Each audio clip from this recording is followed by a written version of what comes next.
favorite shows, shorts, and clips. This is your home for Kansas City sports. 96.5 The Fan, KFNZ FM and AM, HD1 and HD2 Kansas City, an Odyssey sports station. Welcome into The Drive with Carrington Harrison on your home for Chiefs football. Touchdown, Kansas City! And your home for Royals baseball.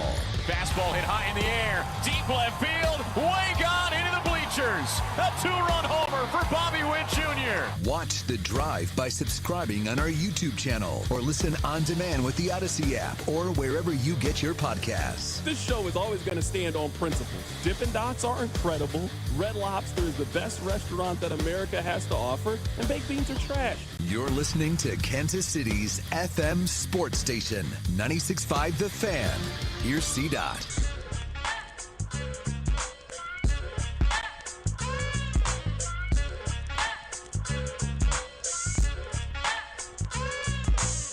Let's do this. Another day, another dollar, another edition of The Drive. You were listening to The Drive on 96.5 The Fan, 96.5thefan.com, and also the Odyssey app. My name is Carrington Harrison. Excited to be here with you on this wonderful Thursday as we get you ready for another week in the National Football League.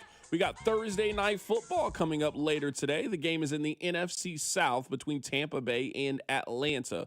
We'll get you ready for Thursday night football. We'll get you ready for a very exciting week in the National Football League. We will figure out who wins the Heisman Trophy this weekend in college football. Notre Dame is still arguing, and now you got commissioners from other conferences basically telling Notre Dame to shut up and quit complaining. Schools are threatening to not schedule Notre Dame in the future. Oh, a lot is happening in sports. We'll also talk about Michigan. The rumor mill is turning right now around their former head coach. We'll get to that. You know it's bad when TMZ has the 911 calls. When TMZ starts to put their might and their weight behind figuring out what went wrong in your situation, and now we got the dispatch 911 calls, my boy, you are cooked out here. We'll talk about that in today's show as well. We got a lot to get into. Again, my name is Carrington Harrison. Happy to be here. Rob Britton is here as well, taking you up until 6 o'clock. You're listening to The Drive on 96.5 The Fan. We're going to start with the Chiefs here momentarily, but I need you guys to do me a couple of favors. Number one, I need you listening to The Drive each day at 2 o'clock. Right here on 96.5 The Fan. Number two, I need you to tell one friend to check out the show. And number three, and most importantly, I need you to remember that the open of the show was brought to you by our friends over at The Other Place. So if you're looking for a place to watch tonight's Thursday night football game, then look no further than our friends over at The Other Place. Go in, stop by, grab yourself a bite to eat, grab yourself something to drink, check out the game, and enjoy The Other Place with 5 locations around Kansas City. So this is what I'm worried about with Kansas City. And maybe this is not something that you are worried about. And I can acknowledge maybe I am getting myself all worked up for nothing. But in some ways, that's kind of what sports talk radio is. I think the Chiefs need to make some changes, some foundational changes. What I am fearful of is that the Chiefs are going to talk themselves into this season wasn't that bad. They were 1 or 2 plays away. They were almost there. And the Chiefs are going to try to run it back with a large portion of this year's team, not really make any massive changes, not really try to switch things up and just trust in their formula and just say that the football gods had it out for them this year. That's what I kind of think. Now, you might be wondering, Carrington, where are you getting this from? Why do you think this? Well, it started with Adam Schefter. Listen to what he said about what he is projecting regarding the Chiefs coaching staff. I think an organization is always going to examine everything after the season. And I think people expect Matt Nagy and Steve Spagnuolo to get head coaching interviews. So I don't think Kansas City is going to be making any big voluntary wholesale changes to its coaching staff. These guys are in demand. They're respected. So I don't see that happening. And we've talked about Andy Reid. Could this be his last year for a long time? And every time that comes up, he seems to sign another extension. I think he enjoys being at the office. And if you have a quarterback like Patrick Mahomes, why would you not want to be there? So that was Adam Schefter on Pat McAfee's show, and he said that he is not anticipating any massive staff changes in Kansas City. The first thing that I have before I move forward, I don't really know what you would have seen from Matt Nagy that would make you bring him in for an interview, and he has done such a bang-up job as the Chiefs offensive coordinator that now you think he can be your NFL team's head coach. That's a little puzzling to me. I mean, I'm looking at the Chiefs offense right now. I'm looking at the decline of Patrick Mahomes. I'm looking at how the rest of their offenses work. I don't really know how you can be the New York Giants, for example, look at Kansas City's offense and then think, man, give me a piece of that. That's just mind-blowing to me that Matt Nagy would be on people's short list to be their head coach when a majority of you guys want Matt Nagy fired as the offensive coordinator. So that part is a little bit confusing to me. I'm all for Spags coming back. I told you guys that I am on the side of Andy Reid coming back. I am on the side of Brett Veach coming back. When you've built up the goodwill that those individuals have built up, you absolutely get to continue and move on. You had a down year, pick yourself back up, dust yourself off, and try again. I am all for that. I don't really know the reasoning and why you would bring Matt Nagy back if you look at the totality of their offense. I would say that one of the problems is that the Chiefs' offense has grown a little bit stale. I think they need a new, different voice. Now, I don't think that Andy's going to go too far away from the camp. Maybe we're talking about Mike Kafka comes in as their offensive coordinator. Maybe you go in another direction with somebody who has Andy Reid ties. I don't think that Andy's hiring a complete stranger in all of this, but I'm looking at some of the staff changes. I'm looking at special teams coordinator. I'm looking at D-line coach. I'm looking at wide receiver coach, running back coach. Like when you have a season the way that the Chiefs are having and you see a lack of development in certain areas, it has to shake you to your core. It has to shake you to your foundation. You have to be thinking about what ways can we change? What ways can we improve? How can we stay ahead of our competition? So Adam Schefter is saying that he is not expecting some massive staff changes. All right, well, they're not changing a whole lot of things on the sideline. What changes could we potentially see on the field? I want to play two cuts from you guys. This first cut is Nate Taylor. He was asked on the morning show if he could see the Chiefs trading Trent McDuffie. Here's what he said. Trent McDuffie is a two-time All-Pro player. He is not the problem. I would suggest, hey, Trent needs to be someone that you can be flexible with moving outside and in the nickel spot so that, again, Tamari Connor never has to do these sort of things. And we now realize Noah Williams does have the physical traits and the makeup, I believe, and the talent, honestly, to play on the outside. So who knows what happens with Jalen Watson. He is also a free agent as well. I know that gets a little bit tricky because you do have the fifth-year option with Trent McDuffie. If you do want to trade him, that is something you could, sort of suggest to the other team that it's acquiring. Like, hey, he's still on a fifth-year rookie deal. Mm-hmm. You still have some wiggle room to negotiate and manage whatever that contract is going to be in terms of an extension. Now, I've reported this before. I don't think this has really changed since the beginning of the season, but, Trent McDuffie knows what Sauce Gardner makes. Mm-hmm. Just think about that, guys. Right. However you structure it, that'll be the question. Again, it's kind of like the Trey Smith situation where, is it a 4-year deal? Is it a 5-year deal? All these things come into factor, but, Trent McDuffie's not the problem. He's really good within Steve Spagnuolo's system, and he's been very productive for 4 years now. I was looking at the Chiefs roster earlier today, and more specifically, I was looking at the Chiefs roster from their game earlier in the year against the Las Vegas Raiders. That was a game that everybody was super excited for. That was the first game in which the Chiefs were the ideal depth chart. You remember, Rashee Rice was suspended for the early portion of the season. Xavier Worthy was injured for a little bit of the first part of the season, and there was a lot of hype and a lot of anticipation on having your full complement of weapons. Now, we'll get to the defensive side and more specifically about Trent McDuffie here coming up in a bit, but we have talked a lot about wanting changes with the Chiefs roster. Man, if you go back to that game, and it wasn't like that game was that long ago. We're talking about that game was less than 2 months ago. This game was on October 19th. So it wasn't that long ago that, man, hope and optimism for this offense was through the roof. A large majority of this offense is coming back next year. I mean, quarterback, Patrick Mahomes, Isaiah Pacheco, they're two wide receivers to start the game, Xavier Worthy, Rashee Rice. I'll play for you what Nate had to say when he was asked if he could see the Chiefs trading Rashee Rice. Noah Gray, Travis Kelce, the offensive line, Jalen Moore, Jawan Taylor, Kingsley Suamataia, Trey Smith, Creed Humphrey. Man, for the most part, we kind of know the Chiefs already, I would say, for next year. Now, I don't think that Isaiah Pacheco is coming back next year. I think the Chiefs are going to move on, and I think the Chiefs are either going to draft a running back or spend a little bit of money in free agency. I think the Chiefs are going to acknowledge where they went wrong this season. But Worthy's going to be back next year. Let's presume that Rashee Rice is going to be back. I think it's a 70, 80, 90% chance that he's back for next year's team. Noah Gray is going to be back on next year's team. We'll see what happens with Travis Kelce. His contract is expired. I certainly could see him retire. But, I mean, you're losing an all-pro level tight end potentially next season. So what does that mean for your offense? When it comes to the offensive line, from the one I just read, I mean, 80% of that offensive line is going to be your offensive line for next season. So we're talking a lot about changes and needing things to switch up. I'm sitting here and I'm listening to what these people are saying, and I'm wondering, what changes are we expecting to see?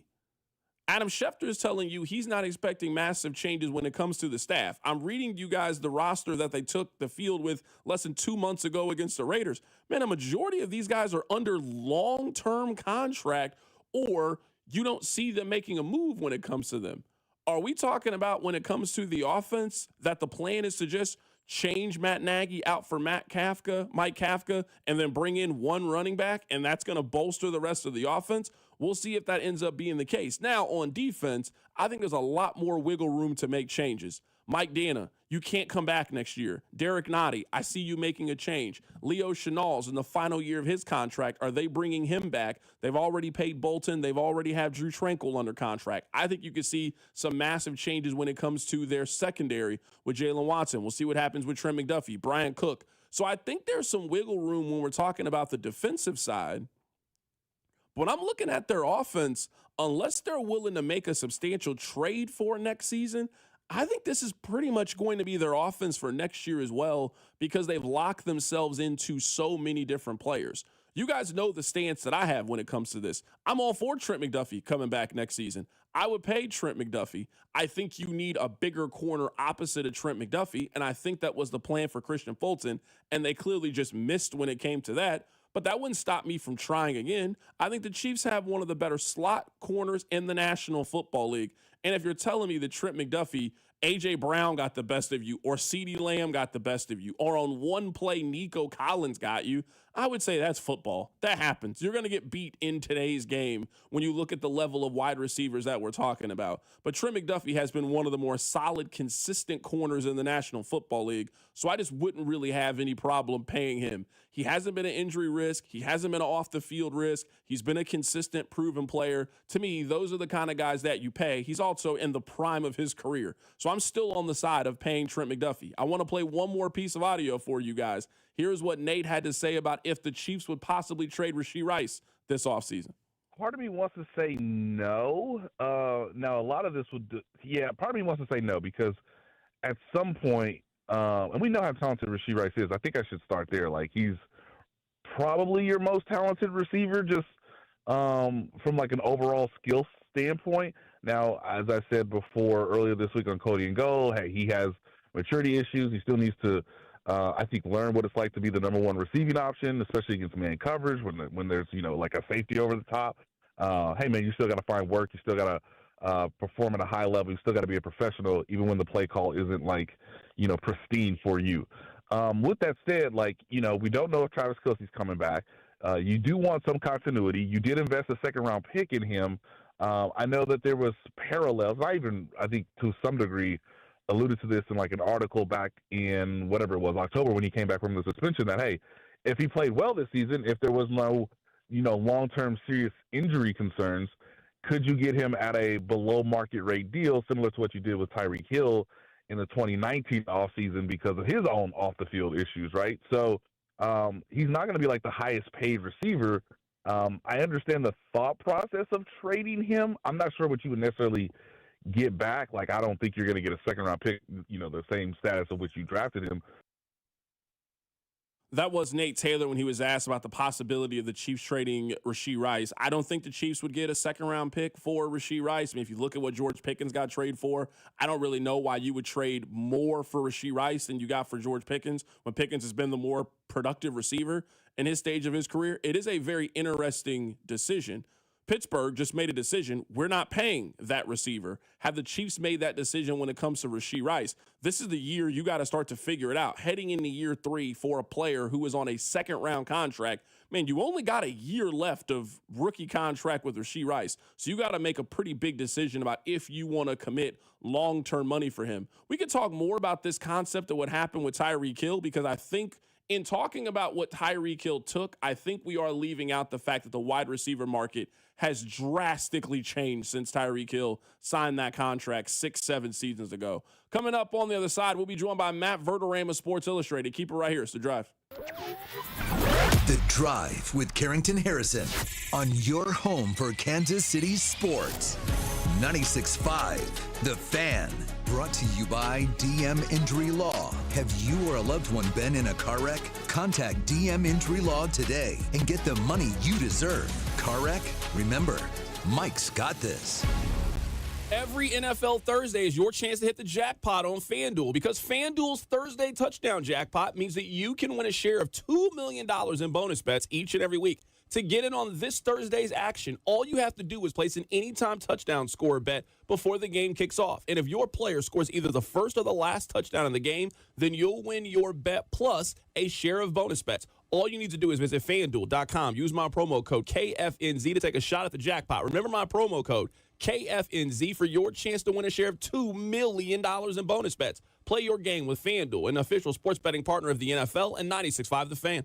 21 and present in Kansas. Opt in. Must apply profit Pitocin on select market. Prize pool to be split equally among all eligible participants who made the correct first or last touchdown pick. Bonus issued is non-withdrawable bonus bets, which expire 21 days after receipt. Restrictions apply. See terms at sportsbook.fanduel.com. FanDuel is offering online sports wagering in Kansas under agreement with Kansas Star Casino, LLC. Gambling problem? Can help with your best bet. Call 1-800-522-4700. Visit KSGamblingHelp.com. Need to sell your house in Kansas City but not sure where to start? Selling a home can feel overwhelming, especially if you're facing foreclosure, a divorce, an inherited property you don't want, or just need to move quickly. But you don't have to figure it out alone. Rex Buys KC is here to help. As a local home buyer, I understand the Kansas City market inside and out. My family and I live right here, so I know the neighborhoods, the trends, and the challenges homeowners face. That's why I take a consultative approach, helping you explore your options and find the best path forward. We buy houses in any condition, no need for repairs, no agent commissions, and no hidden fees. You'll receive a fair cash offer with a closing timeline that works for you. Whether that's in as little as 7 days or at your own pace, just a simple, hassle-free process designed around your needs. If you're ready to talk through your options, call me today at 816-330-6000 or visit rexbuyskc.com. Let's find the right solution for you. Rex Buys KC. Local, fair, and focused on you. We're on a mission to get everyone high-quality health insurance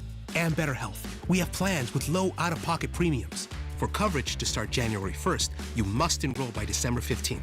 Go to ambetterhealth.com/enroll for your free, no-obligation quote. That's ambetterhealth.com/enroll. Ambetter Health, on a mission for better. Ambetter Health is the brand name for health insurance products underwritten by subsidiaries of Centene Corporation. Go to ambetterhealth.com to see offerings in your state. This is a solicitation for insurance. You've got a big day, so you use Unstoppable Scent Boosters to give your laundry non-stop freshness. So no matter how long the day goes, you can't stop this power, this walk, this pose, this strut, this look, this talk. Your clothes will be so fresh you can confidently strut into that end of the day meeting like a boss, boss, boss, boss, boss, boss, bosses. Let's talk business in my office. Add new Unstoppables beads to your wash for 24-hour non-stop freshness so you can smell unstoppable. This is the story of the one. As the purchasing manager at a manufacturing plant, she knows the only thing more important than having the right safety gear is having it there when you need it. That's why she partners with Grainger for auto reordering, so her team members can count on her to have cut-resistant gloves on hand, and each shift can run safely and efficiently. Call 1-800-GRAINGER, click Grainger.com, or just stop by. Grainger, for the ones who get it done. Hi, I'm Nancy Cartwright. You may know me better as the voice of Bart Simpson. On Simpsons Declassified, we're diving into the mysteries that keep the Simpsons forever young. Have you ever wondered how the Simpsons regularly predicts future events? Who better to ask than the show's creators, performers, and writers, the celebrity guests? Be sure to follow and listen to Simpsons Declassified wherever you get your podcasts. You're listening to 96.5 The Fan from the DM Injury Law Studios. Mike's got this. Hey, it's George Karlaftis from the Kansas City Chiefs. Welcome to The Drive with CDOT on your home for Chiefs football. 96.5 The Fan. Let's head to the phone lines right now to be joined by Matt Verderam of Sports Illustrated. Certainly a lot of things to talk to him about as we have a very busy week in the National Football League. Matt, how you doing today, my man? Doing well. How are you? Doing fantastic, man. Let's just start with this. How many times have you streamed All I Want for Christmas Is You? It is the #1 song in the country. I've actually listened to a lot of Christmas music, and I have heard it a handful of times, but not a ton. You know, most of the screaming in my house is done by my two kids. They make sure the volume stays nice and loud. It's kind of funny to me, like that's not really a song that I stream, but I feel like I'll hear it 10 to 15 times over the holiday season anyway, that like I don't need to listen to it in my own time because I hear it enough out. Yeah, it'll happen. It's well, you know what? Christmas music is one of the few things, like I get sick of hearing the same song after a few times. Like I'm pretty quick to move on, but Christmas music, they could play it in August and I'm on board. So a lot of stuff to get to. We'll get to the Chiefs here coming up in a little bit, but they are not even close to the biggest story this week in the National Football League. Let's go to a pretty important matchup in the AFC between the Bills and the Patriots. My stance on the Bills is very, very simple. If I had told a Bills fan there is a chance that Joe Burrow, Patrick Mahomes, and Lamar Jackson would all not be in the postseason, a Bills fan would have sold their soul to be in that position and to have a chance to go to the Super Bowl. There's only one team to me heading into this playoffs that is Super Bowl or bust. It has to be Buffalo. If they can't cash this ticket and they can't play in the Super Bowl in San Francisco, they will regret it for the rest of their lives. I agree. I would say, look, I do think the Rams are kind of Super Bowl or bust too, just because of Stafford's age. And then, you know, they're trending toward the top seed. Whether or not they get it, we'll see. But I agree. Look, let's put it this way. Nobody is under even 20% of the pressure that Buffalo's under. Like, they're looking at a conference here that if they can't get to the Super Bowl in this AFC, pack it up. I don't know what to tell you. Like, if you're the Bills, you're probably going to be the 5 seed. You're looking at playing Pittsburgh in the first. Pittsburgh's awful. Pittsburgh is awful. Like, that team, of anybody who's got any shot to make the playoffs, they're the worst team. They're not even the worst team currently in the picture. They're the worst team that even could get in. And then you look at, okay, if you win that game, you're probably playing Denver, New England in the second round. It's just not an easy game on the road, but a game that if you're Buffalo, you feel like, okay, pretty good shot. And then maybe you face the other team in the AFC title. Like, it's about as easy as it gets in the playoffs. It's about as easy a ride as you're ever going to have. And I agree with you. If they don't do it this year, if they lose to, let's just say, Bo Nix in Denver, I don't know how you go into the offseason and say you're just going to run the thing back, right? Like, don't you have to at that point almost act as though you're the Chiefs and the Ravens and say, yeah, we got to make big changes?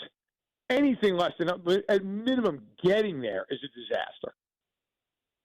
Right now, we're talking to Matt Verderam with Sports Illustrated, going through some of the top stories in the National Football League. Are you surprised that Buffalo's the favorite in this game? I mean, it's a coin flip kind of game. Buffalo was a 1.5-point favorite, but they're also a road favorite in this one. They lost at home to New England earlier this season. New England has been far more complete, and they've been a better team than them. Are you surprised that Buffalo's the road favorite?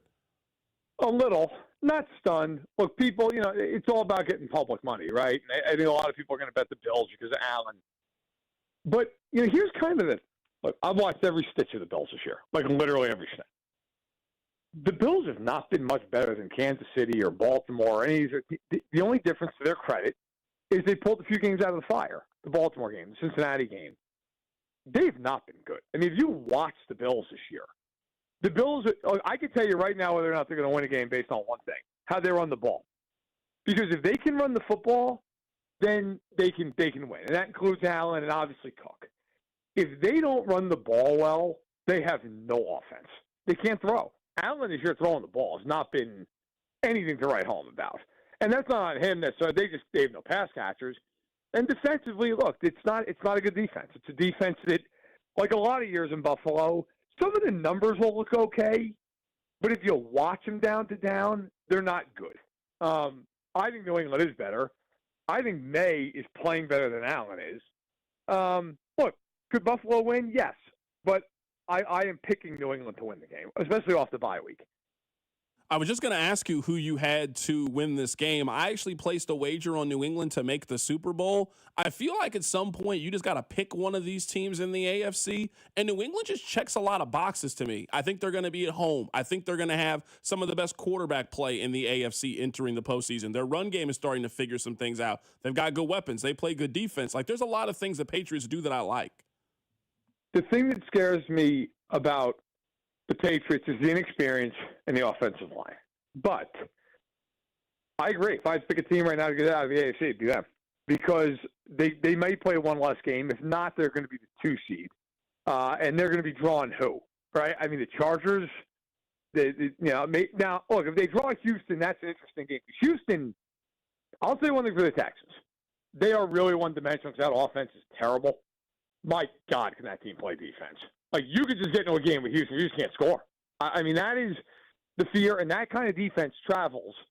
But I like, the one thing about New England I really like, and I think even against the Bills in the playoffs is a major problem for the other team, Vrabel's a really good coach. And when you get into a game against them, like McDaniels is a terrible head coach, he's a very good coordinator, they're going to outcoach everybody that they face in the AFC Plus. I mean, maybe you say Denver with Peyton and Vance Joseph, okay. But that's it. And Denver has Bo Nix compared to Drake May. So, I think the huge advantage that New England's going to have is Vrabel is not inexperienced. He won 1 million rings as a player. He's been there as a coach. He, to me, gives them an advantage that other AFC teams don't have. Let's talk about one of the other key games in the AFC, an AFC and NFC team. The Packers go on the road to play the Broncos. I mean, this is a massive game for the Broncos at home. The Broncos have another one of those statement kind of games to show the rest of the league, hey, you guys should take us seriously. The Packers, they're a small favorite in this one. And the Packers are so difficult to figure out because every time you start to kind of get on board with them being one of those Super Bowl kind of teams, they'll lose to Cleveland or they'll lose to Carolina. I like Green Bay. I liked them at the very beginning of the season. I do think Green Bay goes on the road and wins this game, but I'm hesitant of buying into the Packers. They've let me down a couple of times so far this year. Yeah, I hear you. I'm going to pick them as well. The one thing I'll say about Green Bay is when you've got a pass rush like they do, that carries a lot of water. It really does. It covers a lot of sins. I think Love is a good quarterback. At times, very good, but ultimately, somewhere in between, probably that good to very good area. Offensively, they don't have that one guy that you just say, look, 3rd and 8, we can get him open. That does scare me with them, but they've got so many guys they can throw the ball to. Whether it's Dobbs or it's Watson or it's Dontavian Wicks or obviously before he got hurt, Tucker Kraft, who kind of was the guy, or Jaden Reed, who's now back in the collarbone, or Matthew Golden, their first-round pick, who's not been great this year, but I think has talent. That's one thing where they have a lot of guys they can beat you with. Obviously, Jacobs running the football. So, look, I think the Packers, how far do they go? I think depends on if they're at home. Like if you're telling me that they're playing the Rams at Lambeau, I like their odds. That is the weather up there is just brutal. It is very hard to deal with. If they're getting some dome team up there, they're getting Tampa. I think they're going to win. Philly, I think Philadelphia right now is a tire fire. But if they're at home, I think they have a good shot. And I do like them in this game. I think this defense against Denver's offense is a bit of a mismatch, in my opinion. I know that we technically can't do this, but I really wanted Colts and Seahawks flex the Sunday Night Football because I want to watch Phillip Rivers play quarterback uninterrupted this weekend. It's going to be unbelievable. I can't even imagine. He's 44, as has been well publicized now, a grandfather. I'm 37, and when I get out of bed in the morning, it takes 5 minutes to feel like a person. I am not an NFL player. Never was. Never even close. I can't imagine getting rocked by some yoked-up 24-year-old edge rusher and just popping up and having that happen 12 times. Look, I got to be honest. I think it's a funny story. It's kind of cool. I think this is going to be a disaster. But I'm very much here for it. It's a hell of a lot more entertaining than watching Riley Leonard go out there and throw for 88 yards. I mean, if there's anybody that could do it, that could just go out there and surprise you at least in 1 week and just go out there and just do it off muscle memory. You know, kind of like in basketball, you got that old man game where you can just post people up and you just got to move that nobody could guard. I'm not saying that Rivers is going to blow anybody's world away. I'm just saying is if there's somebody that could go out there and throw for 210 yards, 1 touchdown, and 2 interceptions and hasn't played football all year, Phillip Rivers just seems like one of those kind of guys. He might be, man, but I gotta say, he hasn't played in like 5 years. I don't know. And the last year he played, he couldn't throw the ball. Like, he had no zip on the ball. I remember watching him that year and just thinking, like, oh my God, his arm's just gone. That's 5 years later, and they're just pulling this guy off the couch. Like, look, if you're the Colts, you got to run the ball like crazy and hope he can make a throw here. But honestly, look, they're done. They're not. I mean, they're lucky if they win a game. Their schedule's hard. He's not going to be good. And they're going to – I mean, their schedule, Seattle and the Niners next 2 weeks, they're not winning those games. So they're done. I mean, for a team that was, 7-1 at one point, is just an unbelievable fall from grace. And you know, a really tough one to swallow when you just trade away your 2 first-round picks. Right now, we're talking to Matt Verderame of Sports Illustrated. All right, Matt, let's transition to the Kansas City Chiefs. I am starting to get over it a little bit. The Chiefs going forward on 4th and 1 from their own 31-yard line is still one of the more mind-blowing decisions to me of the Andy Reid timeframe. I still don't really understand it. Just especially when your defense is playing the way that they are. The Houston offense had done nothing for basically an hour in real time. I don't know why you would run the risk and give them the ball in field goal range and do anything to potentially spark their offense. I disagreed with it in real time. More and more when I hear their logic and I hear more of the stats, Kareem Hunt wasn't on the field. Like, there isn't a justification to me to go for it on that 4th down call. I mean, it's the 2025 Chiefs. So, of course they went for it and failed miserably. Like, that's just what this team has been. I mean, this team has been one slapstick comedy disaster after the next. I'll actually go a little different on this. In the moment, if I'm being completely honest, there was a pretty big part of me that was like, you know what, this offense stinks so bad, they've got to try to get some juice, try to go for it. If you don't get it, hold them to a field goal, go from there. The problem I had with it was not so much even the decision, although, listen, the decision is certainly a bold choice. It's the play call. Like, I hate to use the word I'm going to use because Andy Reid will forget more about football tonight than I'll ever know in my lifetime. It was dumb. It was a dumb play call. Everything about it was dumb. Like, it was, look, Kareem Hunt used 4th and a yard. Kareem Hunt is converting at a higher rate on 3rd and 4th and 1 than the tush push. And you have him lined up as a tight end on that play. What are you doing? What are you doing? Like, and I don't care. I know, it's been publicized. I knew even in real time. It's the same concept of play that they beat the Bills in the AFC Championship game, where they snuck P. Ryan out behind the line. Fine. I understand that. But in this case, this is your season. Like, this is the whole season. If you don't pick this up, your season's in grave jeopardy. And you didn't even run a back out there. Like, I could understand that play a little more if Kareem Hunt was in the backfield and you said, hey, look, he's a good pass catcher. We're going to run him out there. It was Hollywood Brown. They're going to pay attention to Hollywood Brown coming out of the back. And, like, once they did, that's it. There's no threat of running the ball. You're never going to hand off to Hollywood there. It was a staggering decision to do that. I don't know what the thought process was. I don't know if there was a thought process. And that's kind of been the story of their season. Like, their personnel needs fixing, yes, but their scheme and their decision-making on offense needs a complete overhaul. When you mention the personnel needs some fixing, what are you suggesting? Because I was going through their box score and I was going through their depth chart for the game that they played against the Raiders. And that was the first game back for Rashee Rice.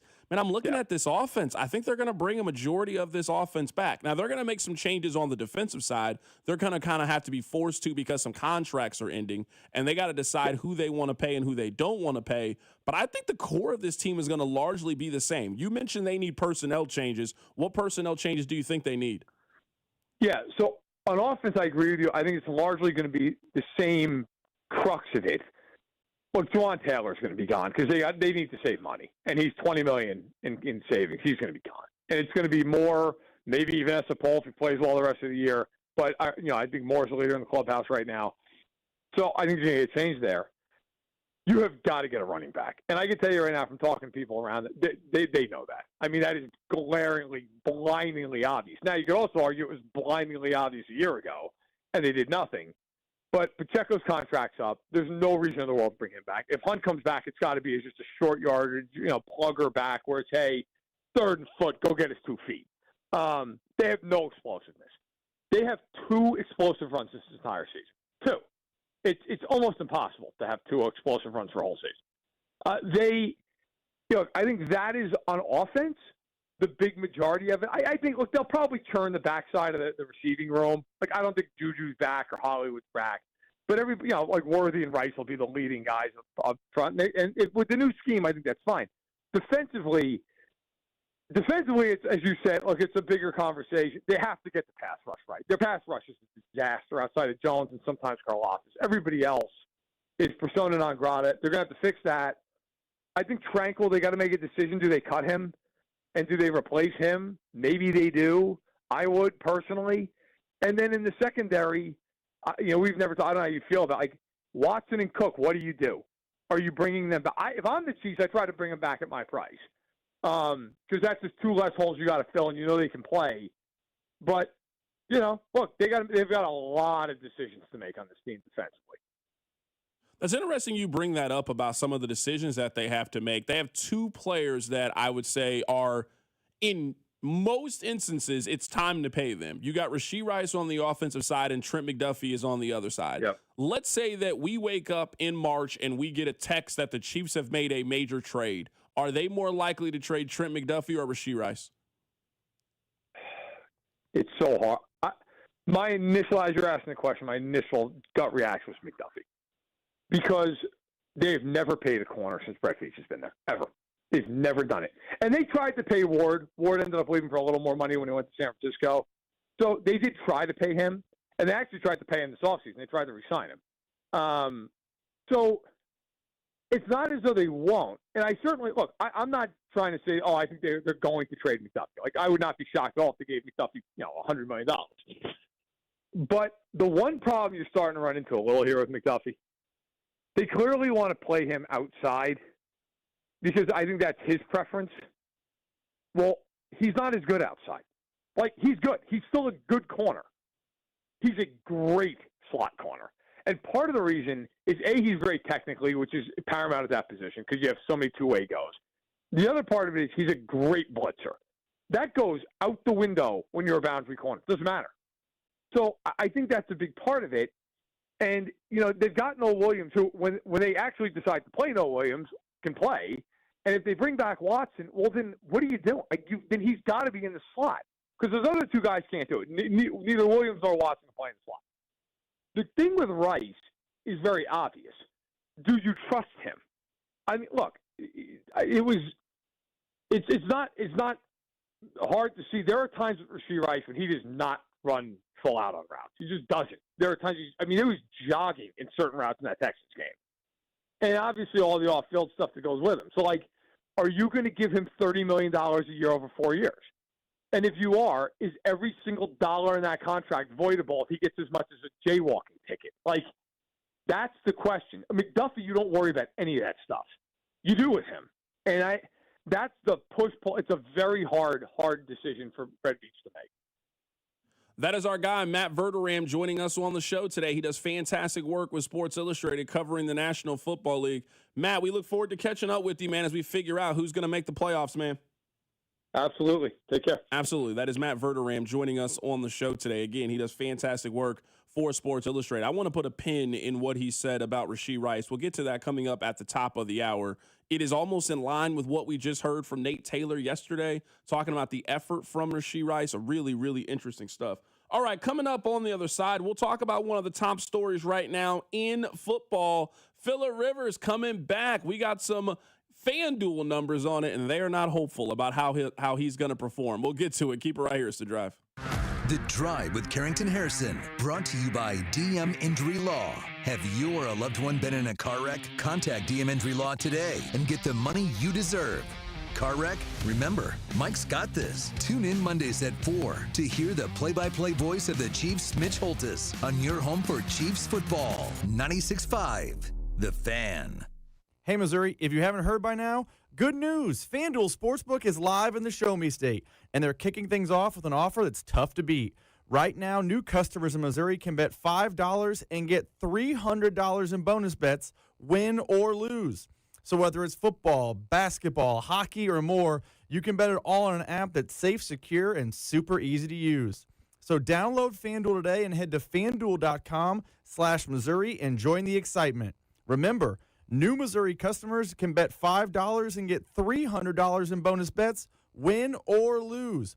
Because Missouri, it's time to play your game of FanDuel. FanDuel is the official sportsbook partner of 96.5 The Fan. 21 and present in Missouri. Gambling problem? Call 1-800-GAMBLER. First online real money wager only. $5 first deposit required. Bonus issued as non-withdrawable bonus bets that expire 7 days after receipt.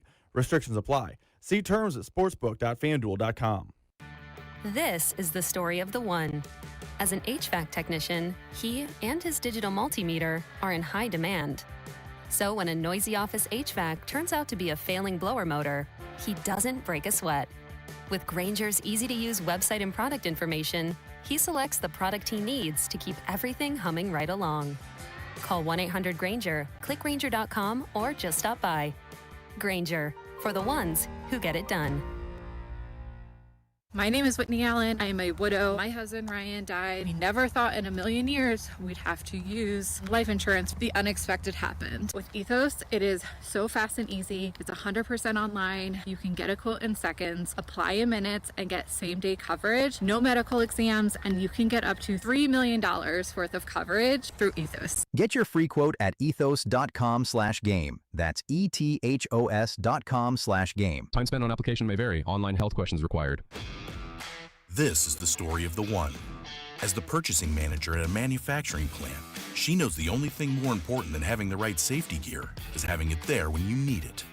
That's why she partners with Grainger for auto reordering, so her team members can count on her to have cut-resistant gloves on hand, and each shift can run safely and efficiently.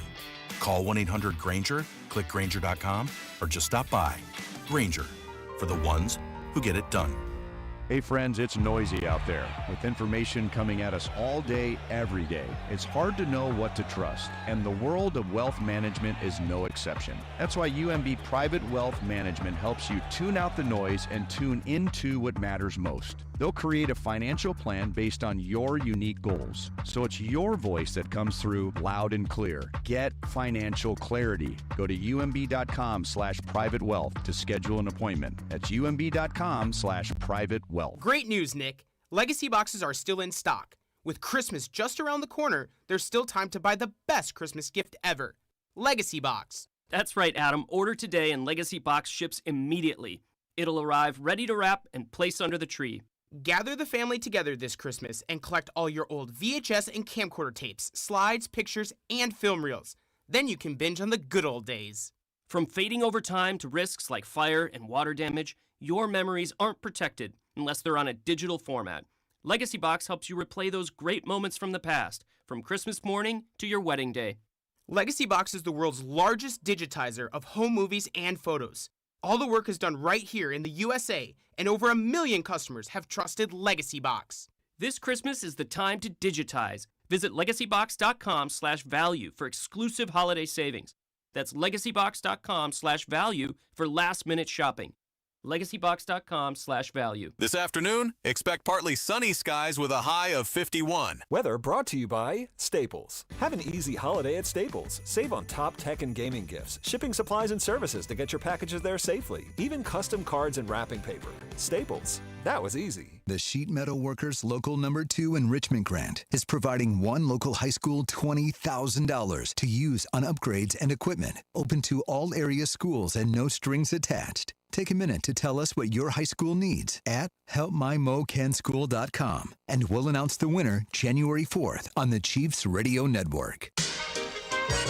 The only place in town to hear the hypothetical button game is on The Drive with Carrington Harrison. I want to go through some of the Phillip Rivers numbers here in just a little bit, but I want to read to you guys a tweet.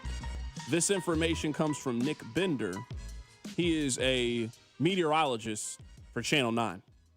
Chiefs fans, be prepared for one of, if not the coldest game of 2025. Wind chills Sunday morning will range from -5 to -15 degrees. I'm going to go ahead and throw a challenge flag there, because I just want to fully understand this. You were telling me that some of you guys are planning on going outside to watch a team that is currently under 500 and has a 15% chance of making the playoffs in -15-degree wind chill conditions. And some of you plan on having an outdoor picnic before said activity, when there is another option, a free option of watching the game at home. That's what some of you guys have planned for Sunday? Okay, all right, got it, makes sense. I'm not here to argue with anybody. This man said wind chills will range from -5 to -15 on Sunday morning. He also goes on to say the temperatures at kickoff are expected to be in the upper teens, only climbing into the lower 20s during the game. He said on Sunday morning he expects the temperature to be 6 degrees outside. Hey, y'all got it, man. That's all I'm going to say is you got it. You got it. Good luck to you. I mean, somebody has to go to the game, right? Somebody has to go. I know Patrick has to go. Andy has to go. There's some people that got to go to the game. Some people got to go to the game. That person will not be me, will not be Rob. Rob, I better not hear you were at this game. I don't want to see a picture on Instagram, Snapchat, TikTok. I don't want to see any of that you were outside cheering for the Chiefs on third down in these kind of conditions. Do you value your fingers? Do you want to keep your toes? Because going outside in this, I don't know if you care about your extremities, and I care about your extremities. I want you to keep them. By the way, you say someone has to go. Looking at ticket prices, not so sure someone's going. Oh, somebody going. This is a bleak StubHub view of the game.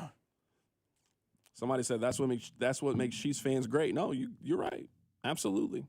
Every year I get a reminder that some of you guys love football more than I love football, because I don't love it enough to be outside in -15-degree wind chill. I don't. Not at all. You know where I'm going to be? In the house is where I'm going to be watching it with chestnuts roasting over an open fire. I will not be out there. I will not be participating in any of the shenanigans that you will be participating in for Sunday's contest against the Los Angeles Chargers. I could get it if it was the playoffs. Playoffs, I could get it. I could understand. But a regular season game for a team that's lost 4 of their last 5, for a team that's under 500, I'm outside watching them freeze. No, I can't do it. Cannot play with them. Cannot win with them. Can't do it. I will not be in attendance for that game. Let me tell you guys what FanDuel has as the Phillip Rivers passing props. Rob, they have the over-under on Phillip Rivers passing yards at 152. 152 for Phillip Rivers, and they have set the over-under on touchdown passes at 0.5, and 0.5, Rob, is getting plus money. If you think Phillip Rivers will throw 1 touchdown pass in the game, it's paying out plus money. I got to bet on Phillip Rivers for the one time. I really do. I got to bet on Phillip Rivers to throw for 200 yards and 1 touchdown just to say that I did. Just to say that I did. I'm looking at it right now. Let me make this real quick. So if you take Phillip Rivers to throw for 200 yards and 1 touchdown, Rob, it's paying 3-1. 3-1 on Phillip Rivers to go out there and still be the old Phillip Rivers? Hey, man, sign me up. I'm chilling. I'm cheering for Phillip Rivers in this game. I want to see him perform. I want to see him play well. I want Phillip Rivers to win AFC Offensive Player of the Week. That's what I really want. And if he throws for 200 yards and 1 touchdown, even if they lose, he should be AFC Offensive Player of the Week. Listen, I'm cheering for it too, but I just want this on the record. 200 yards in Seattle, outdoors for a 44-year-old quarterback feels like a losing bet. I'm with you on touchdowns. Touchdowns, I'll take the over. The Colts are going to score. It might be in garbage time, but the Colts are going to score. All he has to do is throw one. I'm with you on over a half touchdown pass. 200 yards? That's a really good Seahawks defense. I don't know the weather in Seattle. I'm not going to guess it's pleasant. I'm not going to say it's 75 and sunshine. Phil Rivers hasn't played football in 5 years. He's outdoors in Seattle throwing 200 yards.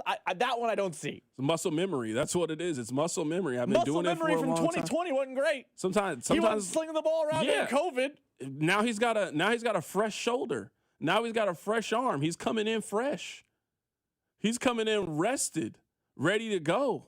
He's got one last 7 innings, 1 hit ball performance left in him, and that's Sunday against Seattle. I wish this was the Sunday night football game. I really do. I hate the fact that I can't give this all of my attention. This should be the Monday night game. That's what it should be. This should be Monday night football, Colts and Seahawks, and we can all come together as an NFL collective and watch Phillip Rivers. I'm disappointed that they didn't do this. I know they couldn't technically, but they should have been able to do it anyway. They're the NFL. Who's going to stop them? This should be the nationally televised game of the week. Who's on the call for Colts and Seahawks? What do you think the announcing crew is for that? I mean, they honestly should have sent Nance and Romo. Like, why are Nance and Romo going to Bills Patriots? Who cares? They should be back for the return of Phillip Rivers. This is CBS or a Fox game? I'm not even sure. So I'm looking up the CBS announcers because I looked this up earlier because I was curious who has the Chiefs game. I was curious who got relegated to Arrowhead this weekend. Someone on the text line says Phillip Rivers was eligible for the Hall of Fame this year. Does this reset that? It will, actually. By the way, this is Andrew Catalon, Charles Davis, and Jason McCourty in Seattle. Absolute disrespectful. By the way, Nance and Romo are not in New England. Disrespectful. Nance and Romo are in Denver. Kansas City gets the home crew, Kevin Harlan and Trent Green. Well, of course. I mean, they don't have to leave home. I could have told you that. They can drive to the game. Someone said, CDOT, look on the bright side. Phillip Rivers never had a running back like Jonathan Taylor or a tight end like Tyler Warren. All right, you're taking the joke too far. He quite literally did have Jonathan Taylor. They took the joke too far, all right? I mean, I was joking, but then you took it to a place that it didn't need to be. You took it to a place that it didn't need to be. Someone on the text line says, CDOT, now with tickets at $40 a piece, I can finally afford to take my kids to their first Chiefs game this Sunday. I'm telling you right now that your kid doesn't want to go to the Chiefs game. If it's going to be 7 degrees outside, just get him some Roblox. That's what you should do. Just get him some Fortnite bucks. I want you to go up to I don't know how old your kid is. Maybe your kid's 7, 8, maybe he's a little older, maybe your kid's 13. And I want you to say, hey, I planned on spending $100 to take you to the Chiefs game, or I'll just give you this and you can go buy the new Call of Duty and Battlefield. And I'm telling you, your kid's gonna look outside and your kid's gonna look at the PlayStation or the Xbox or the Nintendo Switch and say, hey man, just put this on my Nintendo account. Your kid doesn't want to be out there. No, they don't. Nobody wants to be out there. Not at all. Not a single person wants to be out there at minus 15 degrees wind chill to watch this Chiefs team. By the way, that might be child endangerment. Hey, kid, we're going to go sit in the negative 15-degree weather. That's better than sitting in the house and watching the game. Dad, does it mean something to the playoffs? Nope. Nothing's going to change. I'm just out here giving You're going to learn how to I'm boo Matt Nagy today, son. I'm just telling you, your kid wants to play Minecraft. That's what your kid wants to do. He does not want to be out there in that freezing temperature to watch the Chiefs lose 17-16. That doesn't sound like a fun time. It just doesn't sound like a family bonding activity. Not at all. Coming up at the top of the hour, Matt Verderame said something very interesting. Nate Taylor said something very interesting about Rashee Rice. We'll play it for you next. Keep it right here. It's The Drive on 96.5 The Fan. The Drive with Carrington Harrison on your new home for Chiefs football. 96.5 The Fan, brought to you by DM Injury Law. Have you or a loved one been in a car wreck? Contact DM Injury Law today and get the money you deserve. Car wreck? Remember, Mike's got this.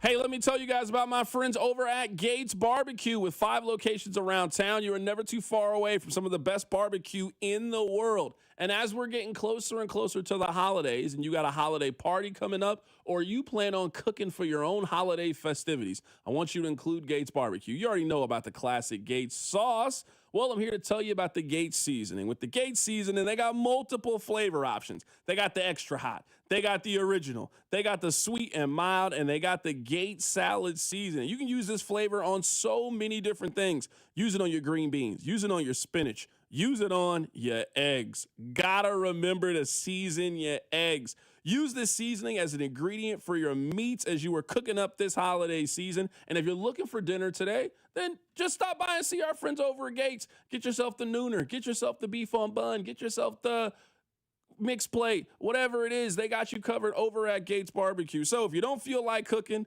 go stop by any one of the area locations. If you plan on cooking for yourself this holiday season, the next time you're at the grocery store, look for Gates Barbecue. If you've been diagnosed with moderate to severe plaque psoriasis, this is what it sounds like to be a million miles away. Imagine being a million miles away.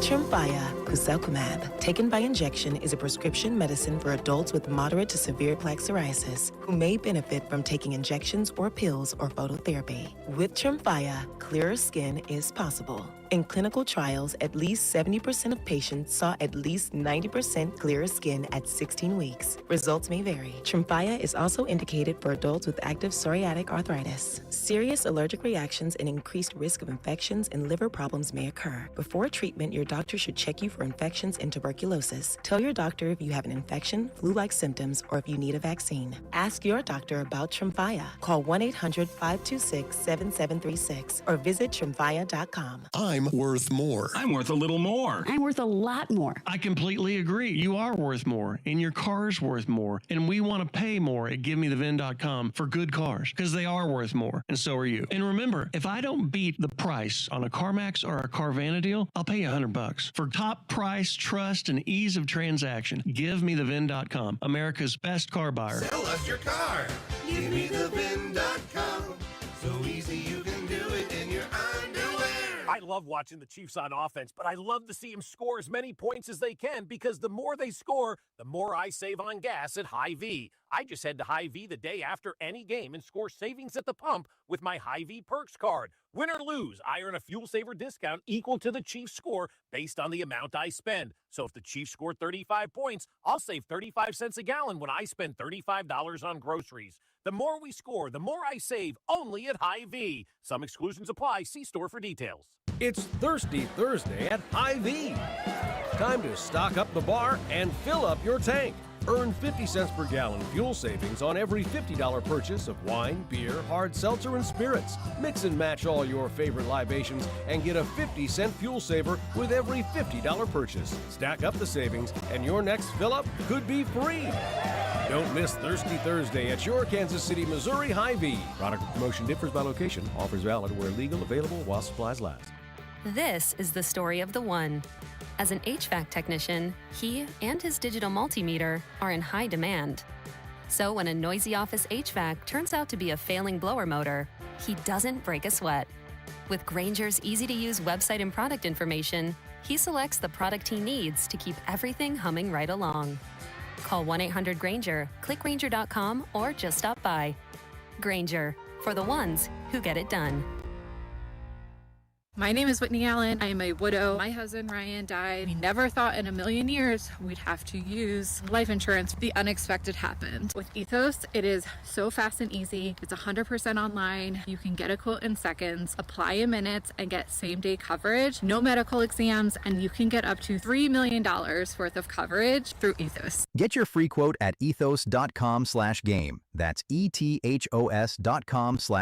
Time spent on application may vary. Online health questions required. Chiefs coverage sponsored by Park & Go. Your holiday travel made easy with all covered airport parking. Heading out of town for the holidays? Make travel easy with Park & Go. Enjoy all covered parking, free shuttles, and luggage help that'll have you feeling merry and bright. Reserve your spot now at bookparkandgo.com. Happy holidays from Park & Go. Be sure to follow us on Instagram at TheFan965 for behind-the-scenes videos like MVP Monday, Chiefs Take Tuesday, and Best Bets. This is your home for Kansas City sports. 96.5 The Fan, KFNZ, FM and AM, HD1 and HD2, Kansas City, an Odyssey sports station. All right, I want to play two pieces of audio for you guys because I think these pieces are really, really interesting. And these are things that if you are the Chiefs, you have to be factoring in. We are not that far from having a conversation on if the Chiefs should pay Rashee Rice. We have enough examples in the National Football League that once you get to the final year of your contract, that's when the negotiation time starts. It doesn't happen when your contract is over. It happens leading into the offseason of it being over. So we are going to have a pretty clear understanding, I believe, in where the Chiefs stand with Rashee Rice. Now, maybe they franchise tag him. That is always a possibility, but that's never what you're trying to do. No, you want to sign a player to a long-term deal. It is usually in your best benefit financially if you want to sign a player to that. So I want to play for you guys two separate pieces of audio and ask what I think is a very, very important question. Let's start with Nate Taylor. He said this on the midday show. Listen to what he said about Rashee Rice. Hey, man, like the offense was kind of all over the place because you weren't around for the first 6 weeks, okay? You came back. They got you in the mix. And then the Buffalo Bills straight up asked you, you ready to beat me in coverage? And then the Denver Broncos asked you the next week, straight up, hey, bro, you ready to beat me in coverage? Okay. Now, any team with any pulse is going to say, hey, man, that's Derek Stingley. You ready to beat me in coverage? It has become apparent that although he can create space, although he does have a good telepathic sense for what Patrick likes, especially when he scrambles, he does not give good effort when it's man-to-man, period. His effort is lacking when the play call is man-to-man or when there's a safety over the top that suggests, hey, man, I exist. You're their number one receiver, right? This is what Justin Jefferson gets. This is what Chase gets. Hey, man, like, you want to be the number one receiver, right? Hey, I'm a safety. I'm over the top. You're going to have to work inside of that, Yeah. Like, can you beat me? It's one-on-one. You want to give good effort? Hey, man, I know the play's not necessarily for you, but, like, how am I giving more effort than you? That word effort came up a bunch there with Nate Taylor. A bunch. We'll get to that. We haven't spent nearly enough time talking about this, and I think everybody is guilty. Man, one of the reasons they're going to miss the postseason is their best offensive player was suspended for the first 6 weeks of the season. Do you think the Chiefs win one of those games if they have Rashee Rice available? I mean, maybe they don't. Do you think they beat the Chargers if they have Rashee Rice available, especially when Xavier Worthy went out in that game? Do you think they beat Philadelphia in that game if Rashee Rice isn't suspended? Like, that is some of the reason they dug themselves in a hole early is because, well, you didn't have your number one and number two wide receiver. Your number two wide receiver went out on a fluky injury. Man, your number one wide receiver was out because of his own poor decision-making. Those games mattered. Those games count. That is one of the reasons. It's not number one. It's not the number one reason why the Chiefs aren't making the playoffs. But not having Rashee Rice because of his own decision making is absolutely one of the reasons why the Chiefs are going to miss the postseason. So you weren't there when we needed you, and your effort is now being questioned. And that's just one person when it came to Nate Taylor. I want to play for you what Matt Verderame had to say. These are two independent people that work for two different places, and they are seeing the exact same thing on film with Rashee Rice. The thing with Rice is very obvious. Do you trust him? I mean, look, it's not hard to see. There are times with Rashee Rice when he does not run full out on routes. He just doesn't. There are times it was jogging in certain routes in that Texas game. And obviously all the off-field stuff that goes with him. So, are you going to give him $30 million a year over 4 years? And if you are, is every single dollar in that contract voidable if he gets as much as a jaywalking ticket? That's the question. McDuffie, you don't worry about any of that stuff. You do with him. And that's the push-pull. It's a very hard decision for Fred Veach to make. That was Matt Verderame joining us on the show earlier today. I don't think we're discussing a talent issue with Rashee Rice. I don't think we're dealing with a talent issue. He's a very good receiver in the National Football League. There are kind of three boxes for me for Rashee Rice. If we're talking about the amount of money that people are talking about, we're not talking about you signing Rashee Rice to a 2-year, $20 million deal, or if it doesn't work out, what does it matter? We're talking about Rashee Rice is at a minimum, I think, asking for $25 million a year. At a minimum, I think, asking for $50 to $60 million guaranteed. We're talking about significant money. He has had a knee injury. Now, we were talking about this yesterday, and I realized something. It's almost like you guys think it's less of a knee injury because of how it happened. Because it happened from Patrick Mahomes, it's less of a knee injury than if a defensive player hit him. Man, you blew out your ACL. I don't care if you broke your pinky toe because you stubbed it on your nightstand or you did it playing basketball. You broke your pinky toe. It hurts. So he had a significant knee injury. Agreed. Friendly fire, fluke injury. You still had a year you were off, recovery, all of those things. And how does your body respond to you being out? So injury box. Not 100% healthy. Man, the effort box is a big deal when we're talking about money. That's what we're talking about. And I think you see this example all the time. Man, if that's the kind of effort you give when you're trying to get the bag, what kind of effort do you get when you already have it? When you already have it. When you already got the $60 million guaranteed and it's already in the bank, if people are saying you don't try hard and work hard on your rookie deal, what does that look like when you've paid and empowered that player? I don't think the Rashee Rice contract extension is as straightforward as people are making it. There's no question he can play. He is a legitimate number 2 receiver in the league. Borderline high 2, low 1, wherever you want to put it. He is very good. But the fact that two people from two different platforms are telling you the same thing, hey, on these man coverages, he just doesn't try. He just doesn't try. That's not a good characteristic if the expectation is that's supposed to be your leader for next season. If Kelsey's gone, man, the offense goes through this individual. And if Nate Taylor is seeing that and Matt Verderame is seeing that, trust me, defensive coordinators are seeing it too. Hey, you can get this guy out of the game. You get physical with him. The play's not designed for him. He doesn't go. And they kind of need him to be that way. I thought that was very telling what we heard earlier today from Verderame. And when you couple that with what Nate Taylor had to say yesterday about the effort that he sees from Rashee Rice. This creates a big problem for the Chiefs because no disrespect to Nate Taylor or Matt Verderame, if they are seeing it and they're tape watching and they're watching tape to write articles, that's no disrespect, that's their job. If they're seeing it, the Chiefs are seeing it, and I'm betting other teams around the league are seeing it. I don't think Nate and Matt stumbled onto something with his effort that no one else in the league has seen. So now, if his effort's in question, it's a problem for both you and potential trade value because people in the text line are saying if he's not giving good effort, trade him. If he's not giving good effort for the Chiefs with Patrick Mahomes and Andy Reid, and I know the season's gone bad, but all the infrastructure designed to make you succeed, if you ain't giving good effort there in a season on the line game, if I'm the Jets, if I'm the Colts, if I'm the Seahawks, pick a random team, am I giving up a premium asset for a guy that I question his effort? If the Chiefs aren't paying this guy because they're questioning his effort, why am I giving up a massive haul to get this guy? Like, now the Chiefs are kind of stuck between a rock and a hard place because he's got 1 year left. If his effort's in doubt or you don't think he gives maximum effort, you can't really give him $50 million. You can't give $50 million to a guy you don't think is going to try.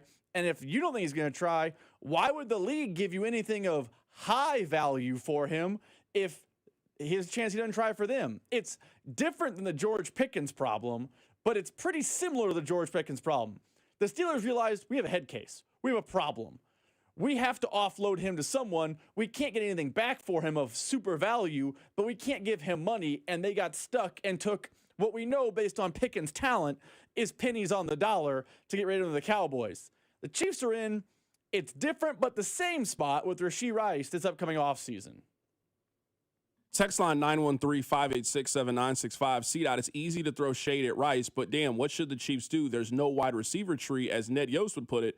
I would argue that if you were going to lose a player of good stature, and he's a good player, I'm not trying to paint like he's not a good player, the easiest position to replace right now in the NFL is wide receiver. It's the easiest position in the league to replace. And I would say there is a wide receiver tree. This offseason, Devontae Adams was available in free agency. You could have got Devontae Adams if you wanted to this offseason. Every offseason, there's a wide receiver that gets traded that didn't work in their previous place. You could have got George Pickens this year if you really wanted to. I mean, this offseason, you could have got Emeka Egbuka. He was the 19th overall pick. He was available. Last year, you could have got Brian Thomas from the Jaguars was available for a first-round pick. If there is a position group that you can DK Metcalf was available last year. There are impact wide receivers available every single offseason now. There's just so many of them.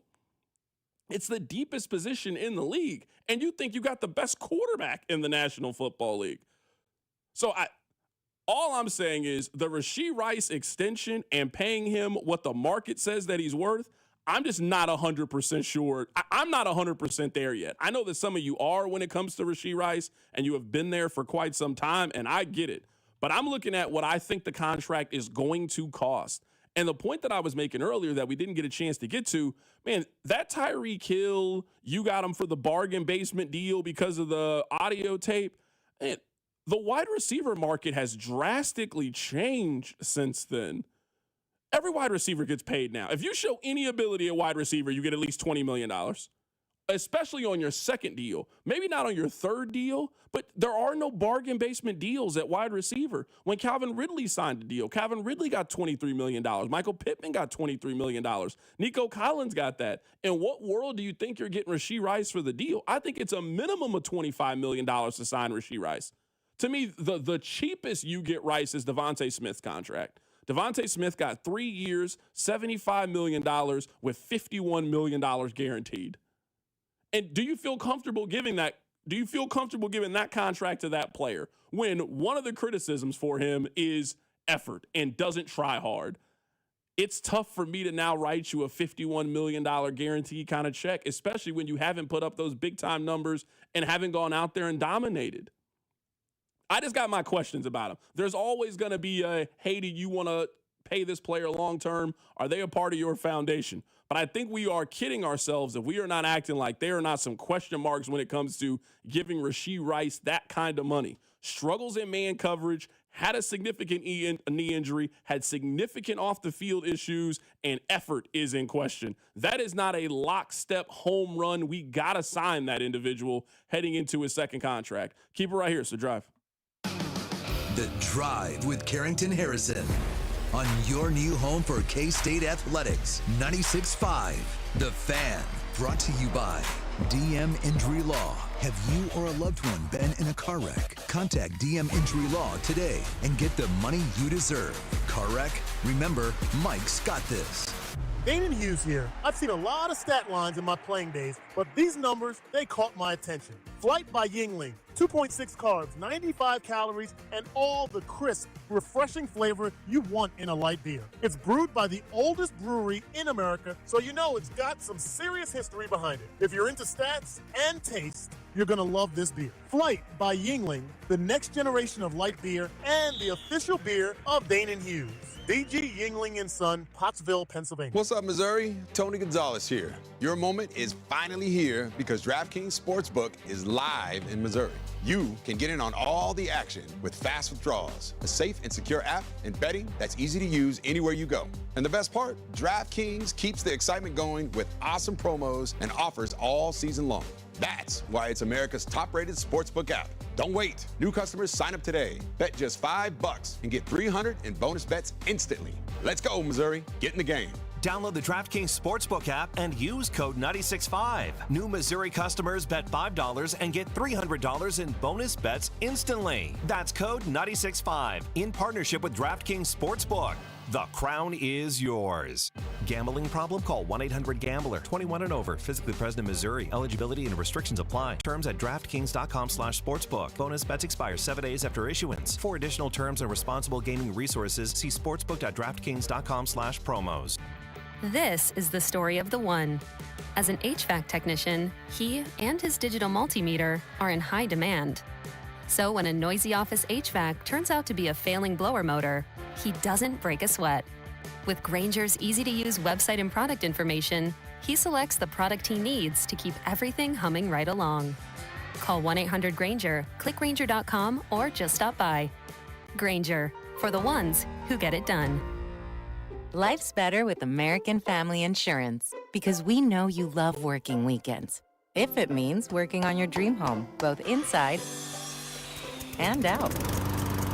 And we're here to help protect those dreams so you can enjoy peace of mind. Save up to 40% when you bundle home and auto. American Family Insurance.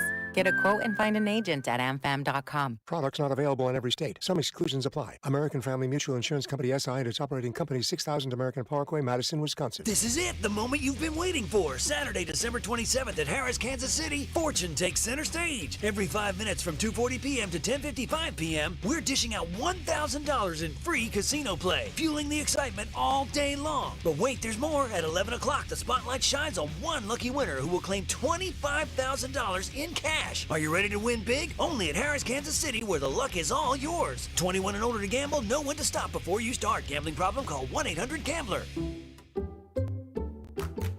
You like saving money, right? We all do. That's why Allstate just lowered the price of car insurance. Not, but wait, there's a catch. Lower. Actually lower. So if you're shopping around or just want to see how much you could save, check Allstate first for a new lower auto rate that could save you hundreds. You're in good hands with Allstate. Not available in every state. Only applicable for new auto insurance business. Rates will vary by several factors, including how you purchase the policy. Potential savings vary. Allstate North American Insurance Company and Affiliates, Northbrook, Illinois. I can't believe how spotless my floors look after using the Swiffer Power Mop. No more dragging around a heavy mop and messy bucket. Now I get the same deep clean without all the work. Thanks to the powerful solution and scrubbing pad of the Swiffer Power Mop, dirt and grime don't stand a chance, and I don't break a sweat. Mic drop. Mop drop. Swiffer Power Mop. Swiffer Power Mop. A smarter way to mop. Try it or your money back. 2 hours ago, Kyle arrived at the bar. Hey, what's everyone drinking? 30 minutes ago, Kyle got his friends another round of drinks. Cheers! 5 minutes ago, Kyle decided to drive home drunk. A minute ago, a law enforcement officer pulled up behind Kyle. Sir, have you been drinking tonight? A chain of events that began 2 hours ago is about to change Kyle's whole world. Drive sober or get pulled over. Paid for by NHTSA. This is the story of the one. As the purchasing manager at a manufacturing plant, she knows the only thing more important than having the right safety gear is having it there when you need it. That's why she partners with Grainger for auto reordering, so her team members can count on her to have cut-resistant gloves on hand, and each shift can run safely and efficiently. Call 1-800-GRAINGER, click Grainger.com, or just stop by. Grainger, for the ones who get it done. Shawnee Mission Ford, on a mission to do more. Visit our inventory at ShawneeMissionFord.com. At Shawnee Mission Ford, you get it all. Pricing on a great selection of new Fords, plus a lifetime powertrain warranty, along with the 1-year Select Plus protection. From America, for America. Shawnee Mission Ford, on a mission to do more. Here's traffic, brought to you by DM Injury Law. Have you or a loved one been in a car wreck? Contact DM Injury Law today and get the money you deserve. Car wreck? Remember, Mike's got this. Good afternoon. Crash in Blue Springs, 70 eastbound as you approach 7 Highway. Scoot to the right through here. Olathe, that's a stall, but I do see red. Backups, 35 northbound past 119th. Scoot to the left. I'm Val with traffic on 96.5 The Fan. You're listening to 96.5 The Fan from the DM Injury Law Studios. Mike's got this. Follow the station on Instagram at TheFan965 for giveaways and behind-the-scenes content.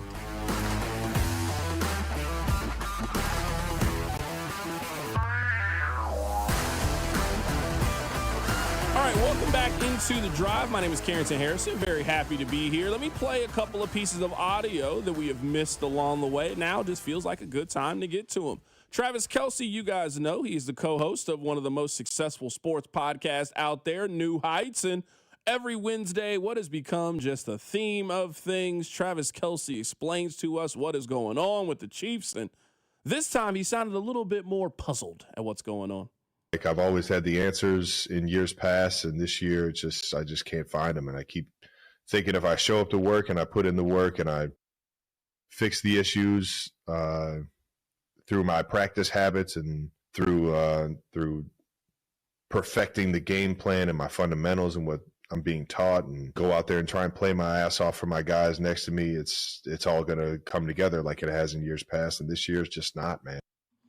It's not coming together this year. I mean, that's for sure. I'm not here to kick Travis Kelce or the Chiefs while they're down, but I don't think anybody has the answers for what has gone wrong this season. I mean, the answer is just about everything, honestly. The offense has been broken at times. Their inability to get off the field on third downs, their inability to get pressure with their front four, their defense doesn't take the ball away, special teams. I mean, it feels like when the Chiefs solve one issue, another two pop up. And they're constantly playing whack-a-mole with trying to fix all of the issues on the team, when in theory, they haven't really fixed many of them. If we went back to, the third, fourth game of the season and the problems that you saw, man, very few of those problems got fixed as the season progressed. And I think a lot of us, and I put myself in this category, thought that the return of Xavier Worthy and the return of Rashee Rice were just going to be able to mask over a lot of problems because they just would outscore people. That has just not really been the case, and that's not really how the season has gone. I told you guys this earlier in the week. I firmly believe, I think that Travis Kelce, when he sits back and he makes a decision about what he wants to do, I think two plays are going to stand out. I think the play against the Philadelphia Eagles, and I think this play against the Houston Texans, really the back-to-back sequence. He dropped the ball on second down. They then threw it to him on third down. He then popped it up in the air. And I think those are going to be two plays that weigh very, very heavily on his decision about what he wants to do next season. I've kind of waffled back and forth about what I think is going to happen with Travis Kelce. And what I think you saw on the sideline there was a guy that just kind of looks and acts like it's over in some ways. And just, hey, I've had an amazing run, but I just can't do the things consistently the way that I used to. And if I don't feel like I can be the absolute best version of myself, I don't know if I want to be out there. I've kind of now gone back on the other way. Man, things were going really well there for a while with Kelce, where you were thinking, man, maybe there's a chance he could come back. I mean, there's still a possibility of that happening on a one-year deal, but I think that drop, that sequence, and how he kind of just his body language and his demeanor, I thought was very telling as he walked off to the sideline. So I want to play for you guys a couple of more pieces of audio. Here is Stephen A. Smith also talking about the possible end of Travis Kelce. There's slippage, and you're trying to figure out how to offset that slippage. And one could easily argue and surmise that he would have retired after last season had they won the Super Bowl. But that pride that exists in this three-time Super Bowl champion, who's a surefire first ballot Hall of Famer, one of the greatest tight ends in the history of football, said, I can't go out like that. It wasn't that you lost the Super Bowl. It was how you lost the Super Bowl. We have to remember that the Kansas City didn't lose. They got their ass kicked. They got stomped. We saw footage live of Travis Kelce and Patrick Mahomes sitting together in the Super Bowl, just shaking their head on the sideline like, damn, this is bad. In the third quarter. That's what a romp. That's how much of a romp it was on the biggest stage in football. And he said, I'm not going out like that. So he wanted to come back this year and give it one more try. But in response to doing that, you're talking about 6 dropped passes recently. You're talking about 60 receptions on the season, 13 games in, when he had 97 receptions in 3 more games last year. You see, and that was slippage in a lot of people's eyes. So it's just looking at your own mortality and understanding who you were and what you once were and recognizing the fact that that is no more. I think we're trying to figure out with Travis Kelce if he has 2 more home games left or has this year and next year. I would be stunned if Travis Kelce played past next year. I could see a scenario in which Kelce comes back on a 1-year contract for next year. This contract expires. He wants to come back. Let's say he signs a base salary of around $10 million with incentives that can get it to a certain place, and those incentives don't count against the salary cap. Like, there's a way to make the math work for Kelce that could really work out well on both ends. He gets to play 1 more season in Kansas City. Everybody just kind of knows, even if he doesn't announce it, that this is his last season. And there is a way to give the Chiefs some financial relief, which I think they need. And I also think they're counting on with Travis Kelce. I think the Chiefs, if you are looking at kind of what they need to do this offseason and how they need to equip themselves to go out and make some of the necessary changes, they're counting on getting Juwan Taylor's contract off the books. I also think they're counting on getting Travis Kelce's number a lot significantly lower than where it is. They're going to need that money. If you want them to be a major player to either go get another wide receiver or to go get a pass rusher, man, that money's got to come from somewhere. It's a salary cap kind of league. I think that money is coming from some of Travis Kelce's money and some of Juwan Taylor's money, and you've already got your right tackle. You got Josh Simmons. You now got Issa Pole that I think you have to have some conversation about what he means for the Chiefs. If he's just a swing tackle, if he's a guy, the way that he played, it is at least worthy of him finishing out the rest of the season and just seeing what you got, giving him more reps, giving him more tape, and something to go into the offseason with, especially if this team isn't going to make the playoffs. So I think that is some money that the Chiefs have you've already started to spend that money and allocate that money elsewhere. So I do think there is a space for Travis next year. Travis has been very good this year. No problem if he comes back next year, but I think he's going to have to come back at a number that just makes sense for everybody. And I think he's willing to find out what that number is. One more piece of audio that I want to play for you guys, and then we'll go around the NFL. Here is Rich Eisen talking about the Chiefs. Is this a what's more likely Wednesday right now? What's more likely? The Chiefs get eliminated this week, this elimination scenario, or this happens? They get eliminated this week. Ooh, I'm with Chris. Why? Because you think the Chargers don't lose 3 of their last 4? Because you can't sit here and say the Ravens and the Dolphins are winning out, right? Ravens and the Dolphins are not winning out, right? Right? No. Let's take it one piece at a time. Think so. Are the Colts winning 3 of their last 4 with Phillip Rivers? Probably not. Okay. But I don't hold on a second. You don't think the Chiefs are winning out? Right. That's the thing. Well, the Kansas City Chiefs have the rest of the way the Chargers at home. Okay. Then they are at Tennessee. Then they have Denver at home, and they're at Vegas. Which one of them gets them in Arrowhead? On Because they're not losing on the road. On Sunday. You think the Chargers go in, sweep the Chiefs, potentially end their season? Yeah, the Chargers are a better team than Kansas City. Yeah, but a better team doesn't always win. I'm just saying this is more than a Dumb and Dumber. You're saying I've got a chance here. Going in Arrowhead. Now, the problem is, again, they've lost 4 of their last 5 and have not looked like a team that can rip off 4 in a row because they can't string together 2, 3 clean drives. That's the problem. 2, 3 clean quarters. That was Rich Eisen on the Rich Eisen Show talking about the Kansas City Chiefs. I do believe the Chiefs are going to lose to either the Chargers or the Broncos. They just haven't shown me enough consistent play to think they're beating 2 possible playoff teams. I just haven't seen it. I don't care where the game is. I just don't think they're winning both of those games. They can probably win one of these games. I wouldn't be surprised if they win on Sunday. Like, that's a tough turnaround for the Chargers. overtime game on Monday Night Football. The Chargers might be just as beat up right now as Kansas City is. It's going to be cold outside. Quick turnaround, road game. Like, I could very easily see the Chiefs winning this game and just, hey, we just kicked this can down the road. Man, the Broncos are decidedly better than the Kansas City Chiefs, if that's the case. And, I mean, when it comes to those two road games, they're winning both of those games. I might be down on Kansas City. I've got my questions about the Chiefs. I don't question them that much on whether or not they're going to beat the Titans or the Raiders. They will definitely take care of business when it comes to either one of those teams. We'll get back to the Chiefs here coming up in a bit. There is a lot of news right now happening around the National Football League. Rob, let's get to it. Carrington, let's start around the NFL before we get to the games because the games are interesting. Let's start in Cincinnati with Joe Burrow, who had some interesting comments earlier this week talking about how it's not very fun right now in Cincinnati. Carrington, how do you hear these comments? Is he begging for change when it comes to the organization, head coach, offensive coordinator, etc.? Or is he looking for change in the fact that he wants out of Cincinnati? Or are you getting Andrew Luck vibes from Joe Burrow for what he says earlier this week? I thought you were going to play the audio. You want me to play it? I'll play it. I got you. If I want to keep doing this, I have to have fun doing it.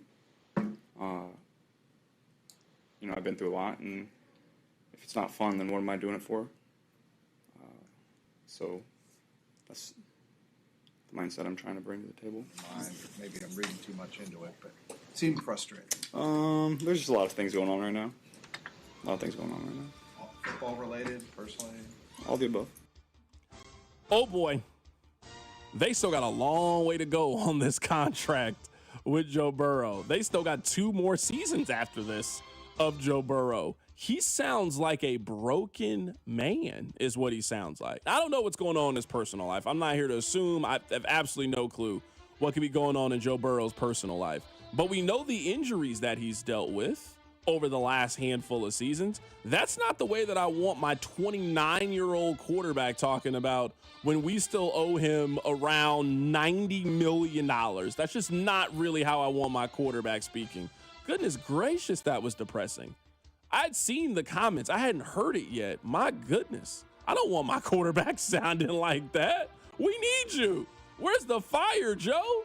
What happened to the Joe that was smoking the cigar in the locker room? What happened to the Joe Burrow that changed the spelling and walked out of the tunnel for senior night at LSU? Does that Joe Burrow still exist? I mean, maybe I'm overreacting. That hit the ear. He sounded bad. He sounded genuinely bad. That hit the ear like sounded Andrew like Luck. somebody who football has beaten him up over the last couple of years, and it is not fun for him. I always say football is like robbing a bank. Man, your heart got to be in it. I'm not robbing a bank with somebody who 100% ain't in it, bro. Hey, we got to find something else. We got to figure out a new way to get this money. Everybody a part of this planning has to be fully committed to us going along with this caper. And if one of us is not in it, that's how we get caught up. So if I'm playing football with somebody who sounds like that, hey, we got to figure something out because you sound defeated is what you sound like.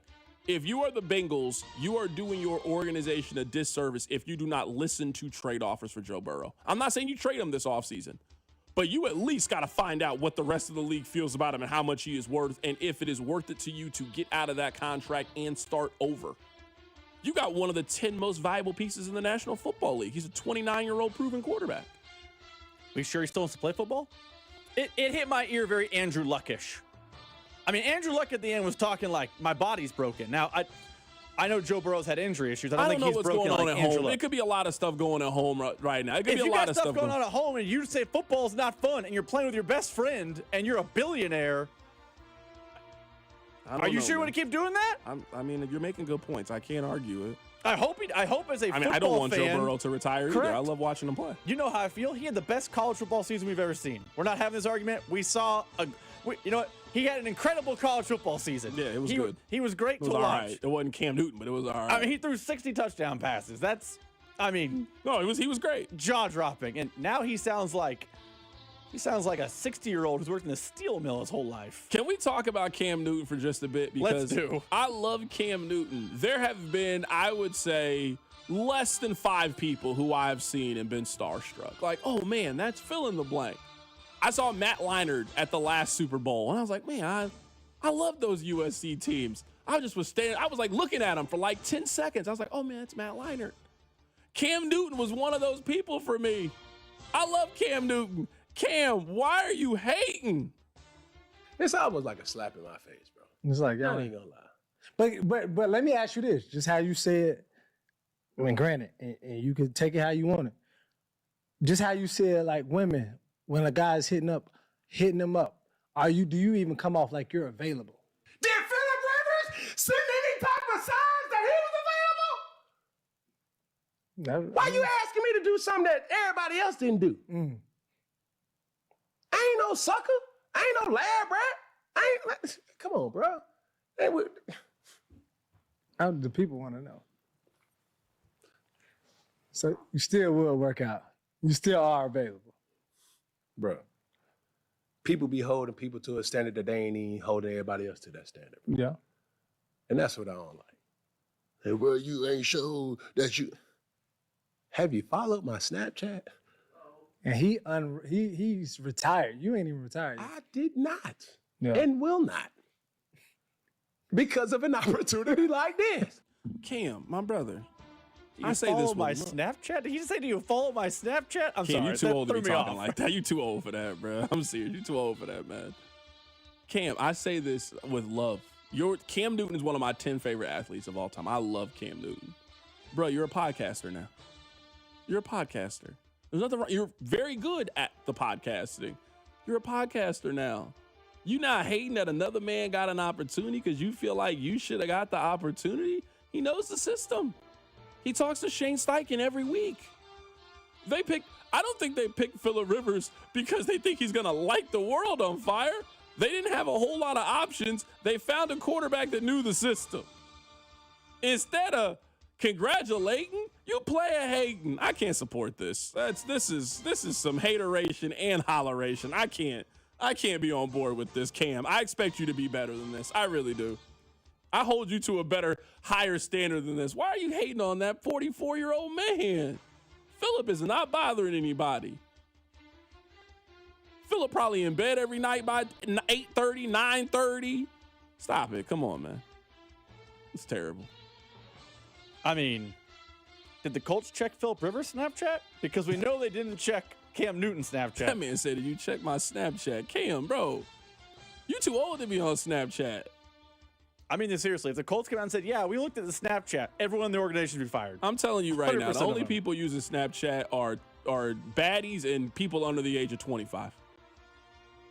That's how all the youths are meeting nowadays, by the way. Yeah, what, bro? You grew up watching Hey Arnold. You don't need to be on Snapchat, brother. You don't need to be on there. Cam Newton grew up in the flip phone era. Now he's on Snapchat. Yeah. You grew up listening to Soulja Boy. You should not be on Snapchat. You grew up wearing tall white tees. Snapchat is not the app that you need to be on. I'm serious. That's crazy to me. On Snapchat, bro. Relax.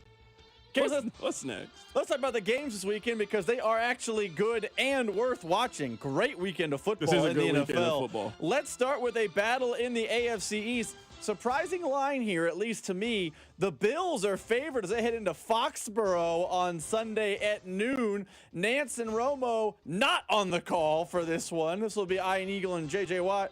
Carrington, you've spent all week telling me the Bills have to win this postseason. This postseason about the Bills, the Bills, the Bills. Does the postseason start this week for the Bills, or is Drake May and co. going to give them problems up in Foxborough? I'm biased because I got a 10-1 bet on the Patriots. I'm biased. I mean, at this point, you can't trust. I'm financially motivated to be rooting for them. I mean, the Chiefs are out of it. I had to find some joy in the rest of the NFL season. I had to find something. The Chiefs haven't given it to me. The Chiefs, all they've done is cost me money. They cost me money professionally and personally this season by the nonsense they've been on. I had to find a new team. I found that team for the New England Patriots. We're winning the Super Bowl. The pivot you've done on Drake May is wild. I don't have a choice, all right? Who do you want me to support? Justin Herbert, who has one arm? You want me to support Bo Nix? It wasn't that long ago I saw people calling him Tebow Nix. You want me to support Trevor Lawrence? I got to like somebody in the AFC, so I picked the Patriots. That's who I selected. So, yeah, I flip-flopped. So what? What are you going to do? You and Bo Nix are the same age. That's cool. You know what Bo Nix probably got? A Snapchat. No. Bo Nix definitely has a Snapchat. Bo Nix has an AARP card, not a definitely Snapchat. has a Snapchat. Speaking of Bo Nix, he might be the game of the weekend in the NFL. 325 CBS, Nance Romo. Yet again, Carrington, we find ourselves in a prove-it type of game for the Denver Broncos, despite the fact every time we ask them to prove it, they go out and prove it. Do you believe the Broncos can take care of business against the Packers at home, or is Jordan Love and co. going to come into Mile High and beat down the Denver Broncos? I'm torn. I don't trust the Patriots or the Packers. I don't really trust the Broncos either. Now, I do like the Packers a little more, and I'm still contemplating putting a futures bet on them. I'm undecided. I know I had a chance to get them at really good odds, and I missed the boat, and I picked the Patriots instead, and I got to live with that. But give me the Broncos at home. I know I picked the Patriots earlier in the show. I don't care. I could do both. I can't be wrong. Give me the Broncos at home. Do you think do you have them proving it again? Give me the Broncos at home. Are we done calling Broncos games prove-it games yet? Yeah, I'm not calling them prove-it games anymore. I feel like it continues to be prove-it games. Oh, the Chiefs was a prove-it game. The Eagles was a prove-it game. Yeah. The Packers are a prove-it game. Well, it just feels like the Broncos got to keep proving it. Because this is what's going to happen. We all just can't wait to say, see, I told you about like 5 teams in the league, and the Broncos are still on that list. We've already got the Colts out of the way. We don't got to worry about them anymore. We didn't believe in the Colts, and now there's no reason to believe in the Colts. And now we got other teams to get out of the way. So, yes, they will be playing prove-it games for the rest of the season. Absolutely. Is what we will be doing.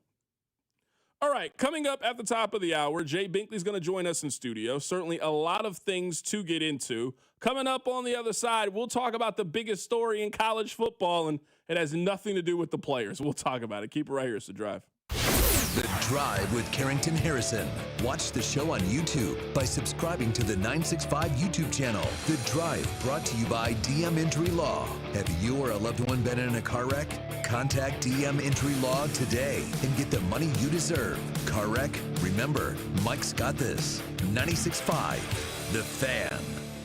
Hey, folks, it's Carrington Harrison from The Drive here. Many men remember their first time. Not that first time. I'm talking about the first time that erectile dysfunction ruined that special moment. And if you're over 50, then the chances are then you've experienced this before. That first time can be frustrating. It can be a little bit embarrassing. But here's the good news. At Heartland Men's Health, that first time can also be the last time. Heartland Men's Health specializes in treating ED when the pills and herbals fail. With a success rate of over 90%, many men see results just after one visit. So your first visit is just $99, which includes a consult, lab work, and if medically advised, you get a test dose. And if it doesn't work right there in the office, then your visit is on the house. So don't let ED define your sex life. Call my friends at Heartland Men's Health today at 844-447-6600 or check out the website, heartlandmenshealth.com today. You can also stop by and visit any of the 3 area locations, Overland Park, Independence, and North Kansas City. Be sure to stop by Heartland Men's Health. As a mom, comforting my family is what I do best. Vicks Vapor Stick provides soothing, non-medicated Vicks Vapors in an easy-to-apply stick, and it dries fast, so there's no mess. I use it to comfort myself and my family. Thanks, Mom. Vicks Vapo Stick, soothing comfort for the whole family. And try Vicks Vapo Shower Max for steamy Vicks Vapors when you need more comfort for yourself. Use as directed. BetMGM is now available in Missouri. Sports fans in Missouri can sign up for BetMGM using bonus code DUSTY and get up to $1,500 paid back in bonus bets if their first bet does not win. Enjoy a betting app that was designed for game day. Get into hockey, basketball, and pro football with features like live bets, same-game parlays, BetMGM rewards points, and surprise boosts dropping in your account all throughout the season. It's everything a sports fan could want in one app. BetMGM is now available in Missouri. Sign up today using bonus code DUSTY to receive up to $1,500 back in bonus bets if you don't win your first bet.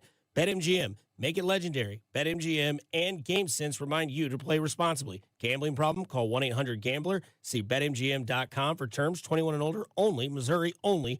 New customer offer. Subject to eligibility requirements. Minimum deposit of $10 to participate. Rewards are non-withdrawable bonus bets that expire in 7 days. Please gamble responsibly.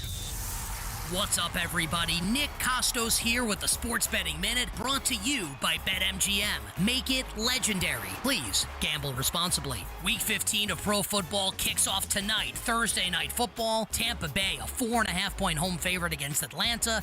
Total of the game is 44. Now, Atlanta star receiver ruled out, while Tampa getting its future first ballot Hall of Fame wide receiver back. But despite that, I think this number's a little too big, and I think Atlanta will cover the spread, cover the plus 4.5. Tampa's offense has not been great. I don't trust Tampa to win this game by margin. So coming up tonight, Thursday night, let's take Atlanta plus 4.5. Atlanta plus 4.5 in Tampa. That's it for this Sports Betting Minute, brought to you by BetMGM. Download the BetMGM app today, and please gamble responsibly. BetMGM and GameSense remind you to play responsibly. See BetMGM.com for terms. 21 plus only. Kansas only. Please gamble responsibly. Gambling problem? Call 1-800-GAMBLER in partnership with Kansas Crossing Casino and Hotel.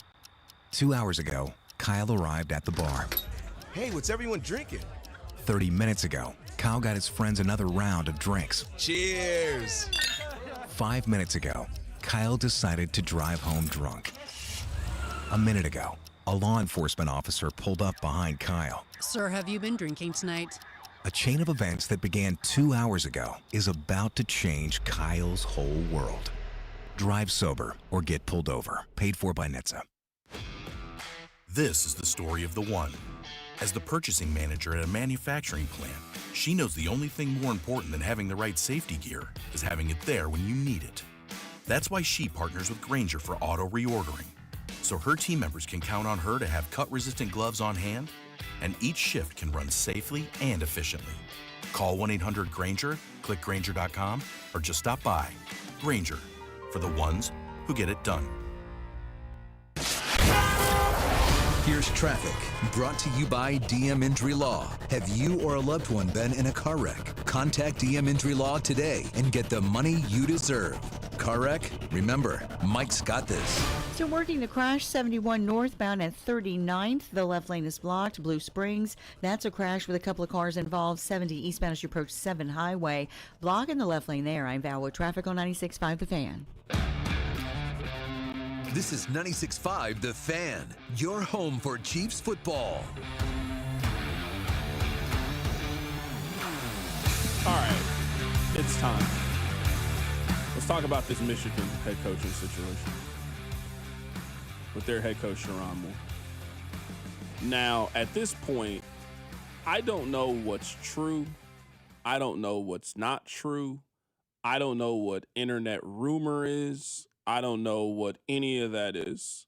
So I'm going to say allegedly because we got to say allegedly. But I guess before we get started with this conversation, I want you to know that I believe probably 80% of this. I mean, there's always some sensationalism when it comes to these things. But for the most part, I believe the rumors. I think the rumors are pretty accurate on what happened.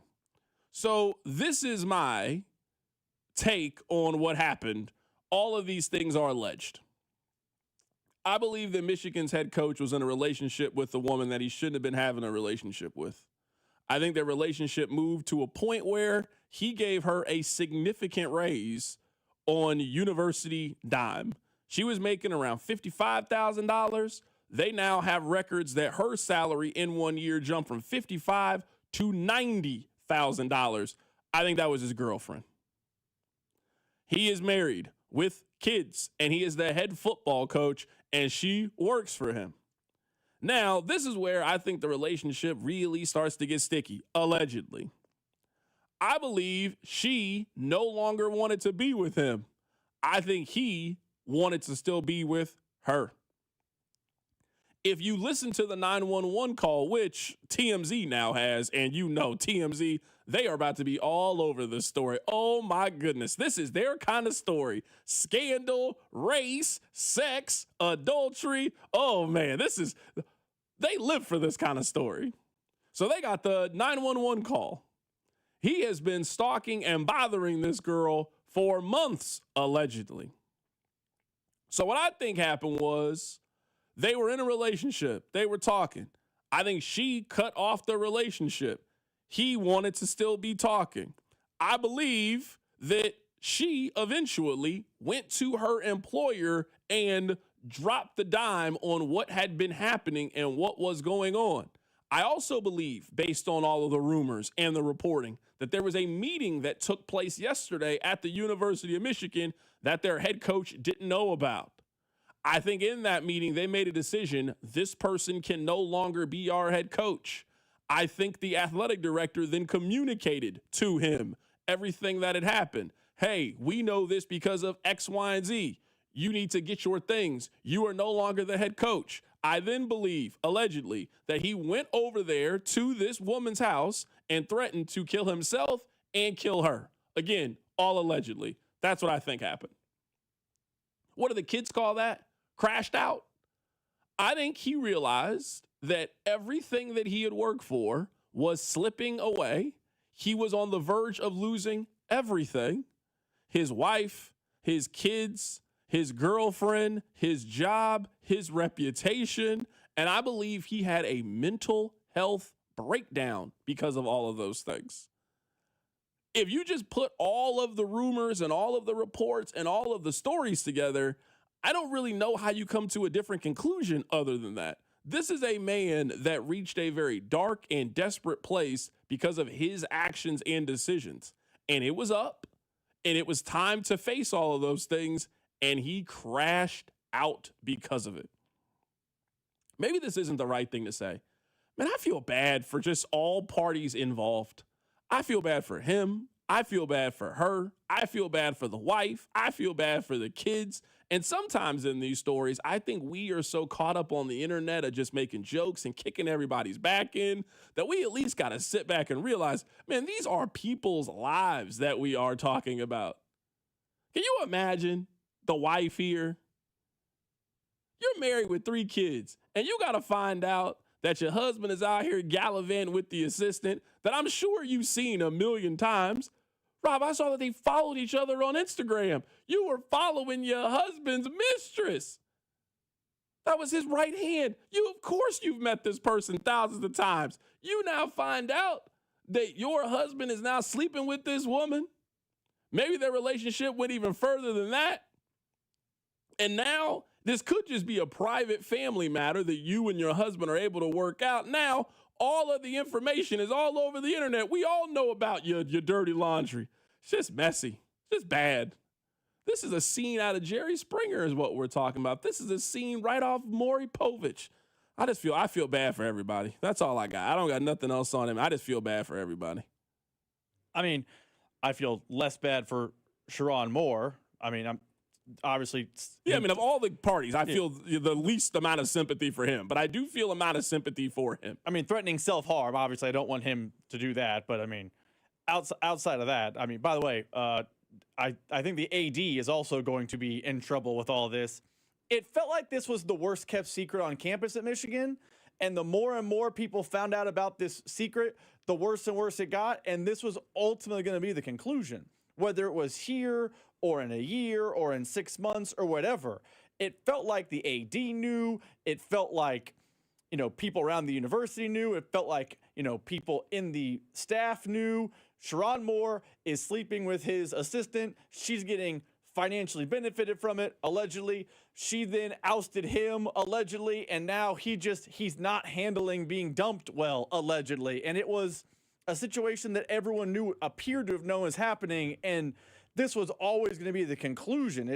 It is sad for the staffer, his wife, his kids, everyone involved, but the minute you start down this path, it never ends clean. It always ends messy and dirty. I told you the saying that a kind old black man told me. You can't be dipping in the honey where you're making your money. You can't be. I mean, Coach, this is unacceptable. This is unacceptable. That's all. I don't have anything. How did he think? I mean, we can't get into his mind. I'm not going to pretend to. How did he think? That's what he was thinking. Horny. That's what he was thinking. What was he thinking? So he wasn't. The answer is he wasn't. He was thinking about them cakes is what he was thinking about. That's what he was thinking about. What was he thinking about? The answer was he wasn't. That's easy. He's a horn dog is what he was thinking about. And now he's going to be arraigned in court What was tomorrow. he thinking? That's what he was thinking. He saw her every day and had the lust in his heart for that woman. That's what happened to Sharon. He got lost in the sauce is what he did. That's a tale as old as time we've seen this. This is not a new story. Rich, powerful man brought down by horniness. This is every soap opera you've ever seen before. So I know what he was doing. You know what he was doing. Being McNasty is what he was doing. Maybe just me. I'll never understand people who risk their very, very lucrative jobs. Horny for that is undefeated. It's undefeated, never lost. That's what it is. Horniness is Mike Tyson in 1987 is what it is. Heavyweight undisputed champion of the world is what it is. This is exactly what happened. So it's not lost on me, is that's what happened. He got lost in the sauce, and he thought he wouldn't get caught. He was playing with fire. He thought that he could get out before he got burned. He got burned and then crashed out. And I'm seeing people, he was dealing with mental health issues, and I'm not here to diminish anybody's mental health issues, but we also know somebody who got caught up and then they had an episode because they finally got confronted with all of the things. That's what I think happened with Sharon Moore. That's what I think he was dealing with. He finally found out that his secret was about to be exposed. That she was out here creeping on your wife's back with the assistant, and you could have quite possibly gotten her pregnant, allegedly. That's what I think his mental health issue was. I'm about to lose my job and my family, is what I think he was dealing with. That's the same thing we saw Tiger Woods get caught up with. I heard him on that voicemail. Struggling is what he was doing. And that's why his ex-wife went Donatello on his Escalade that one night. So this is a tale as old as time when it comes to Sharon Moore. Hey, I'm praying for you. That's all I got. I'm praying for all parties involved. I want to see everybody happy. That's what I want. That's just a crazy situation. Coming up on the other side, Binkley's going to join us in studio. Keep it right here. It's The Drive. This is Wyatt Thompson from K-State, and you're listening to The Drive with CDOT right here on 96.5 The Fan and the Odyssey app. Brought to you by DM Injury Law. Have you or a loved one been in a car wreck? Contact DM Injury Law today and get the money you deserve. Car wreck? Remember, Mike's got this. Here's traffic, brought to you by DM Injury Law. Have you or a loved one been in a car wreck? Contact DM Injury Law today and get the money you deserve. Car wreck? Remember, Mike's got this.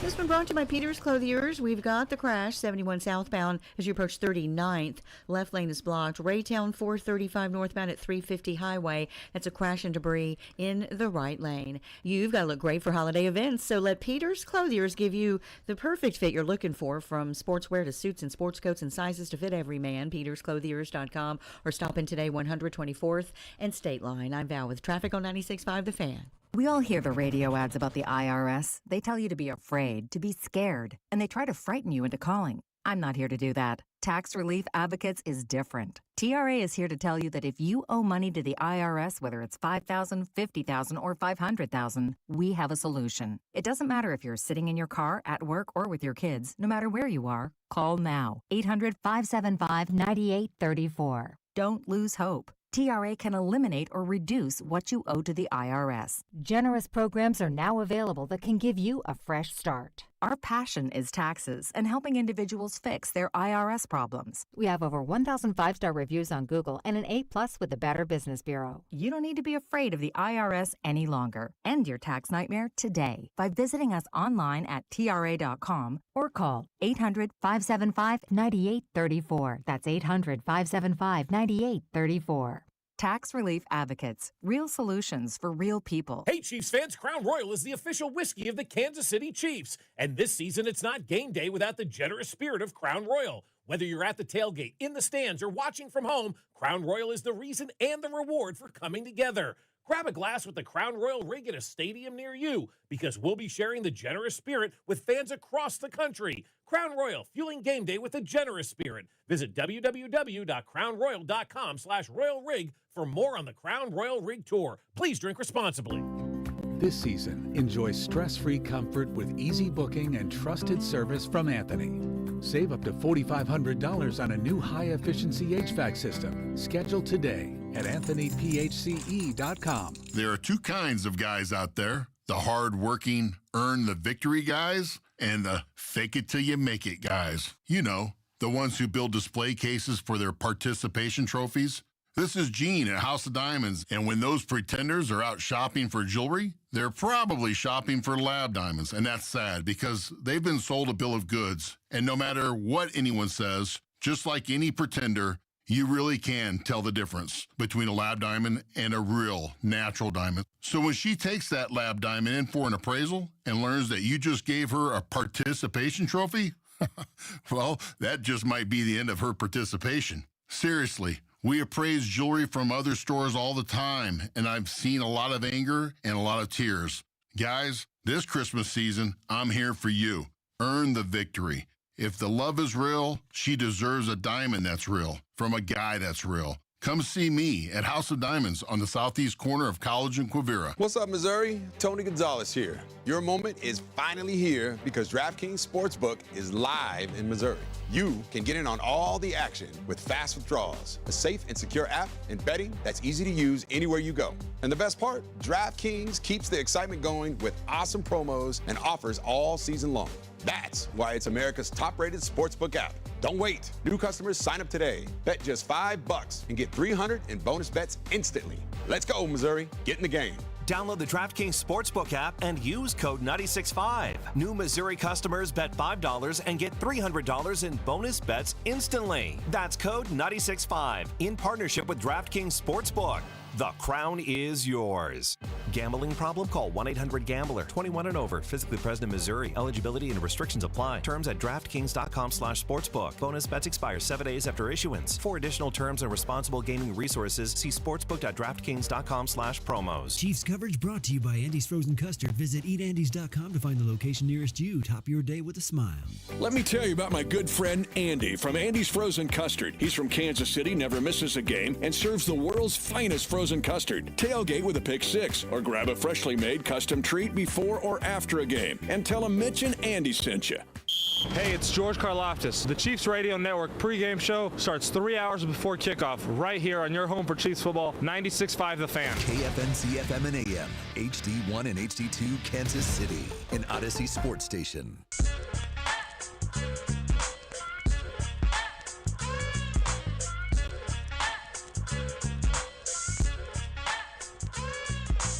We got Jay Binkley in studio for this 4 o'clock hour. Binkley, how you doing today, my What's man? going on, C-Dot? What's going on, Rob? Binkley, there's so much to get to with you. Damn, there's a bunch. For sure.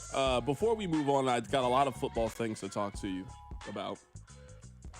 You are the only person that still asks me about my home buying I'm journey. curious. Rob doesn't ask me anymore. No one cares where I live. No one cares. You're the only person that cares. I was just like, hey, see that? You found a place yet? You found a place? No, it's concerning you. I haven't. I'm still looking. I'm still torn. I'm still being patient on trying to figure it out. Every time I've been in here, you always ask me. You've asked me about, well, you've told me about your house. What's the faux pas you don't want to have as a homeowner and stuff like this, but I've been following this journey. You haven't given me any advice. Maybe that's why I haven't bought a home yet, is because you're a homeowner and yet you're not giving me any advice on being a homeowner. I just like watching your process. It's the whole house centers, man. The HDTV thing. Do you want one? Do you want two? Or do you want three? You want to start with college or you want to start with the NFL? Either one. They're great. Okay, let's start with the national. As long as we don't talk winter meetings. Okay, I don't have Binkley. There's a lot of things I would talk to you about. Going on I there would in the never world. have you to come in and talk baseball. Okay, let's start with this. Let's say that the Chiefs were on like a crime show, at the beginning of Law and Order. And then, in Law and Order, they always they find this dead body. Are they right? the hero or the villain? No, let me finish the analogy. So the Chiefs are the dead body. And then they go to the coroner, and then they tell you what the cause of death was for the person. What would the cause of death be for the Kansas City Chiefs this season? Mental mistakes in the second half. Mental mistakes. I think the cracks in the foundation were there last year. I think Drew Tranquil said it great yesterday when he was talking about the team. And just that little cut, I took it from last night. He's talking about last year. You talk about all the little things that happened. It was there. It was right there in front of us. It was right there, but we kept rolling with it. We took that sponge, got all the water out of it. Let's let them ride, man. They're still going. They're on this run. Let's see. But the cracks in the foundation were there. But I say those mental mistakes in the second half where they weren't happening last year, they're happening this year. I think the biggest cause of death for the Chiefs this year has been their inability to get off the field on third downs. We talk about those one or two plays. Man, usually it's kind of come from, it's been a 3rd and 13, and you got to get off the field. And they just haven't gotten off the field. Those mental mistakes you have on third down where it's 3rd and long all of a sudden. I will say this, though. They're going for it, a record amount on 4th down, which has been talked about. They're number 2 in the NFL in 4th down conversion rate. So what their failures are on 3rd down, they're trying to rectify that on 4th down. And they've had a lot of success, except for last game. That clearly wasn't success for them on 4th down.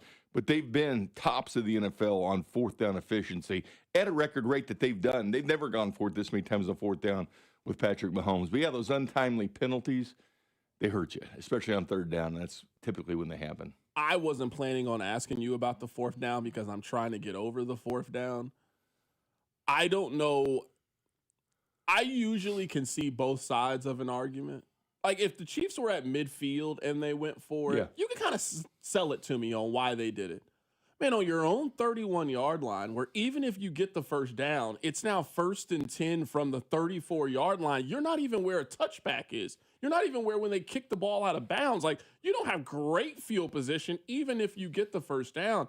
I still just don't really understand the process. So, it's kind of twofold to me. I don't really understand why the Chiefs went for it on 4th down on that 4th and 1 play. I also, if you're going to do it, why is Kareem Hunt not on the field? It'd be one thing if you did a play action where the defense has to now, you got to account for Kareem Hunt, but for him to be on the sideline on what amounted to be their most important play of the season is offensive malpractice. Well, you always go with the percentages, in my opinion, and they know it. The other teams know what the percentage of Kareem Hunt picking up those first downs, and it scares them. And also, that becomes a decoy if Patrick Mahomes is going to keep the football. So Kareem Hunt's in there for twofold.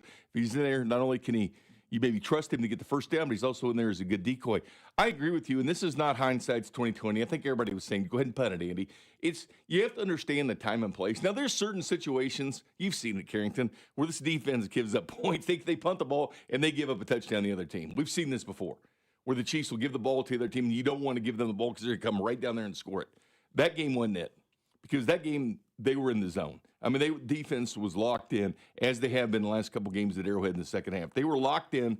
They were turning the ball over 3 and out, 4 straight 3 and outs. It's the time and place. Okay, we'll punt it, this defense, put it back on the field. That defense and Chris Jones was having, an out-of-body experience game in that game, a great game. But you have to understand the situation.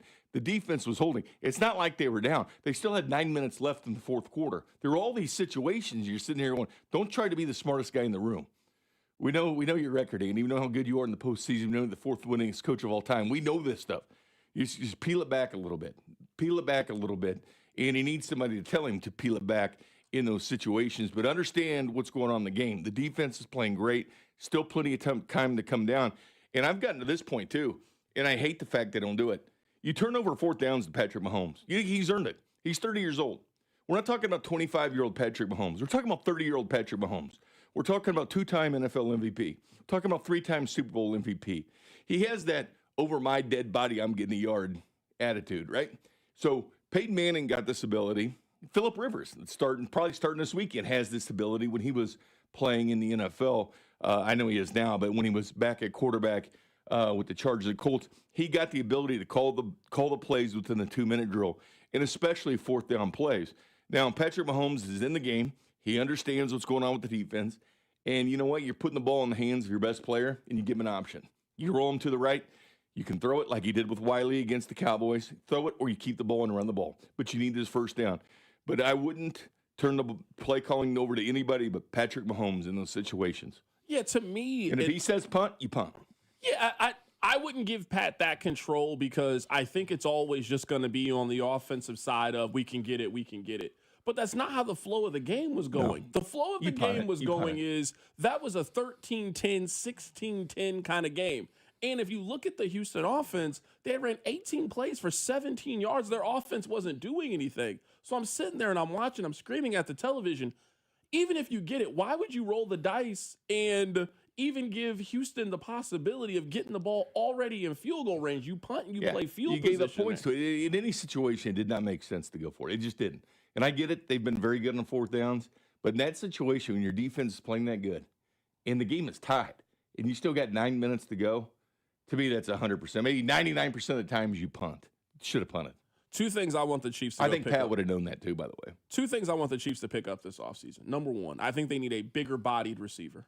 I think they need 100%. A 6'2", physical. I'm not saying they need A.J. Brown, but they need somebody with that kind of physical makeup. That's just not the kind of receiver that they have currently on their team. I also think that the Chiefs, they got away to me with, well, we don't need to do it with a running back. When the league was starting to change, when the Chiefs first started this run, running back wasn't nearly as important. But it feels like after that Zoom meeting, you remember a couple years ago, all the running backs had a Zoom meeting. Man, since then, there has been a shift, I think, in running backs and how teams are starting to use running backs. And I think the Chiefs had the mindset of, well, we did it with Damian Williams. Well, we did it with this guy. We did it with this guy. We don't need to invest in the run game. That it was obvious to everybody that they didn't have a good running back room this offseason. And the Chiefs arrogantly were like, it's okay. We'll figure it out. No, you were never going to figure it out. They did less at running back than just about any team in the National Football League. And now when you kind of need it for your quarterback to be able to rely on, and we see now in a game like this against Houston's defense, your quarterback has to carry your run game. To me, they got arrogant when it came to how they built their offense, and they built their offense like running the football doesn't matter, when every other good offense is telling you, yes, it does matter. The problem is they're a victim of their success. They've had success doing it this way. If you look at the previous 7 years, Mahomes was quarterback, they've averaged about 110 yards a game on the ground, right? This year, the most they've ever averaged. They're averaging 118.9. They've never averaged this much. They were 150 or 105 last year. They've been as low as 95 yards a game and still won the Super Bowl. That's the problem. They've won and had success not running the ball well. Now, it's by committee, and you don't want it by committee. I definitely don't want it by committee. Statistically, when you look at the analytics of it, it's bad third down runs. It's not getting the long runs. I mean, there's a lot to it. But when it comes down to it, they're still right at 119 yards a game, right in the middle of the NFL. But you're relying on your quarterback, to sprinkle in those 30 yards, those 50 yards. You don't want to see that. You don't want to see Pat getting those kind of yards at this point in the season. So, and I think Saquon kind of opened that door a little bit for running backs last year. Now you have to sustain it. He hadn't been able to sustain it this year. He had a great year last year, but he's not carrying it over this year. So it's a short window a lot of times for running backs when they're used too much. But, 100%. They need a solid ground game. For sure. The point that I've made this season is every team that you think can win the Super Bowl has the ability to run the football effectively. They might not be the best running team in the National Football League, but the Patriots have capable running backs. They have home run hitters. You got a couple of those guys. You got to have some level of explosiveness, and you just mentioned it. Man, it's not just, to me, Pat taking off and running. Because to me, if that's the last-ditch effort, sure, sometimes you're going to have to use your legs to get the first down. It is in those games where he kind of has the fine, I'll do it by myself mentality. Yeah. Those are not the good offensive days for Kansas City. And you got the vibe very early on in that game that Pat feels like he has to carry this offense the rest of the way, and their offense wasn't good enough. They don't have those home run hitters. And Pacheco, he slid to the 7th round for a reason. There's a reason why he wasn't picked till then. I mean, he had the measurables. He's got the height. He's got the weight. He's got the attitude, and he'll hit you. He's got that attitude about him. He's got 4.37 speed, and we just haven't seen it. Like, of all the running backs that should have that breakaway ability, it's a guy that ran 4.37 at the combine. But you're not seeing those long breakaway runs, the home run hitting type runs where the Chiefs can, all of a sudden just turn around, hand it off. It goes 40 yards for touchdowns or 50 yards for touchdown. That stuff happens in the NFL, but it didn't happen with the Kansas City Chiefs. It's chunk yards, man. It's 6 yards. It's 4 yards. It's 3 yards. It's not those long breakaway runs. Kareem Hunt, listen, I think Kareem Hunt does a great job in the short yardage situation. That is not your 50-yard and a touchdown guy. He can't be your number one running back. They need to clean out their running back room. They need to start first. Hit that reset button. This is Chiefs 2.0 at this point. Now, should they draft a running back early? I 100% agree. I wouldn't even be opposed to going out and getting like a Tyler Algier, who was in that Pacheco draft class, who's not really utilized a lot for Atlanta, but he's extremely effective. I think they need to do both. I think they need to get a capable veteran, like I'm not saying he'll be available, but like Rico Dowdle. They need to go find somebody like that who has been a proven back for somebody else and spend a third-round pick on a running back. Allgeier's available. I've always liked Tyler Allgeier and what he brings to the table. He's a big-bodied back. He can get those first downs, and he makes $1 million a year. I mean, he's not getting a high-paid running back, and he's a free agent, just like Pacheco is as far as the NFL. But you bring him in your running back room, you draft the running back room, and you go forward in that direction. But that is a reasonable player that they could afford at the next level. And, of course, you draft that home run hitter as well. But that's part of your running back room is Tyler Allgeier. In my opinion, that's what I'd like to see. I want to play 2 audio clips for you. This first one is from Adam Schefter, and he says that he doesn't believe that the Chiefs are going to make massive changes to the coaching staff. I think an organization is always going to examine everything after the season, and I think people expect Matt Nagy and Steve Spagnuolo to get head coaching interviews. So I don't think Kansas City is going to be making any big voluntary wholesale changes to its coaching staff. These guys are in demand. They're respected. So I don't see that happening. And we've talked about Andy Reid. Could this be his last year for a long time? And every time that comes up, he seems to sign another extension. I think he enjoys being at the office. And if you have a quarterback like Patrick Mahomes, why would you not want to be there? There are 3 people that I am more than happy to bring back next season: Andy, Brett Veach, and Steve Spagnuolo. Andy deserves the opportunity to, if this team goes 10-7, that is not fireable for your head coach. It is not fireable for your general manager. Sure, they didn't meet the expectation. This was not the season from hell. This team didn't go 2-14 this season. So, yes, your coach and your general manager get to come back. I believe their defensive coordinator should come back. Man, just about every other coach, you can make a convincing argument that it's time to replace them. You can make a convincing argument that it's time to replace Matt Nagy. At the top of my list is Dave Toub. They've had Dave Toub in place for a decade now. Special teams is different. The importance put on special teams is different in 2025 than it was when we first started this thing. They've moved back the extra point. They've radically changed the kickoff. To me, what the Chiefs need at special teams coach is they need a 30-something who one day is going to be a head coach in the National Football League. They need a Joe Judge, Harbaugh kind of type where he takes over for 3 years and then he's a hot coaching candidate people want. Dave Toub has had a phenomenal job. You've had that job enough. I look at their team. They don't get block punts. They don't get big plays out of special teams. Their kicker is one of the more disappointing kickers in the league. Like, I'm looking at this team as they need to make some massive staff changes. So when I hear Adam Schefter, who's as plugged in as anybody, say that's not what he is anticipating, that's just not the message I want to hear heading into the offseason. That's the direction you go. I agree with you 100% on everything you said there with the coaches. And, yes, it has changed so much since Dave Toub. And you want that young, hungry guy at special teams. You want that guy who can be a head coach in the National Football League. Not somebody just kind of grandfathered in, always has a job and goes out there and does it. It's imperative to get long returns. I mean, it sets that offense in short field position. That is imperative, and it's not happening. That's clearly a direction that you could go if you want to spice things up for the Chiefs. I mean, so it's third of the game. Special teams, there's nothing to sneeze at as far as how important that role is. So, yeah, I could see a change there at special teams. Wide receiver coach, running backs coach, all these things, they can be changed, and they should be changed. And as far as Andy Reid, I agree with you. And I always tell people this at night, too, when people have their questions about the head coach.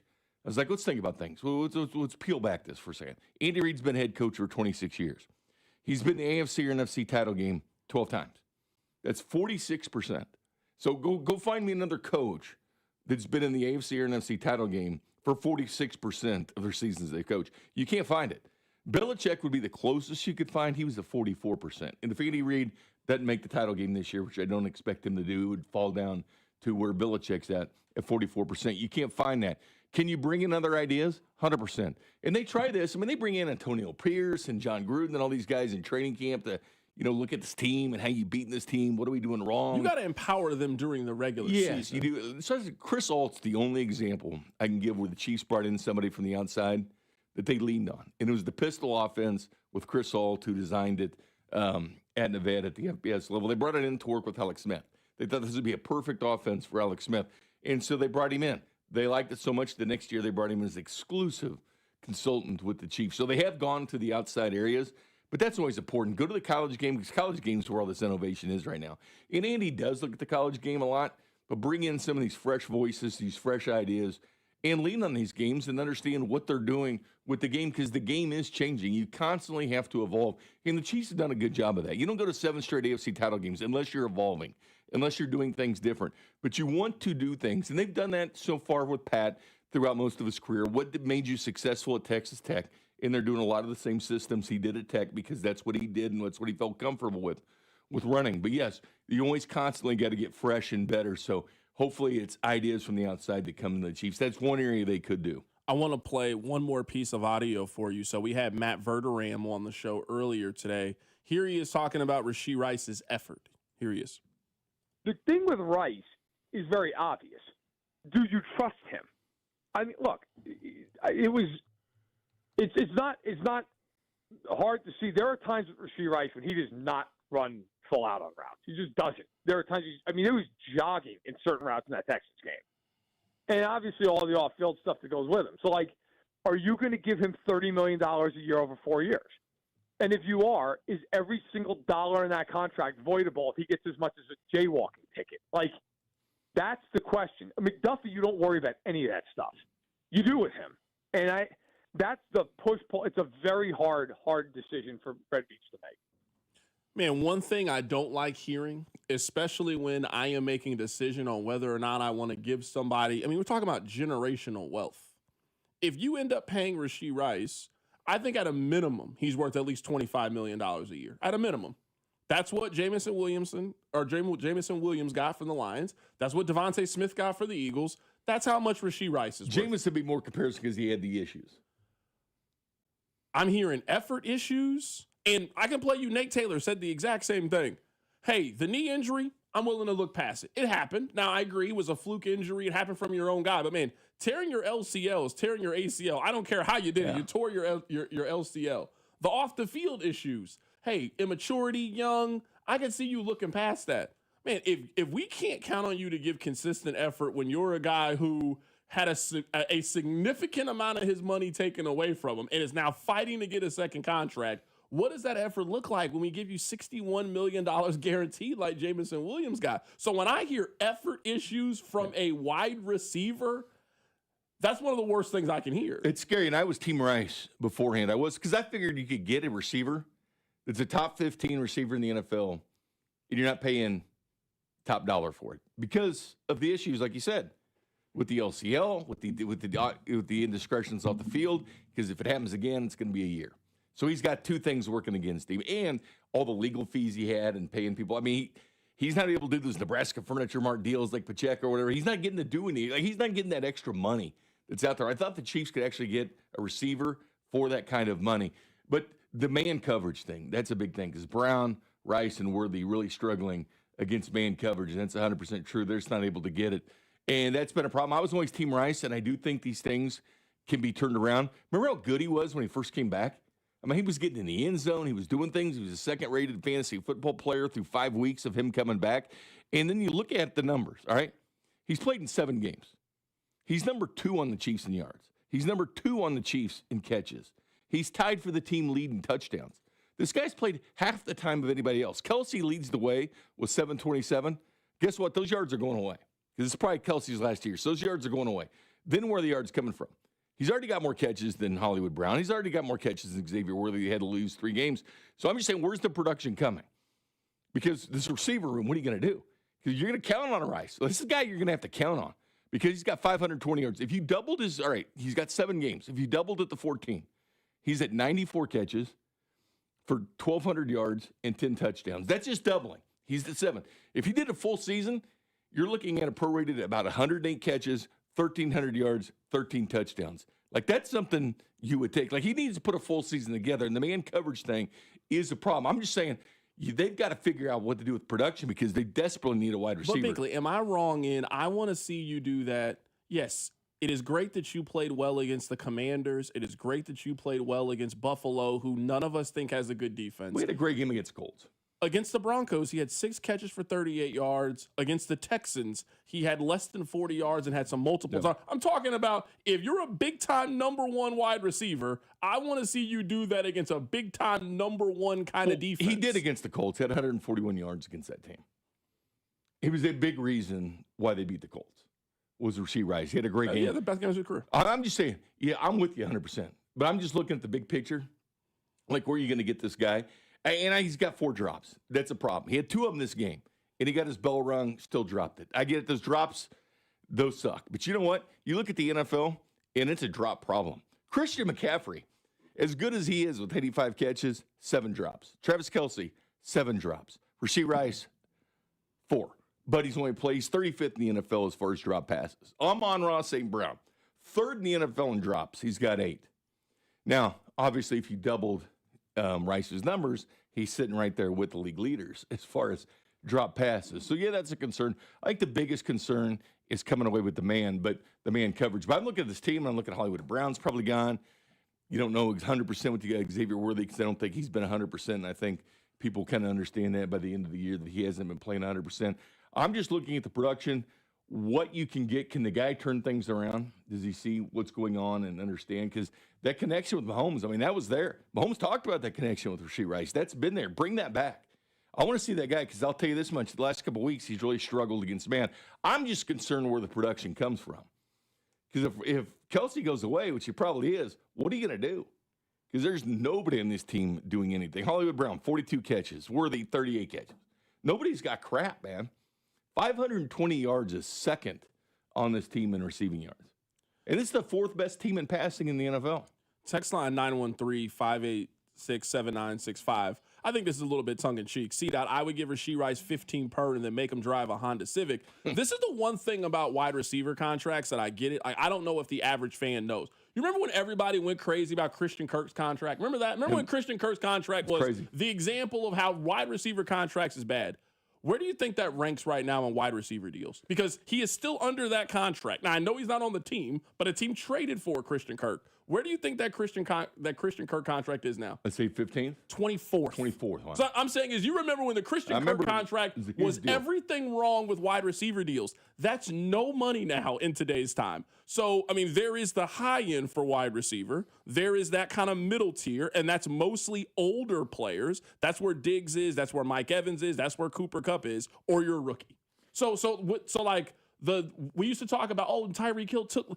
That's not what wide receivers are doing today. The market has drastically changed for wide receivers. So if I'm Rasheed Rice's agent, if you're not offering at least $25 million, please do not call me. Because I feel like my client is Nico Collins. I feel like he's Devontae Smith. He's Jamison Williams. He's DJ Moore. That costs you somewhere between $24 and $27 million. But if I'm the Chiefs, I'm battling out with who had a 6-game suspension. He had to miss a year with the LCL. He hadn't put a full season together. If I'm the Chiefs, that's what I'm coming back with. It's like, okay, if he gets docked by the NFL again, he's gone for the year, man. Is that something you want?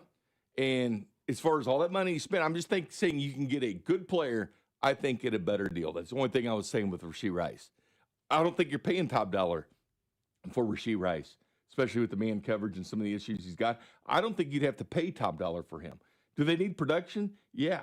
And you see the draft now is a hot topic. I ask you and I ask Rob, I ask a bunch of people, ask 10 people. Give me in the position group you draft. I mean, it was heavy on edge. It was heavy on that. And the weapons came in with 3 people with weapons, which we can talk tight ends, Kenyon Sadiq and Eli Stowers, some of these weapons, but they desperately need wide receivers. And I've always been in the camp they need 2 wide receivers, and they haven't done it. It's like you got Jalen Royal sitting there. I want to see what he's got going. I want to see 2026 going forward with these receivers and see what you got. But 100% the Chiefs do need to draft the receiver because, again, Kelce leaves, what the hell are you going to do? Who's going to catch the ball from your quarterback that you're never going to have again? You're never going to have a quarterback like this again in Kansas City. Who are you going to get him to throw the ball to? Coming up on the other side, we'll switch gears. We'll talk some college football, certainly a lot of stories. We got Binkley in studio for the 4 o'clock hour. Keep it right here. It's The Drive. The Drive with Carrington Harrison, a show that prides itself on getting it right. I don't know what I'm talking about. Brought to you by DM Injury Law. Have you or a loved one been in a car wreck? Contact DM Injury Law today and get the money you deserve. Car wreck? Remember, Mike's got this. 96.5, The Fan. Hi, this is Toby Tobin along with Jason Goodenkoff from Lewisburg Ford, Lewisburg, Kansas. Hi, Jason. Hello, Toby. Great time of the year. It is that time of year, Toby. It's the year-end sales event. Ford always puts their best foot forward, and Lewisburg Ford is always $50 over invoice. We've got the 000 promotion going on right now, Toby. That means we've got 0% financing for 66 months with 0 down payment and no payment for 90 days on 25 F-150s, 25 Explorers, 25 Escapes, 25 Mach-E, 25 Lightning, and 25 Transit. It covers about the whole gamut for everything we've got out there, Toby. And you got 0 down payment and you got no payments for 90 days. So we've got huge incentives. That is huge. What else? Right now you can get up to $9,000 off a brand new F-150 and get 0% for 66 months. Anything on SUVs? Yeah, you've got up to $10,000 off on a 25 Escape right now, Toby. Holy cow. Yeah, that's with our $50 over invoice and the 000 promotion. It's a great time. Lewisburg Ford, what is your phone number? 816-444-2300. Or LewisburgFord.com. For moments worth more, celebrate this holiday season with Stella Artois. Stella Artois is teaming up with your local Hy-Vee and Johnny's to help make your holiday gatherings a little brighter. Whether you're hosting family, catching up with friends, or raising a toast to togetherness, let Stella elevate the moment. Visit your nearby Hy-Vee or Johnny's and enter at the Stella Artois displays for a chance to win a $100 gift card. For more details, go to 965thefan.com. Stella Artois. Enjoy responsibly. This is the story of the one. As an HVAC technician, he and his digital multimeter are in high demand. So when a noisy office HVAC turns out to be a failing blower motor, he doesn't break a sweat. With Grainger's easy-to-use website and product information, he selects the product he needs to keep everything humming right along. Call 1-800-GRAINGER, click Grainger.com, or just stop by. Grainger, for the ones who get it done. Every NFL Thursday is your chance to hit the jackpot on FanDuel, because FanDuel's Thursday touchdown jackpot means that you can win a share of $2 million in bonus bets each and every week. To get in on this Thursday's action, all you have to do is place an anytime touchdown score bet before the game kicks off. And if your player scores either the first or the last touchdown in the game, then you'll win your bet plus a share of bonus bets. All you need to do is visit FanDuel.com. Use my promo code KFNZ to take a shot at the jackpot. Remember my promo code KFNZ for your chance to win a share of $2 million in bonus bets. Play your game with FanDuel, an official sports betting partner of the NFL, and 96.5 The Fan. 21 and present in Kansas. Opt in. Must apply profit boost hosting on select market. Prize pool to be split equally among all eligible participants who made the correct first or last touchdown pick. Bonus issued is non-withdrawable bonus bets, which expire 21 days after receipt. Restrictions apply. See terms at sportsbook.fanduel.com. FanDuel is offering online sports wagering in Kansas under agreement with Kansas Star Casino, LLC. Gambling problem? Can help with your best bet. Call 1-800-522-4700. Visit KSGamblingHelp.com. Hey, it's Brian Balding here. Pros don't just show up. They prove how it's done. Makita tools at the Home Depot are built with precision. Without shortcuts, Makita delivers results that reward hard work. Year after year, designed for the toughest jobs, it's a choice for pros who invest in performance, not just tools. When the job calls for the best, call on Makita, built to be the best, available at the Home Depot. How pros get more done.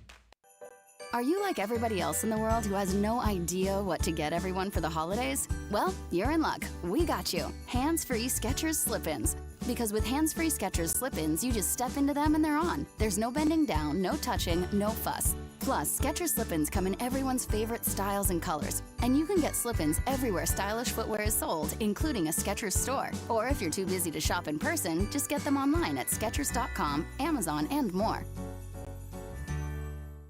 This report is brought to you by O'Reilly Auto Parts, your professional parts people. Get 5 quarts of Syntec Full Synthetic and a MicroGuard Select Oil Filter for just $32.99 now at O'Reilly Auto Parts. Limit supply. O'Reilly Auto Parts. Here's traffic, brought to you by DM Injury Law. Have you or a loved one been in a car wreck? Contact DM Injury Law today and get the money you deserve. Car wreck? Remember, Mike's got this. We got a crash in Blue Springs. Several cars involved. 470 northbound as you approach 40 highway. Right lane is blocked. You've got left lane moving pretty smoothly. And then a stall 435 westbound past State Line. Right lane blocked. I'm Val with traffic on 96.5 The Fan. You're listening to 96.5 The Fan from the DM Injury Law Studios. Mike's got this. Hey, it's Trey Smith from the Kansas City Chiefs. Welcome back to the Drive with CDOT on your home for Chiefs football. 96.5 The Fan. All right, coming up in a bit, we'll get to random question time with Jay Binkley here. Binkley is in studio. Binkley, let's talk a little college football. I do want to get your thoughts on Michigan. We'll do that in a bit. Let's start with, I understand why Notre Dame is upset. For the last 4 weeks, you have put Notre Dame ahead of Miami, and then at the end, you just switch the rules. So on the basis of that, I understand. But once all the resumes are complete, they're two fairly even teams, and they have a decided tiebreaker. You guys played one another. Team A beat Team B. Therefore, Team A has to advance to the next round. That's the part of this where, for all the complaining about Notre Dame, I feel like it falls on deaf ears with a lot of people is, wait, you're complaining you should have been over the team that you lost to earlier in the season? Their argument needs to be Alabama. Their argument needs 100%. to be, and I saw this stat, I'm not sure if you saw it or not, out of the last 16 teams that have lost in their conference championship, 15 of those teams dropped in the following polls. Yep. The only team to not drop in the polls is Alabama. Stayed at 9. Basically, what they're saying is the game just didn't happen. It didn't help Georgia. It didn't hurt Georgia. It didn't help Alabama. It didn't hurt Alabama. So wait, why do we even play the game if it didn't matter? But it hurt BYU in the same way. They got rolled too. They got rolled too, but they got moved down. Notre Dame played those two elite teams at the beginning of the year, and they lost to both. I'll give them credit. They went down, played Miami in Miami. They lose by 3. Then they played Texas A&M at home. Tough game, but they lost by 1. Then they've gone on a roll, not beating the best of competition. There's a few games in there they're good teams, but for the most part they didn't. But I'm with you. The committee made a mistake by not having Miami up there earlier. And the fact they had Notre Dame. For beating them head-to-head, they should have been ahead of them. That's where they made the mistake. Because at the end, I think they just kept sitting and waiting. Then they gradually started moving Miami up, and then they got, side by side with Notre Dame. You knew it was going to happen. Like, you knew it was going to happen when Miami started inching their way to Notre Dame. They're we got to go head to head now. They could have been doing this earlier. So I get that. I understand Notre Dame's problems and I understand their angst. I think they're going about it the wrong way, attacking every commissioner and attacking the system. Do you know they have this memorandum where they're automatically in the playoffs? They're a top 12 team. I can't believe that the other teams have allowed this to happen. They're upset about that too now. And not only Can you that, imagine you're a team in the SEC and you're ranked ahead of Notre Dame, but because they have a rule that they automatically – I cannot believe that the Big Ten and the SEC let this happen. I agree. The rule even expands. If the playoffs expand, so does that. So from 12, they can go to 13th. So if they expand the playoffs to 14th, even if they're 13th, they're in the playoffs, which doesn't make any sense at all. Right now, we're joined in studio by Jay Binkley talking a little bit of college football. Who do you think wins this thing? Ohio State still. I mean, they're just so solid, man. I think Georgia's going to win. Really? I think Georgia's going to win this whole I'd say thing. Ohio State or Georgia. Georgia's one of those teams that I like them to the Chiefs earlier this year where they just kind of hang around, and they beat you at the end. They're there, and you think you got a chance to beat them, then you go home with the L, like teams would do with the Chiefs. But it's been differently. They've been putting people away. Like, Georgia's getting better. Like, Georgia, not a lot of superstars. That's because their quarterback's getting a lot better. Gunnar Stockton's Stockton. He's a lot better than he was 2 months ago. Gunnar Stockton's getting a lot better. So is that team. That team is just getting better. They're getting better defensively. They're doing things. But Ohio State's still going to be a tough out, man. They're just so tough inside and out in what they do. There's so many offensive weapons that they have. I mean, Julian Sainz going to New York for the Heisman at quarterback. He's getting better, in my opinion. You've got 2 great receivers in Cardinal Tate. He'll be a first-rounder. Jeremiah Smith, it will be a first-rounder the following year. He could finish, 6th or 7th in the Heisman as it is now. But he'll be in that 2027 draft. And then Max Clare, their tight end, is probably the 3rd best tight end in this draft. So they're loaded at weapons. And Bo Jackson at running back. So they've got a lot of talent. That defense is no joke. The defense is number 1 in the country. That was a dogfight with Indiana. That was a good game. I'll give credit to Indiana. They beat them. But that was two even teams going, defensively back and forth, throwing barbs. But Ohio State and Georgia. If you had a Heisman vote, who would you give it to? Mendoza. Fernando Mendoza.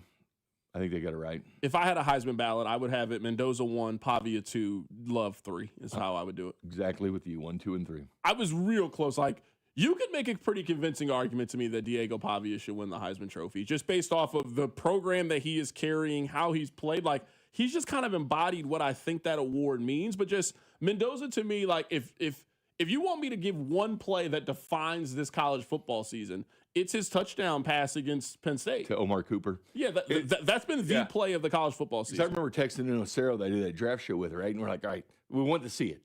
Because Indiana's been rolling teams, by 40 points or whatever. All right, this game's coming down to what's he going to do when he has a chance? Is he going to take this team down and score? And he did. Hits Omar Cooper there in the back of the end zone. Gus Johnson goes nuts, and the rest is history. But yeah, Pavia, Missouri really limited him. 140 yards passing, 29 yards rushing. Pavia's got really good at running the ball. Like, he's a true dual threat in what he's doing. Pavia's been unreal, but he'd be number 2. Who do you think gets the Michigan job? Mentor Jed Fish. Yeah, I was going to say, they can't just promote an offensive or defensive coordinator. No, I think that Mentor's probably in there as well. Jed Fish. I don't know how deep they're going to go to ties to Michigan, like where that's at. I know they did it with Harbaugh and Brian Kelly did it with Sharon Muir. You think Brian Kelly's got a chance? I'd go a different direction. There's a lot of Kalen DeBoer smoke. A lot of smoke. I don't think he would leave Alabama to take that job, but it's been a very interesting name. That's no, it has. His name's always out there, but he's not cashing in on it. Like, his name is out there for the Penn State, but all these other guys, like Matt Rule and Mike Elko and Eli Drinkwitz, they all got raises and extensions when their name starts getting mentioned. He hasn't got it. Now, Alabama has that prestige as well. The third all-time in FBS wins. Michigan is number 1. But that's a big move to go from there. And then what would Alabama do? They can call Lane again? Lane's not going to switch. But I think somebody... Are we sure? Because something tells me, let's say the Alabama opened up and they called Lane Kiffin. Lane Kiffin would seriously consider not taking the LSU job and going to Alabama. Well, Kenny Dillingham at Arizona State, that's a young up-and-coming head coach. And there is some ties there. Taylor Lewan that played there, obviously he went to high school with Kenny Dillingham, and he doesn't have any connection, with that Michigan program. But Jesse Minter that was there with Harbaugh, he's the defensive coordinator doing a great job with the Chargers. I could see him going, but it used to be, all right, you had to pair that offensive mind with that quarterback. You just need the right guy. Look at what Rabel's doing in New England. He's a defensive-minded guy. We see McDonald in Seattle, defensive-minded guy. Belichick, defensive-minded guy. We see so many defensive-minded guys. Just find the right guy for your system. But if they did want to go with somebody that's been there before, maybe a Jesse Minter, somebody like that. I like his odds a lot. I want you guys to start loading the text line up with questions. 913-586-7965. 913-586-7965. We'll do some random questions with Jay Binkley coming up in a little bit. We'll also get back to the Chiefs. Keep it right here. It's The Drive. The Drive with CDOT. Tune in as Nate Taylor of ESPN joins the show in studio every Friday at 4 on your home for Chiefs football. 96.5 The Fan. The Drive, brought to you by DM Injury Law. Have you or a loved one been in a car wreck? Contact DM Injury Law today and get the money you deserve. Car wreck? Remember, Mike's got this. At Busey, banking is about more than numbers. It's about relationships. For over 150 years, we've been helping individuals, families, and businesses reach their goals with personalized service and local decision-making. Whether you're opening your first account or planning your next big move, we're here with the tools and support to help you move forward with confidence. Busey Bank, your partner for life's moments, both big and small. Member FDIC. What's up, guys? It's Drew. Confidence is key. You hear that all the time when it comes to everything in your life. The players that we watch and all the winning that we see comes from players who are confident and are able to deliver when it matters most. What if you could be more confident where it counts? I'm talking about Blue Chew. They provide access to chewable tablets that help you feel and perform at your best. Stronger, harder, longer lasting, like someone gave your downstairs a pep talk and a gym membership. Because showing up matters during life's most exciting moments. Day nights just got longer and better for everyone. Be ready when she is. Turn oh no into oh yes with Blue Chew. This isn't just about performance. Nothing makes you more of a legend than a little Blue Chew. Discover your options at BlueChew.com. There's an offer for you there. You get your first month free when you use our promo code KFNZ at checkout. Just cover $5 in shipping. That's it. Head to BlueChew.com for details and safety info. Then you'll be ready to chew it and do it. My name is Whitney Allen. I am a widow. My husband Ryan died. We never thought in a million years we'd have to use life insurance. The unexpected happened. With Ethos, it is so fast and easy. It's 100% online. You can get a quote in seconds, apply in minutes, and get same-day coverage. No medical exams, and you can get up to $3 million worth of coverage through Ethos. Get your free quote at ethos.com/radio. That's ethos.com/radio. Time spent on application may vary. Online health questions required. O'Reilly.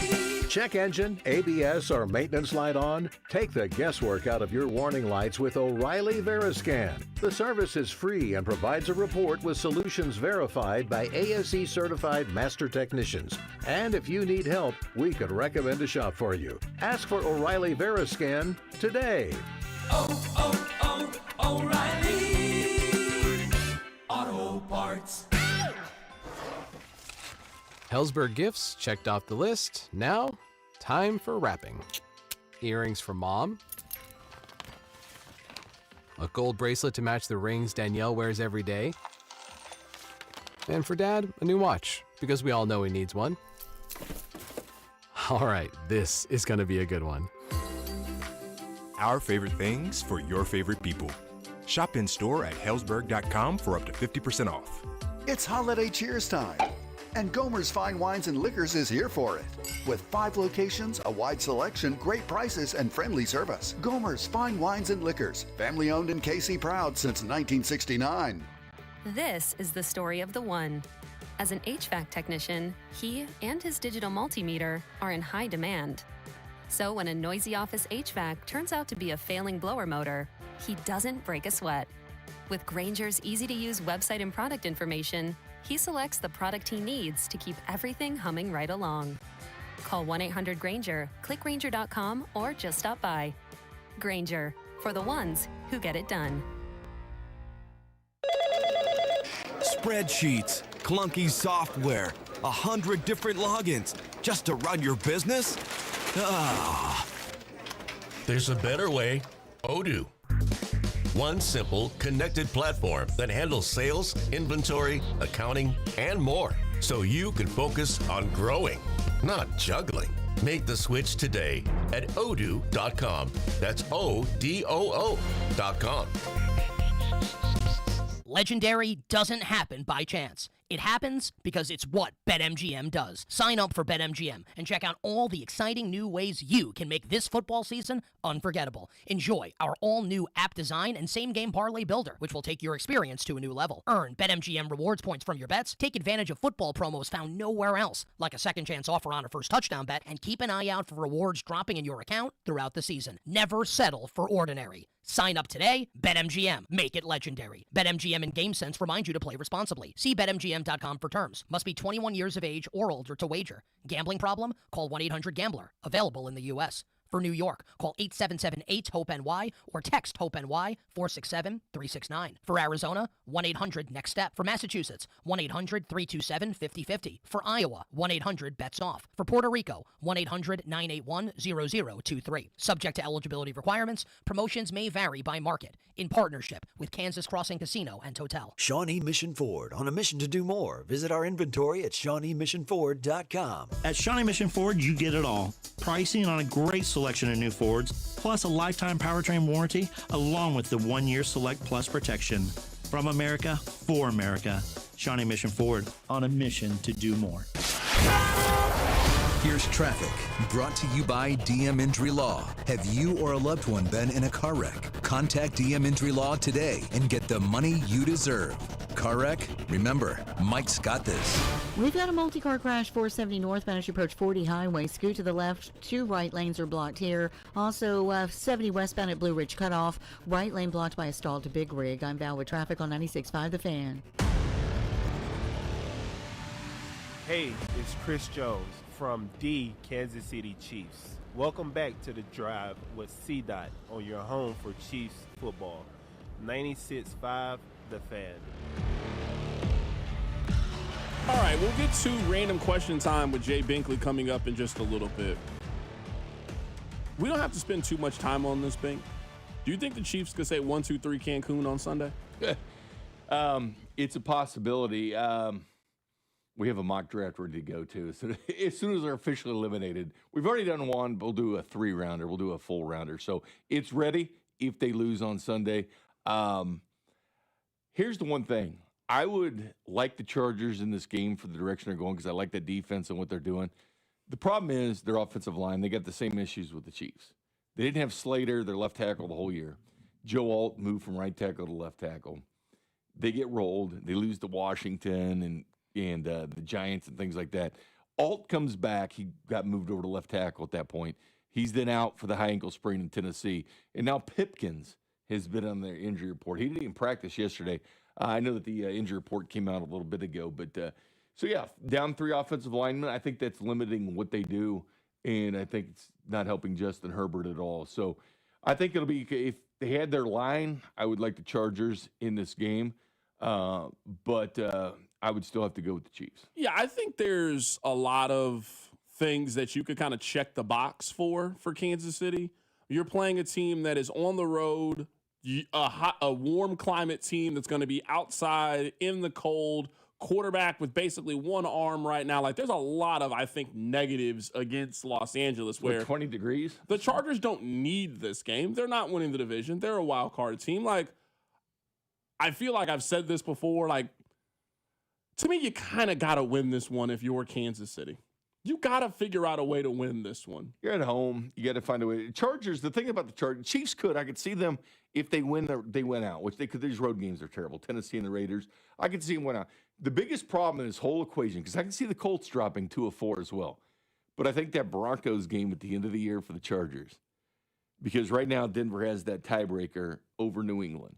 Like, if they've got it set, that 1 seed, you ain't seeing the starters. You are not seeing the starters for the Denver Broncos. That's what scares me all the way down the end, and then the Broncos rest their starters, which they will. Because the Chiefs, if the Broncos did beat the Chargers and the Chiefs beat the Chargers week, and the Chargers could be 4-2 in the division, Chiefs would be 4-2, and then it goes to the next tiebreaker, which is common opponents. And as I mentioned, yeah, that wasn't a good look because Chiefs lost to the Eagles, Chargers just beat them, but they lost to Jacksonville as well. They lost to Washington. They lost to the Giants. I mean, they lost to the Colts, and the Chiefs beat those teams. So they would have that tiebreaker if it got pushed down there. That's why the Chiefs would need the Broncos to beat the Chargers that last week. But if they don't play anybody, then I win. Binkley, I don't care about any of this stuff. You know what I do care about? Beer and football. No. Houses? What time is it? Random question time! Binkley, give me 3 venues that you would love to see a sporting event in. Hey, never been to Lambeau. Okay. I think Lambeau would be one. It's a kind of mecca of football. I think going to a SEC Saturday night game, like down in Athens, Georgia, or Tuscaloosa, Alabama. So we'll say Athens, Georgia. I got to do the LSU night game at some point in my life. I got to do the LSU night game. Somewhere in the SEC, tailgating at the Grove at Ole Miss. I got to do it. I mean, somewhere in Knoxville, partying on the river, bring your boat and go to a game at Tennessee with 110,000 people. I'll just say Athens just for it. And I think sitting there and watching the Masters golf tournament, just parking there, on the golf course and just watching some of the best in the world play. Rob, what's on your – I'll give you 3 venues right now. Where do you got to go? I want to go to Cameron. I've never seen a game at Cameron Indoor. That's on my list. I've heard it's really small. That's part of the allure. That's what people say. It's like 6,000. I want to go to the Rose Bowl. Nice. Not for UCLA. I'm not watching UCLA. I want to go to the Rose Bowl. Yeah. I'm not watching UCLA, Cal Poly. It's one of the great places. And then I've never been to MSG for any event. I want to go to MSG. I'm surprised you haven't been because KU plays there like once every 2 years? I went when they were in Chicago to the Champions Classic. I didn't do MSG. Chicago pricing is just different than going to New York. For sure. You know the number 2 arena is Allegiant in Vegas for I saw that. Yeah, it's crazy. I saw that. Binkley, give us an overrated Christmas movie. Man, I don't watch a lot of Christmas movies. Maybe that one with the BB gun. The Red Ryder the BB Christmas gun. Story. Maybe that one. Because it's always on. It's the show at Adazio. It's always on all the time. I love Christmas Vacation. Christmas Story I used to like, but it's shown a lot. Ham or prime rib for Christmas, Bink? Prime rib, if you're giving me a choice of prime rib and ham. I would definitely go ham. We had this discussion with the ham turkey. I would go ham, actually, over turkey on Thanksgiving, but prime rib for Christmas. Give us a couple of Christmas beers for people to try today when they're watching Thursday night foosball. Well, the top 3 right now in the rotation, Winter Grind. It's a winter beer that starts coming out in about November. They make it down at Mother's Brewing in Springfield, Missouri. I bought a 6-pack on Saturday. Shout out to them. Did you like it? 3 are gone, so yes. Okay. It's got a heavy coffee note to it, and I hate coffee, but I do like coffee beer. Winter Grind's been my favorite. Rob knocking out one a day for years. Winter Grind is awesome.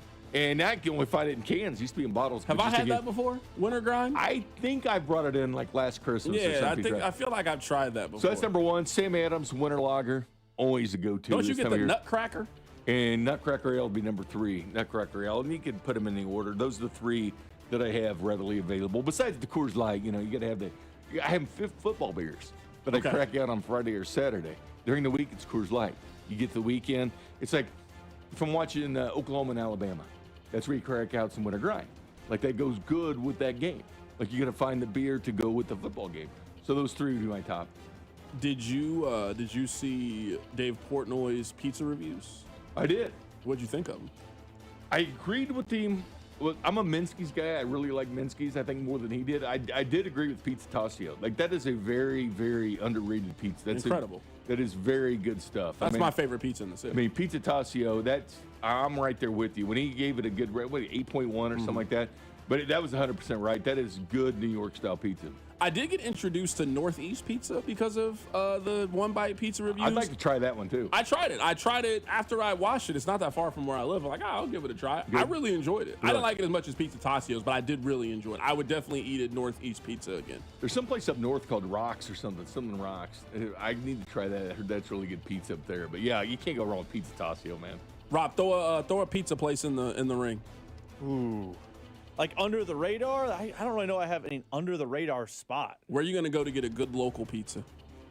Hot Rocks, that's the name of it. I like it's in Overland Park. It's Rosati's. Rosati's is good stuff. I don't know. I've heard good things about that. I don't know if that's local. It might be a chain, and if it is, I apologize. But Rosati's is my answer. It's over by my house. I like Rosati's. The other one I really like is Old Shiny Pizza because they actually have a crab rangoon pizza. I don't need all that. And they've got a good cheeseburger pizza. The 2 best cheeseburger pizzas are Old Shiny Pizza and Minsky's. If I wanted a cheeseburger, I would get a cheeseburger. If I wanted Chinese food, I would get Chinese food. Just get on a pizza. But then you combine the best of both worlds. I don't need you all think that. about it, though. You got pizza, and you got your crab rangoon, and you got your cheeseburger. You don't need separate things. Just have a pizza. Now, I am looking at this. You said Hot Rocks Pizza Kitchen. I'm on their Google. I heard it's the bomb. They have 4.4 with almost 500 Google reviews. So the streets are saying this is good. Now, I will give you credit. You have told me about 2 places up north. You told me about Liberty Bowl. That 300 burger. With a 300 burger, and the 300 burger is fire. And you also told me about Al's Wings out in Parkville, also good. So Hot Rocks Pizza Kitchen. Where's that one place that serves the New Orleans food? Mudbugs? Is that the name of that place? Mudbugs up there. Yeah, I haven't been there yet. But I remember you telling me Mudbugs was good. I remember you saying that. You got to find your spot, man. I keep a top 5. I go my top 5. I have Your top 5 are all north of the river. Yeah, that's what I'm saying. I don't go north like you That's do. not true, Rob. As a matter of fact, he goes far out to Eudora, Kansas. That's where one of them is. It's all the way to Lawrence, over K10. It's almost there. So I do. Most of it's north of the river. You are correct about that, Rob. But I do push it out to Eudora. I actually sent somebody today. Somebody owns a liquor store, sends me a text, says, hey, I'm at the airport. I got to kill some time. Where should I go have barbecue?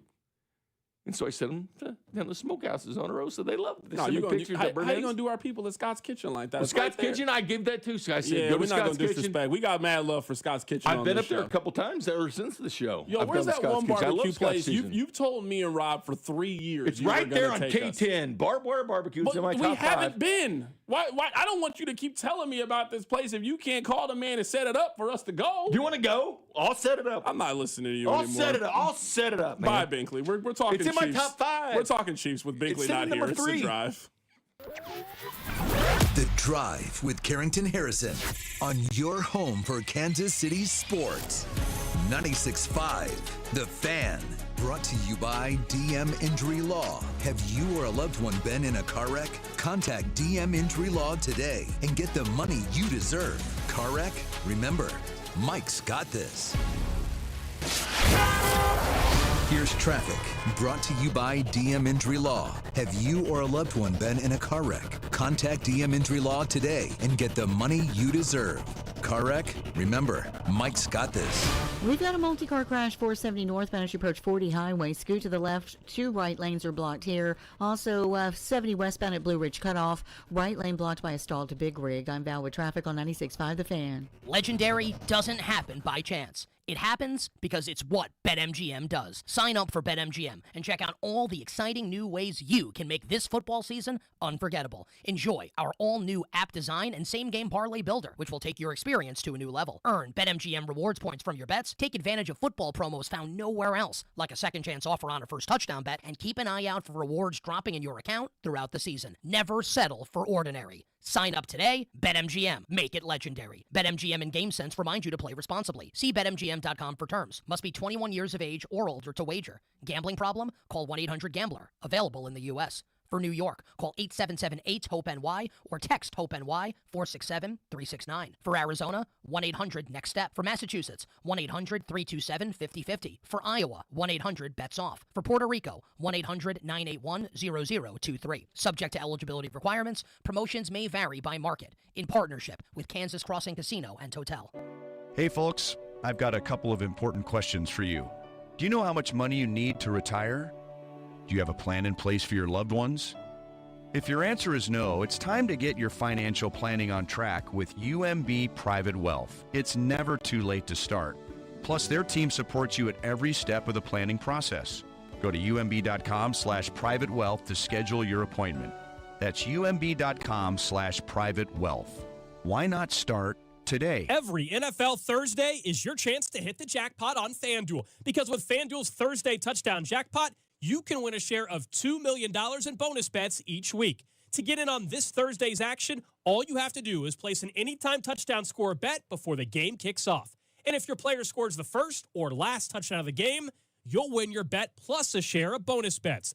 Just visit FanDuel.com/Alex to take a shot at the jackpot. That's FanDuel.com/Alex for your chance to win a share of $2 million in bonus bets. Play your game with FanDuel, an official sports betting partner of the NFL and 96.5 The Fan. 21 and present in Kansas. Opt in. Must apply profit boost token on select market.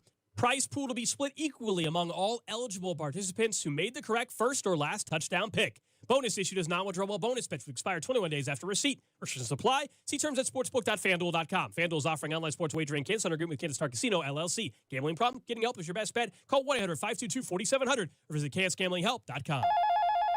Thanks for calling the Holiday Gift Line from the Missouri Lottery. If you still have presents to buy, don't panic. Missouri Lottery holiday scratchers and draw games are perfect for everyone on your list 18 and over. And you don't even need a gift receipt. Happy holiday gifting from the Missouri Lottery. Play responsibly. Car, truck, or motorcycle wreck? Remember, Mike's got this. Paid for, client portrayal, and endorsement. Choice of a lawyer is an important decision and should not be based solely upon advertisements. After my car wreck, there was a lot I didn't know. I do know. If you've been hurt in a car wreck, call me. I've got this. Mike's got this. 816-888-7500. Mike's got this. Don't drink and drive, keep friends alive, speak up and say, put keys away. Takes everyone, still can have fun from everywhere. People who care, remember when the fun is over. Always fun to have a ride that's sober. Don't drink and drive, keep friends alive. Don't drink and drive, don't drink and drive, don't drink and drive, don't drink and drive.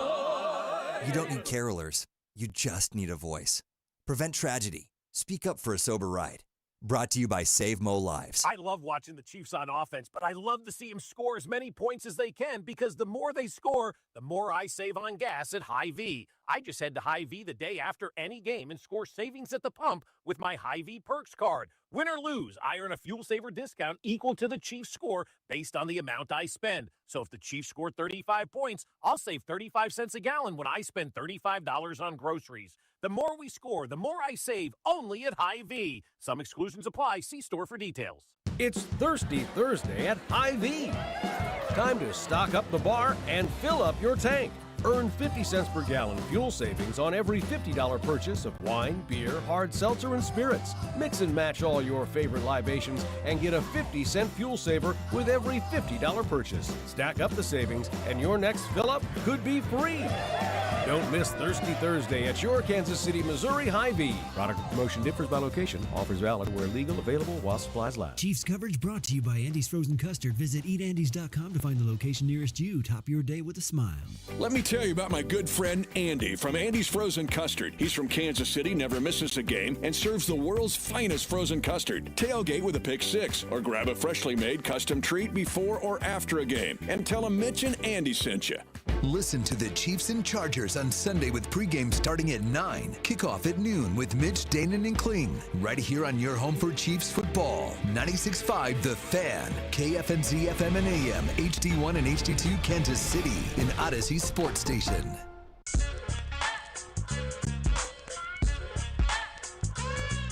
All right, congratulations on getting through your 9 to 5. Thank you so much for listening. It is The Drive. You were listening to The Drive on 96.5 The Fan, 96.5thefan.com, and also the Odyssey app.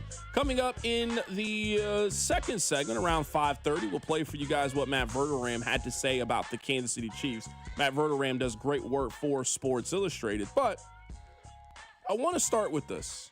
And maybe I am being paranoid, and I can live with that. But a theme I think that has popped up discussing the Chiefs is that people want changes. You guys have done this for a while. The formula has gotten stale. We think it is in the organization's best interest to go in a different direction. Well, changes means some people got to get fired. That's what changes means. You have these people that are filling these positions. Those people can no longer fill those positions. You got to bring in new blood. If you get new blood, then you got to get rid of the old blood. That's how this thing works. And again, maybe I am being paranoid, but I think you can see the writing on the wall and how the Chiefs are going to virtually spin this thing around to where we were just 1 or 2 plays away. If Rice doesn't get suspended for the first 6 games, if Xavier Worthy doesn't get the injury, if we had made 1 or 2 plays, we're in the playoffs. We think that we're fine as an organization. Where am I getting this from? Listen to Adam Schefter, who was on Pat McAfee's show. He said that he doesn't see any massive changes when it comes to the coaching staff. I think an organization is always going to examine everything after the season. And I think people expect Matt Nagy and Steve Spagnuolo to get head coaching interviews. So I don't think Kansas City is going to be making any big voluntary wholesale changes to its coaching staff. These guys are in demand. They're respected. So I don't see that happening. And we've talked about Andy Reid. Could this be his last year for a long time? And every time that comes up, he seems to sign another extension. I think he enjoys being at the office. And if you have a quarterback like Patrick Mahomes, why would you not want to be there? There's 3 people to me that I think are good. Andy Reid and Brett Veach. I know this season has been disappointing. This has not been a season from hell. If the Chiefs were 3-14, okay, we'd be having a different conversation. The Chiefs are going to finish the season with a winning record, in my opinion. So it didn't live up to the expectations, for sure. I don't want to make it seem like things have completely fallen off the track. Andy gets a shot at redemption. Brett Veach gets a shot at redemption. And in my opinion, Steve Spagnuolo, they should bring back their defensive coordinator. Their defense has certainly had some issues. I don't think their defense is flawed beyond repair. Everybody else I'm willing to listen to when it comes to the coaching staff. Number 1 for me is Dave Toub. He has been there for a long time, and I think their special teams has turned out to be a negative for this team.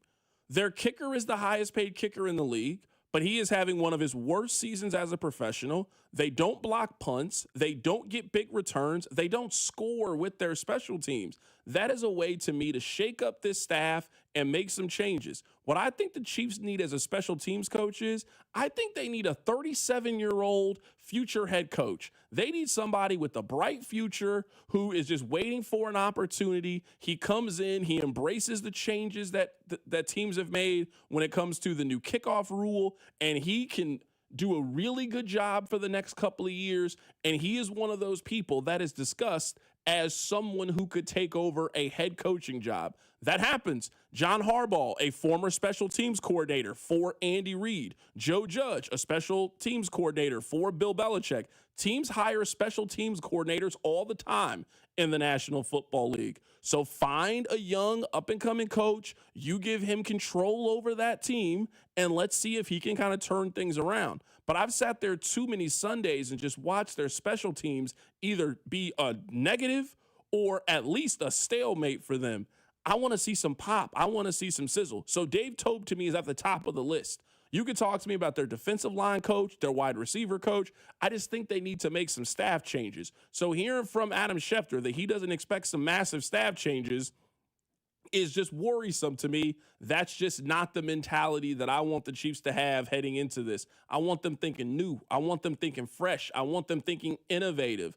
I just don't want the Chiefs thinking, well, we were just 1 or 2 plays away. We can just stay the course and our luck is going to change tomorrow. No, you need to do something to change your luck. So that's number one of what I'm worried about. Now, if we are talking about new blood, we got to talk about you getting new players as well. And we also, I think, have to potentially part ways with some players that you like, that you love, that maybe they don't fit what your new long-term vision is, and you got to make a decision. So I want to play 2 cuts for you guys. This first one is Nate Taylor being asked if he thinks the Chiefs would trade Trent McDuffie. I'll play for you the Rice cut and the McDuffie. I bring those 2 players up. They are very good, talented players. But you're going to need that salary cap space to potentially make some moves when it comes to your roster. So you're going to have to make some tough decisions. And not just tough decisions like letting Jawan Taylor go. That's the obvious decision. Everybody is on board with this. But do you want the Chiefs to make some small changes, or do you want the Chiefs to completely regroup and rebuild?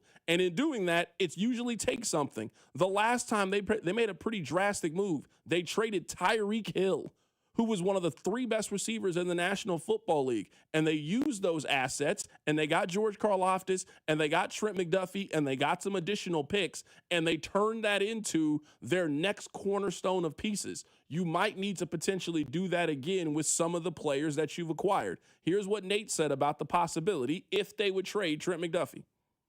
Trent McDuffie is a 2-time All-Pro player. He is not the problem.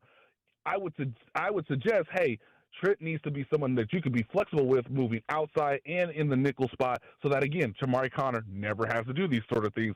And we now realize Noah Williams does have the physical traits and the makeup, I believe, and the talent, honestly, to play on the outside. So who knows what happens with Jalen Watson.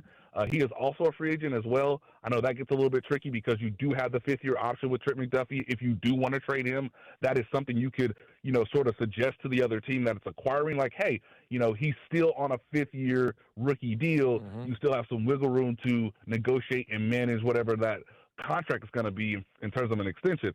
Now, I've reported this before. I don't think this has really changed since the beginning of the season, but, Trent McDuffie knows what Sauce Gardner makes. Mm-hmm. Just think about that, guys. So however you structure it, that'll be the question. Again, it's kind of like the Trey Smith situation where, is it a 4-year deal? Is it a 5-year deal? All these things come into factor, but, Trent McDuffie's not the problem. He's really good within Steve Spagnuolo's system, and he's been very productive for 4 years now. I would pay Trent McDuffie. I have been very firm on that plan when it comes to Trent McDuffie.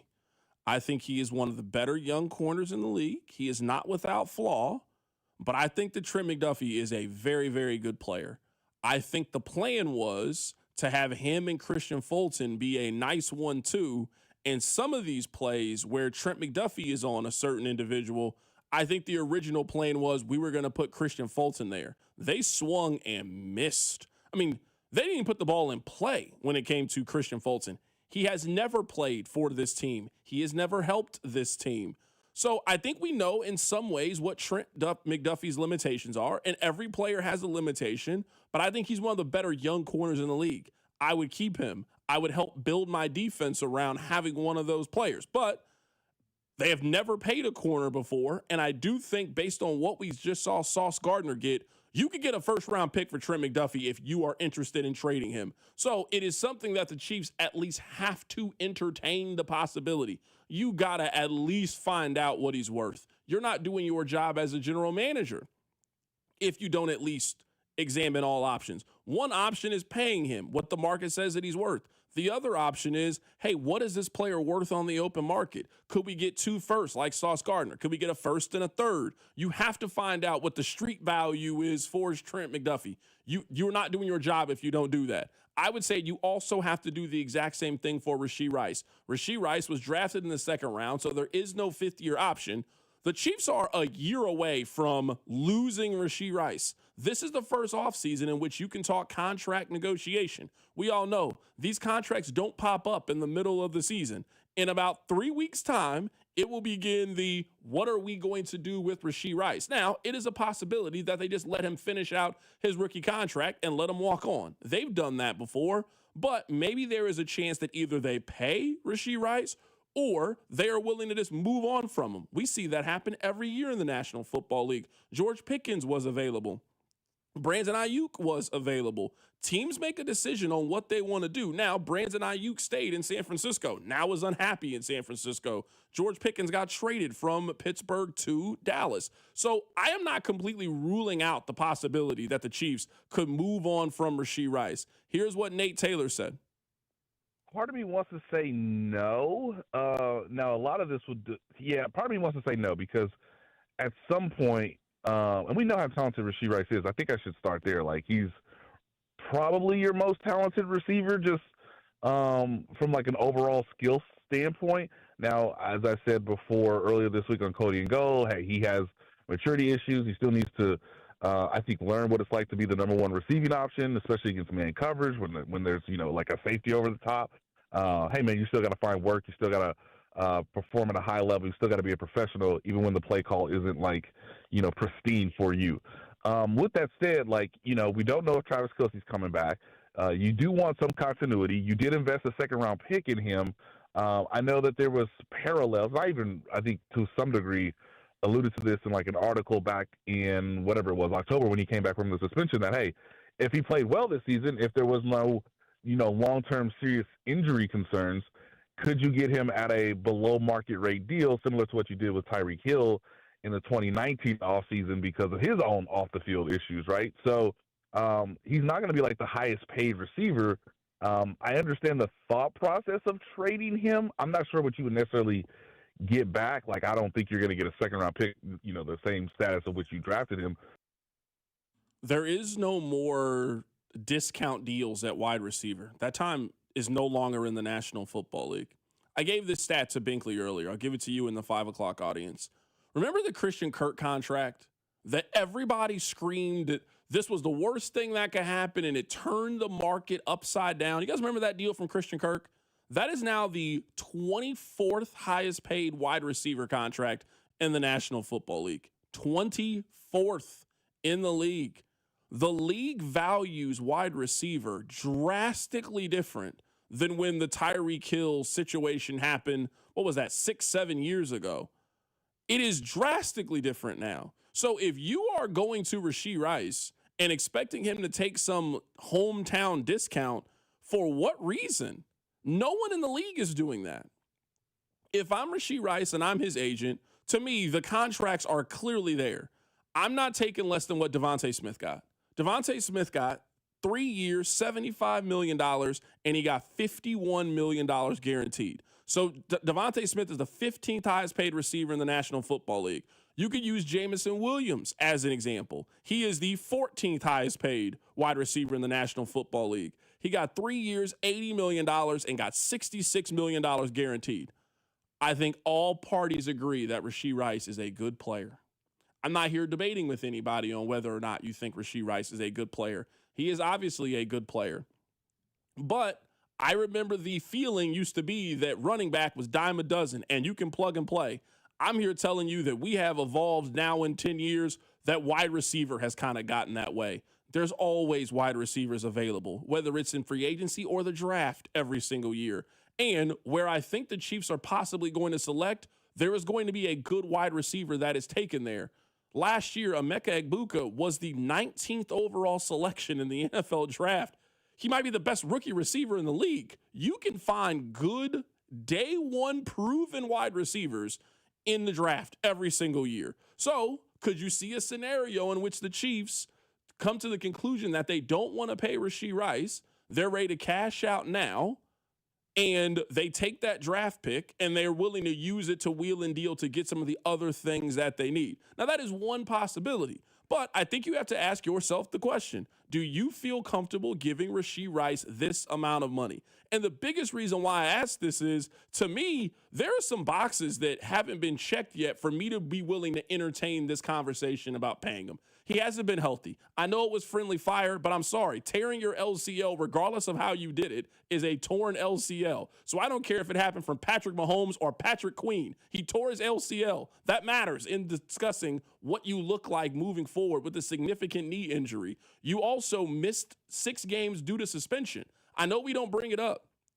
Part of the reason that the Chiefs are in this situation is they didn't have their best offensive player for the first 6 weeks of the season. And you remember, for the first 6 weeks of the season, when their offense wasn't performing, the whole sentiment was, well, these games don't count because they don't have Rashee Rice. Well, what if they'd had him? He wasn't out because of the injury for that one. He was out because of his own foolishness is why he wasn't there. You needed Rashee Rice in the very beginning of the season. Maybe you beat the Chargers in week 1. Maybe you beat Philadelphia in week 2 if you have Rashee Rice. Well, we'll never know because he got suspended because he pled guilty to a felony. So he wasn't there for you when you needed him to, injury-wise, not his fault. He wasn't there for you to begin his 3rd season. That was his fault. And now to turn around and now you're 100% sure you want to give that guy $51 million or $66 million guaranteed the way that Jameson Williams did? The answer for me is a no. I told you guys this when he was coming back. There's no scenario in which I pay Rashee Rice this offseason. None.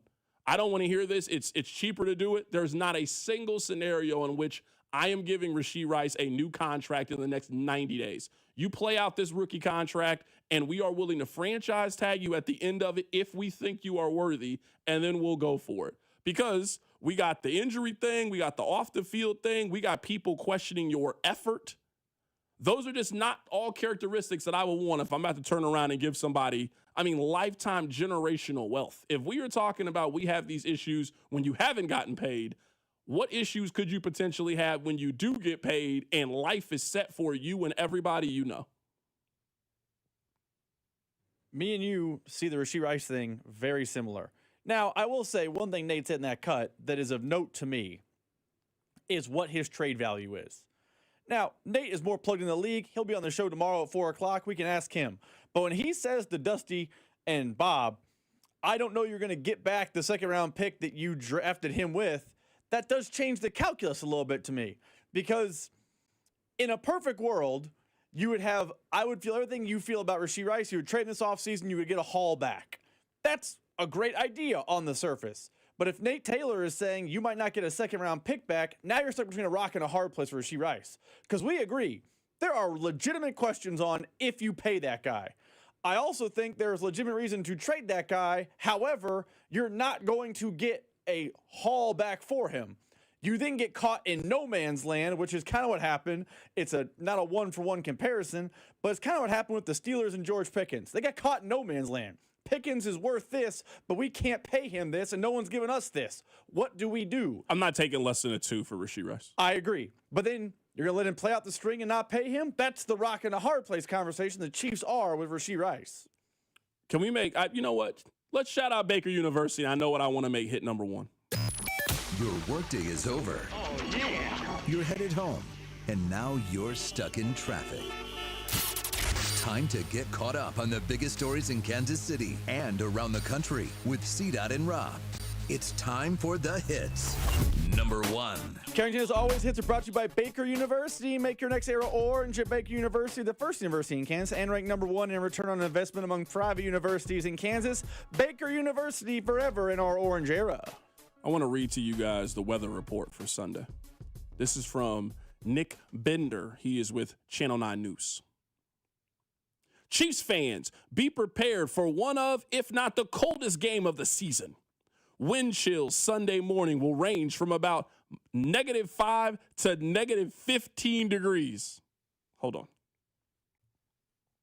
You were telling me that some of you guys are right now texting your friends and planning with your family and friends and loved ones to be outside drinking mimosas and eating breakfast. And it's going to be Negative 15 degrees wind chill? Okay.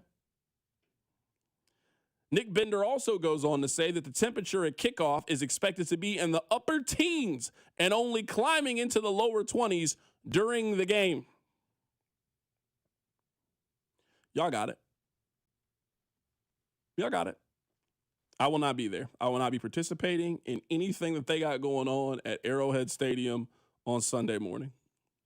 Michael Jackson could come back and he's going to run through the entire catalog. It's all right. Somebody's going to record it and I'll see it on TikTok later. I will see it on Instagram. I don't know. Rob, this is crazy to me. I get it if you're going to freeze for a team that's worth freezing for. Like the AFC Championship game, I get it, you know. Hey, you got a chance to see your team go to the Super Bowl. You know, hey, put on your long johns, put on your mittens, and get out there. You've been watching this Chiefs team all season, and you're about to sign up to go out in the negative 15-degree wind chill to watch them. They're 6-7. They got a 16% chance of making the playoffs. This is basically one step ahead of a preseason game. I ain't going out there. Y'all better than me, man. I'm telling you that. Y'all much better than me. I'm looking at the ticket prices right now. Some of y'all got the right idea. I got to get out of these bad boys. That's what some of y'all got. Some of y'all got the mindset of, I got to sell these tickets by any means necessary. Right now, Rob, it is a $40 get-in to get into this game.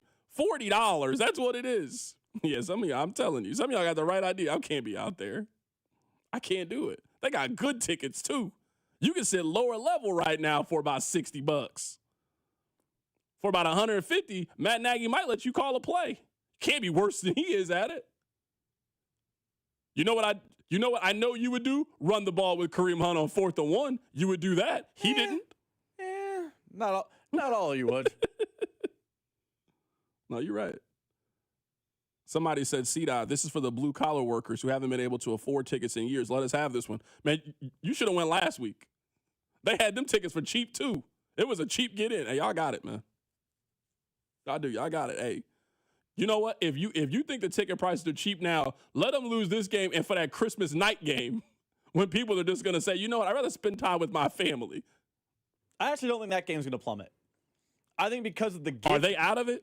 I think because of the gift-giving element, like I'm taking my kid for Christmas night. Are they out of it? Because I'm saying they're out of it now. No, what are you talking about? I'm saying, but we agree. There is a chance that Patrick Mahomes is not starting that game. There's a chance. I think it's more likely he doesn't start in Tennessee than at home. I think they'll roll him out there for the home fans no matter what.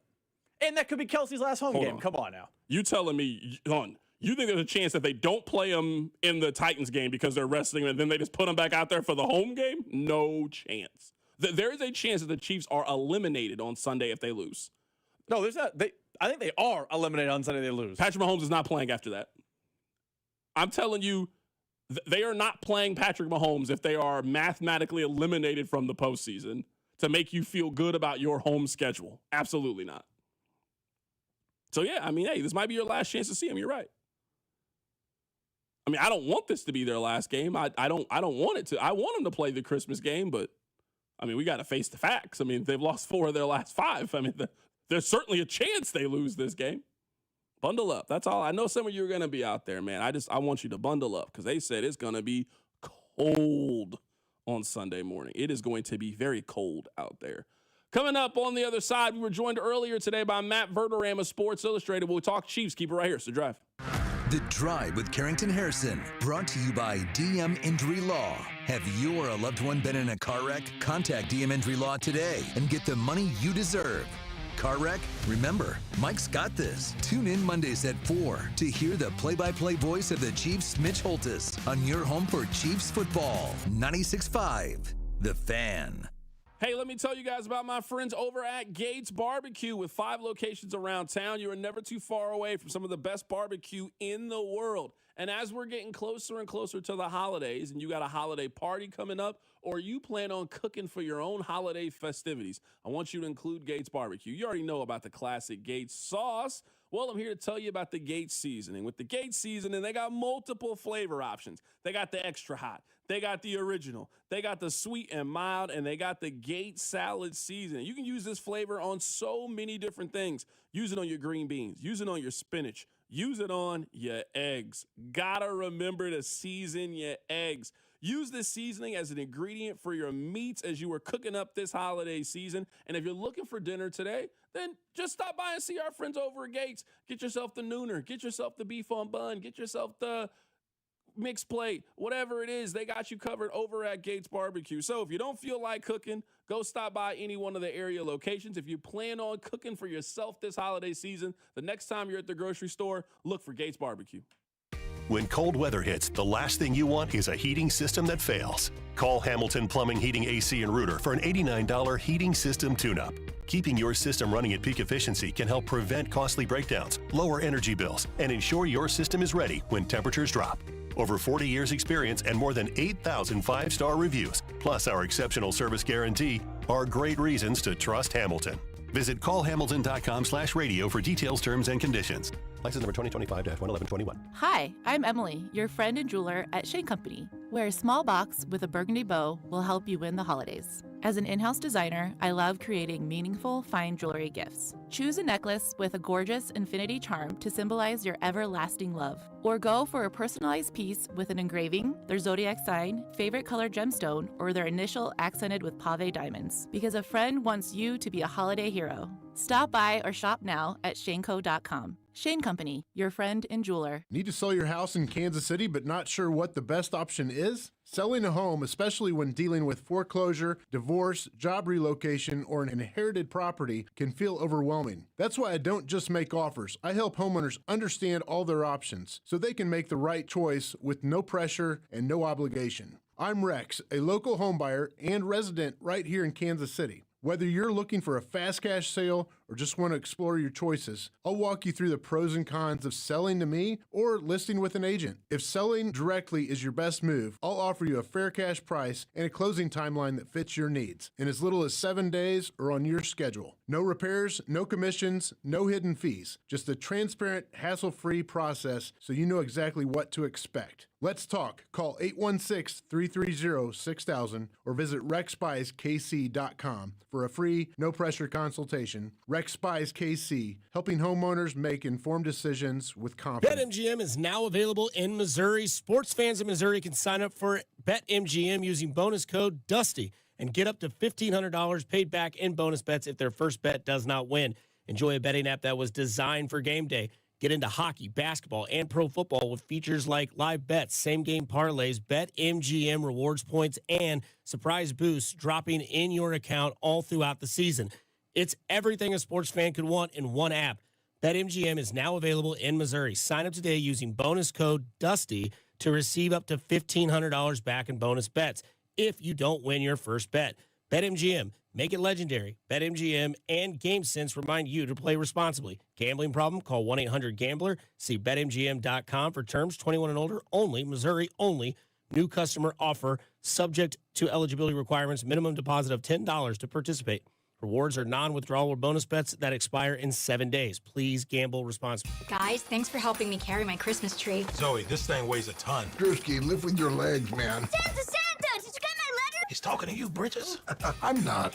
Of course he did, right, Santa? You know, my elf Drewski here, he handles the nice list. An elf? I'm 6'3". What everyone wants is iPhone 17. And at T-Mobile, you can get it on them. That center stage front camera is amazing for group selfies. Right, Mrs. Claus? I'm Mrs. Claus's much younger sister. And at T-Mobile, there's no trade-in needed when you switch, so you can keep your old phone. Or give it as a gift. And the best part, you can make the switch to T-Mobile from your phone in just 15 minutes. Guys, my side of the tree is slipping. Timber! The holidays are better at T-Mobile. Switch in just 15 minutes and get iPhone 17 on us with no trade-in needed.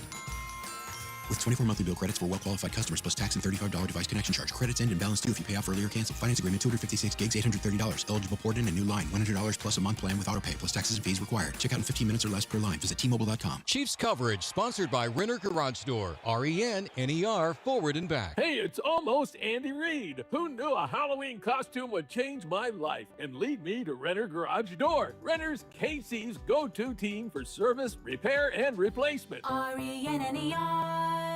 RENNER. Here's traffic, brought to you by DM Injury Law. Have you or a loved one been in a car wreck? Contact DM Injury Law today and get the money you deserve. Car wreck? Remember, Mike's got this. We've got a multi-car crash 470 northbound as you approach 40 Highway. Scoot to the left. 2 right lanes are blocked here. Also, 70 westbound at Blue Ridge cutoff. Right lane blocked by a stall to Big Rig. I'm Val with traffic on 96.5 The Fan. Hey, it's Rashee Rice from the Kansas City Chiefs. Welcome back to The Drive with C-Dot on your home for Chiefs football. 96.5 The Fan.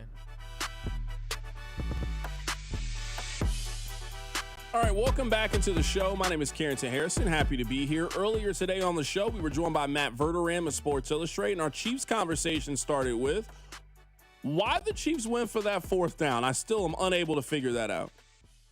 I mean, it's the 2025 Chiefs, so of course they went for it and failed miserably. Like, that's just what this team has been. I mean, this team has been one slapstick comedy disaster after the next. I'll actually go a little different on this. In the moment, if I'm being completely honest, there was a pretty big part of me that was like, you know what, this offense stinks so bad. They've got to try to get some juice, try to go for it. If you don't get it, hold them to a field goal, go from there. The problem I had with it was not so much even the decision, although, listen, the decision is certainly a bold choice. It's the play call.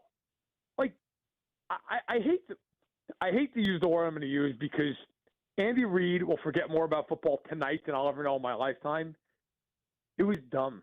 It was a dumb play call. Everything about it was dumb. Like, it was, look, Kareem Hunt used 4th and a yard. Kareem Hunt is converting at a higher rate on 3rd and 4th and 1 than the tush push. And you have him lined up as a tight end on that play. What are you doing? What are you doing? And I don't care. I know, it's been publicized. I knew even in real time. It's the same concept of play that they beat the Bills in the AFC Championship game, where they snuck P. Ryan out behind the line. Fine. I understand that. But in this case, this is your season. Like, this is the whole season. If you don't pick this up, your season's in grave jeopardy. And you didn't even run a back out there. Like, I can understand that play a little more if Kareem Hunt was in the backfield and you say, hey, look, he's a good pass catcher. We're going to run him out there. It was Hollywood Brown. They're going to pay attention to Hollywood Brown coming out of the back. And, like, once they did, that's it. There's no threat of running the ball. You're never going to hand off to Hollywood there. It was a staggering decision to do that. I don't know what the thought process was. I don't know if there was a thought process. And that's kind of been the story of their season. Like, their personnel needs fixing, yes, but their scheme and their decision-making on offense needs a complete overhaul.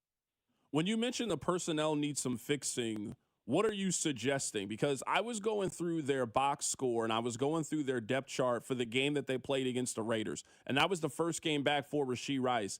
Man, I'm looking at this offense. I think they're going to bring a majority of this offense back. Now, they're going to make some changes on the defensive side. They're going to kind of have to be forced to because some contracts are ending. And they got to decide who they want to pay and who they don't want to pay. But I think the core of this team is going to largely be the same. You mentioned they need personnel changes. What personnel changes do you think they need?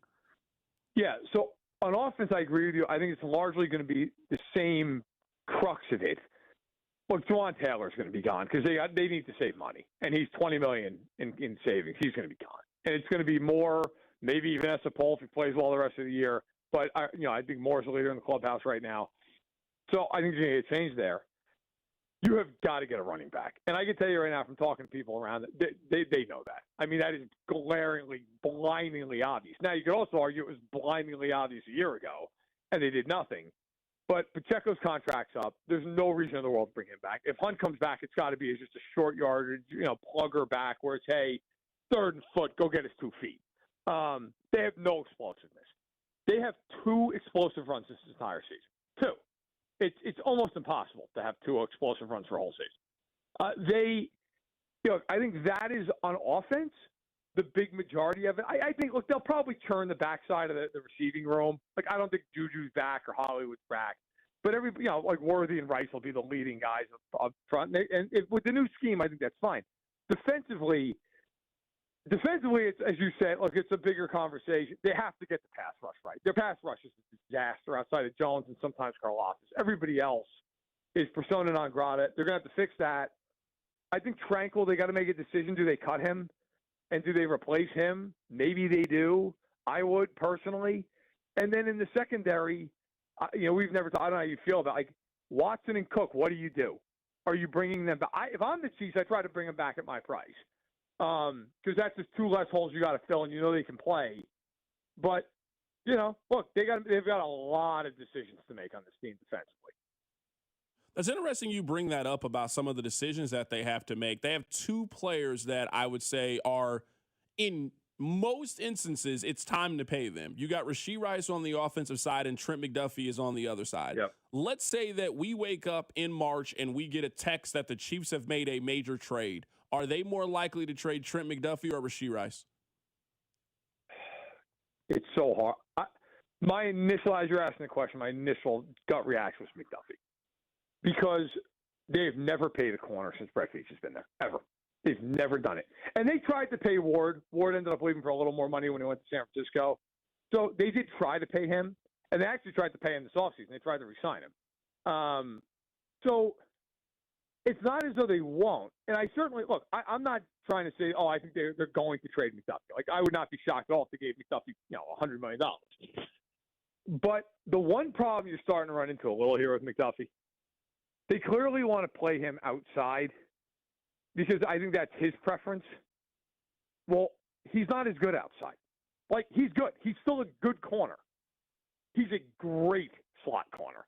And part of the reason is, A, he's very technically, which is paramount at that position because you have so many two-way goes. The other part of it is he's a great blitzer. That goes out the window when you're a boundary corner. It doesn't matter. So I think that's a big part of it. And, they've got Noah Williams, who, when they actually decide to play Noah Williams, can play. And if they bring back Watson, well, then what are you doing? Then he's got to be in the slot because those other two guys can't do it. Neither Williams nor Watson can play in the slot. The thing with Rice is very obvious. Do you trust him?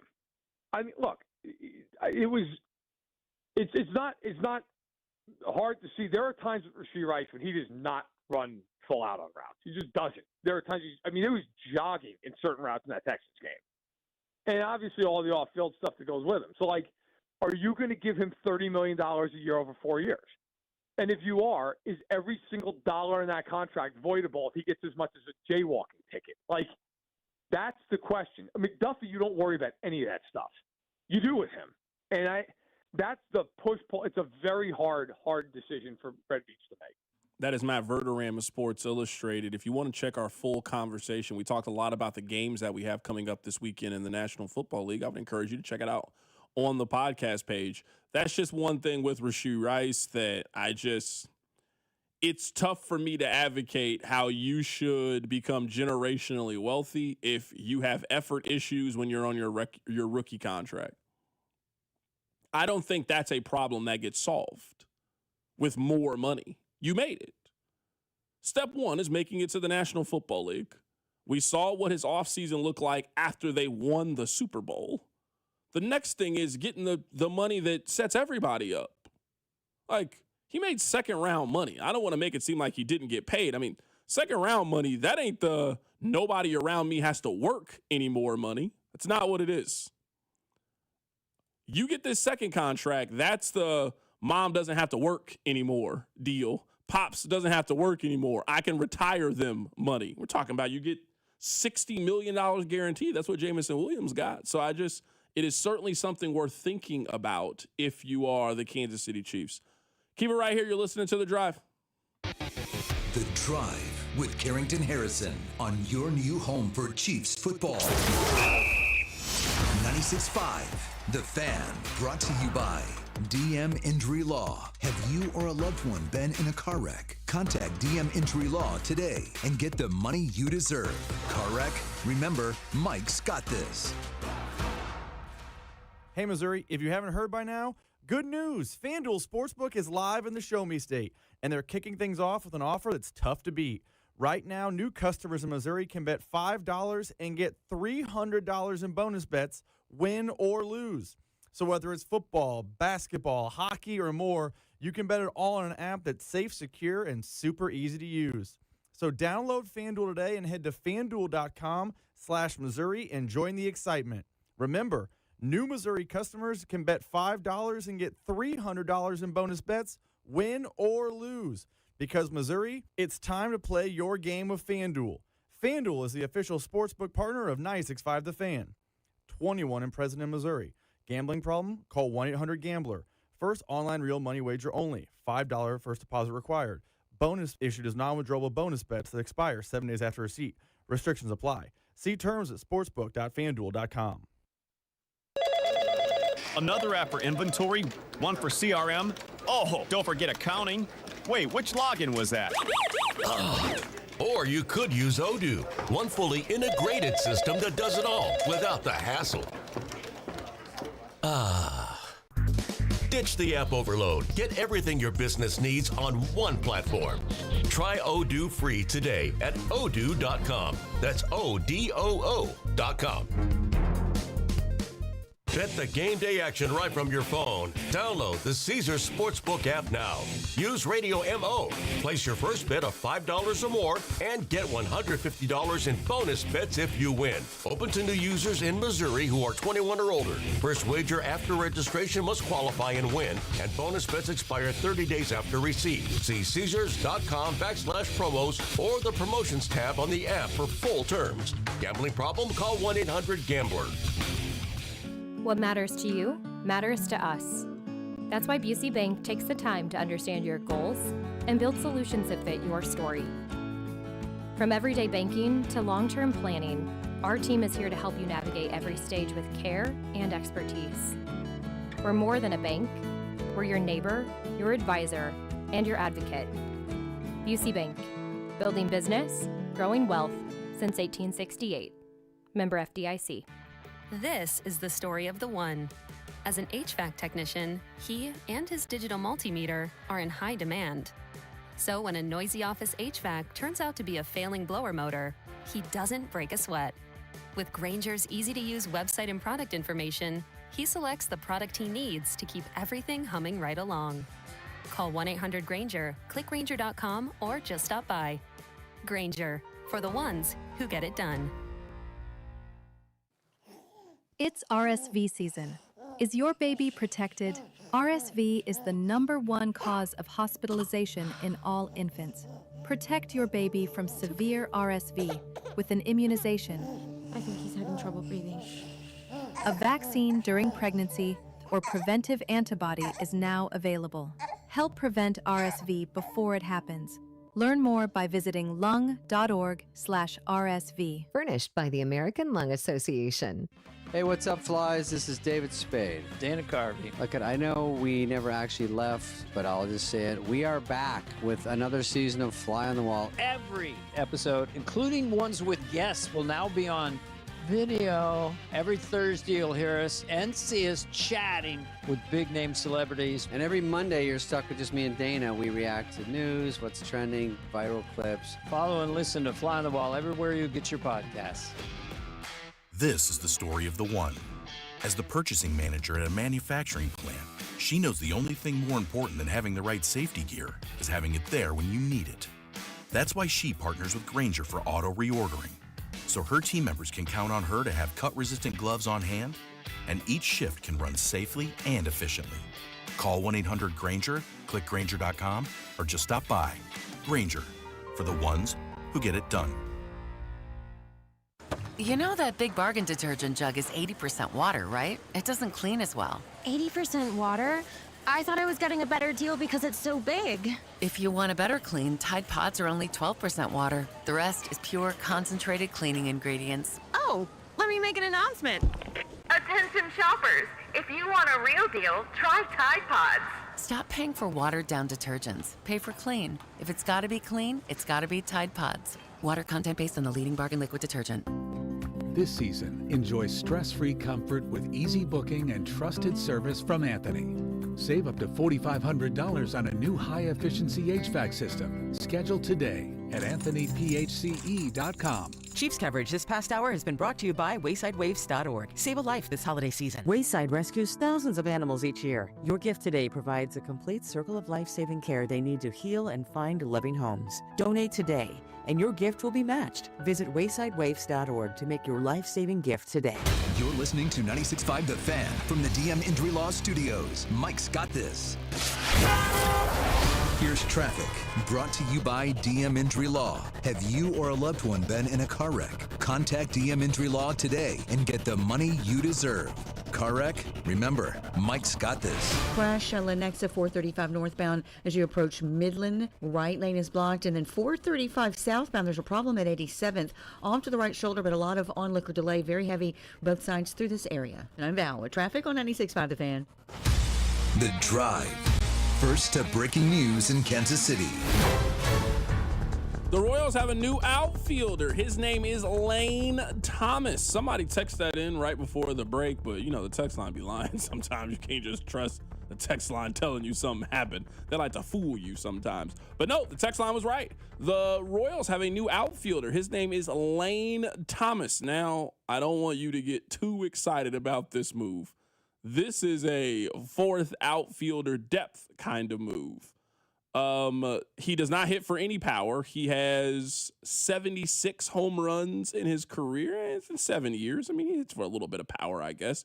He did have some power back in 2023. He hit 28 home runs. Since then, he just hasn't been healthy. He hit 15 home runs in 2024, and he had 4 home runs last season for the Cleveland Guardians. He just was hurt last year. Only played in 39 games, had 4 home runs, 11 RBIs, and hit 160 with a 246 on base percentage.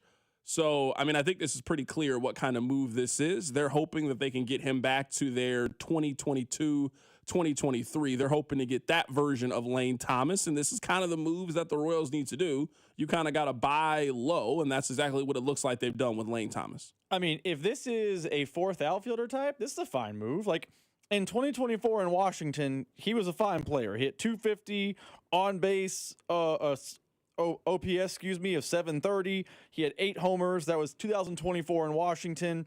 You would take that from a spot outfielder starting a pinch type. He was not good last year for Cleveland, but, you know. He hasn't been good for the last year and a half for Cleveland because he got traded, and then he was bad in Cleveland. He basically, ever since he left Washington, he's been bad. But if he's your fourth outfielder type and it's where the Flyer, I can't imagine they gave massive money to him. I know that the reporting isn't out there on the money yet. This is a fine, high upside, let's see what happens deal. But this is, you know what's going to happen. Someone's going to be like, well, they have Lane Thomas in the outfield. No, he's not part of the solution. He's just another human body to put out in the outfield. Yeah, it's kind of weird, like, looking at his career. I mean, he's only really been good at one of the 3 places that he's been. He was a good player in Washington. He was not good in St. Louis, and he wasn't really good for the last year and a half in Cleveland. Now, I mean, imagining from a money standpoint, the Royals got him for, you would assume, very, very cheap. I don't think there was a great market out there for Lane Thomas. So there is another move coming for sure, but they needed a platoon 4th, 5th outfielder. They ended up signing that guy with Lane Thomas, so that's great. I mean, like I said, you hope for a bounce back. If you don't get it, no money. If you get it, that's how you win with the Royals. You hope, you bet on these sort of things. But again, he's what Randall Grichuk was last year. He's not a part of the solution. Are you going to watch Thursday Night Football? No. I won't bet on it. I won't watch it. My fantasy league is over. I have no interest in Thursday Night Football. You have to do some real mental gymnastics to explain to me why, without a fantasy option or a betting angle, why Falcons and Bucks is exciting. Yeah, I'm going to take a break from Breaking Bad. I'm in the middle of You're going to break away from Breaking Bad for this game? No, I'm actually going to start the Puff documentary today. Okay, that makes more sense. I'm going to start the Puff documentary. I've been kind of waiting to start the Puff documentary. I'm just like, all right, I finally need to sit down and watch it. So I'll probably watch half of it today and then half of it tomorrow. But yeah, I plan on starting the Puff documentary on Netflix. That I actually am interested in. I thought you were about to tell me you were going to break away from Breaking Bad. No, I'm not breaking for this one. Sweet Lord. I am going to take full advantage of they're offering 100% profit boost. I am going to take advantage of that. I'll probably bet Mike Evans. He's back. I could just see him throwing to him in the red zone. Yeah, I'd probably end up taking Mike Evans. But, I don't have much interest. Now, I would say after this, I mean, the other 2 Thursday night football games are actually pretty good the rest of the way. Like, this is the last bad Thursday night football game. We got the Chiefs game on Christmas coming up in a couple of weeks. And then next week, we got the Rams at Seahawks for Thursday night football. So, I mean, this is the last game that I don't have any interest in. Rams at Seahawks and then Broncos at Chiefs. I mean, even if the Chiefs are out of it, it's still a divisional game. And, this is the last Thursday night football game that I'm not watching. Well, yeah, I mean, somebody on the text line said, "How was the fantasy season over? My playoffs are just starting." Rob obviously didn't make the playoffs. Yeah. So what kind of question is that? How was the season over? He didn't make it. My season went like the New York Jets. It's been over for a while. What kind of question was that? How is fantasy over? Because I wasn't good enough. Yeah. That's how the season has reached its conclusion. When I said that, I wasn't speaking for every person in every league across the listening audience. Your fantasy is over. By the way, credit to the NFL. Tonight's a stinker. Generally speaking, though, the Thursday night football games have been more watchable than in years past. For a while there, it was a punchline what games we got. This year, I feel like we've gotten as much good as we've ever gotten on Thursday night. Yeah, I mean, I hate the games, but they've been better. I might take Bijan for 2 touchdowns today. You're going to end up watching this game if you keep putting money on it. No, I'm a big believer that the casino doesn't offer deals. So when they offer deals, you just kind of got to take them. If it's a 50% or more profit boost, I'm taking it every single time. It evens out over time. You got to take the chance at it. It used to be 2-1. Now you can get it at 4-1. Yeah, you got to take that bet. So I will be playing it for that. But I don't need to be watching the game to see if Mike Evans scored. Trust me, I'll find out a different way. I mean, that's fair. It is 2025. There's a million ways to find out how the game is going without watching a minute of the game. Yeah. Last thing here, you know that I just said I'm watching Breaking Bad. Man, I kind of forgot how well written the characters were in Breaking Bad. Like, I mostly remember it. So I just got to the part in the show where he meets Jane. That's the episode I just watched where he meets Jane for the first time. I just kind of forgot. Like, Tuco's grandfather is one of the most interesting characters that I've ever seen in the television show before. Like, how did you even think of a character that communicates in that way? I forgot how smart Breaking Bad was, and I haven't seen it in quite some time, so I'm excited to finish it. I'm not gonna lie, the first time I watched it, I hated Jane. Maybe he's a bad person, but what happens to Jane, I was like, that's fine. Let's get rid of that character. I gotta watch it. I mean, I remember stuff that happens, but I don't remember everything. The way it happened was brutal, but I was never a Jane fan. Yeah, I gotta see what happens. I don't want to spoil it for people who one day plan on watching the show's 20 years old at this point. Yeah, I'm still not gonna break it for people. Did you see that they're doing a 20-year anniversary for Friday Night Lights? Ooh. I can't wait. I might actually go. It's in Austin. I don't got to stay in a hotel now. I might actually go to the 20-year anniversary of Friday Night Lights. All right, take care of yourself. It's The Drive. The Drive with Carrington Harrison on your new home for K-State Athletics. 96.5 The Fan. Brought to you by DM Injury Law. Have you or a loved one been in a car wreck? Contact DM Injury Law today and get the money you deserve. Car wreck? Remember, Mike's got this. Hey, you already know that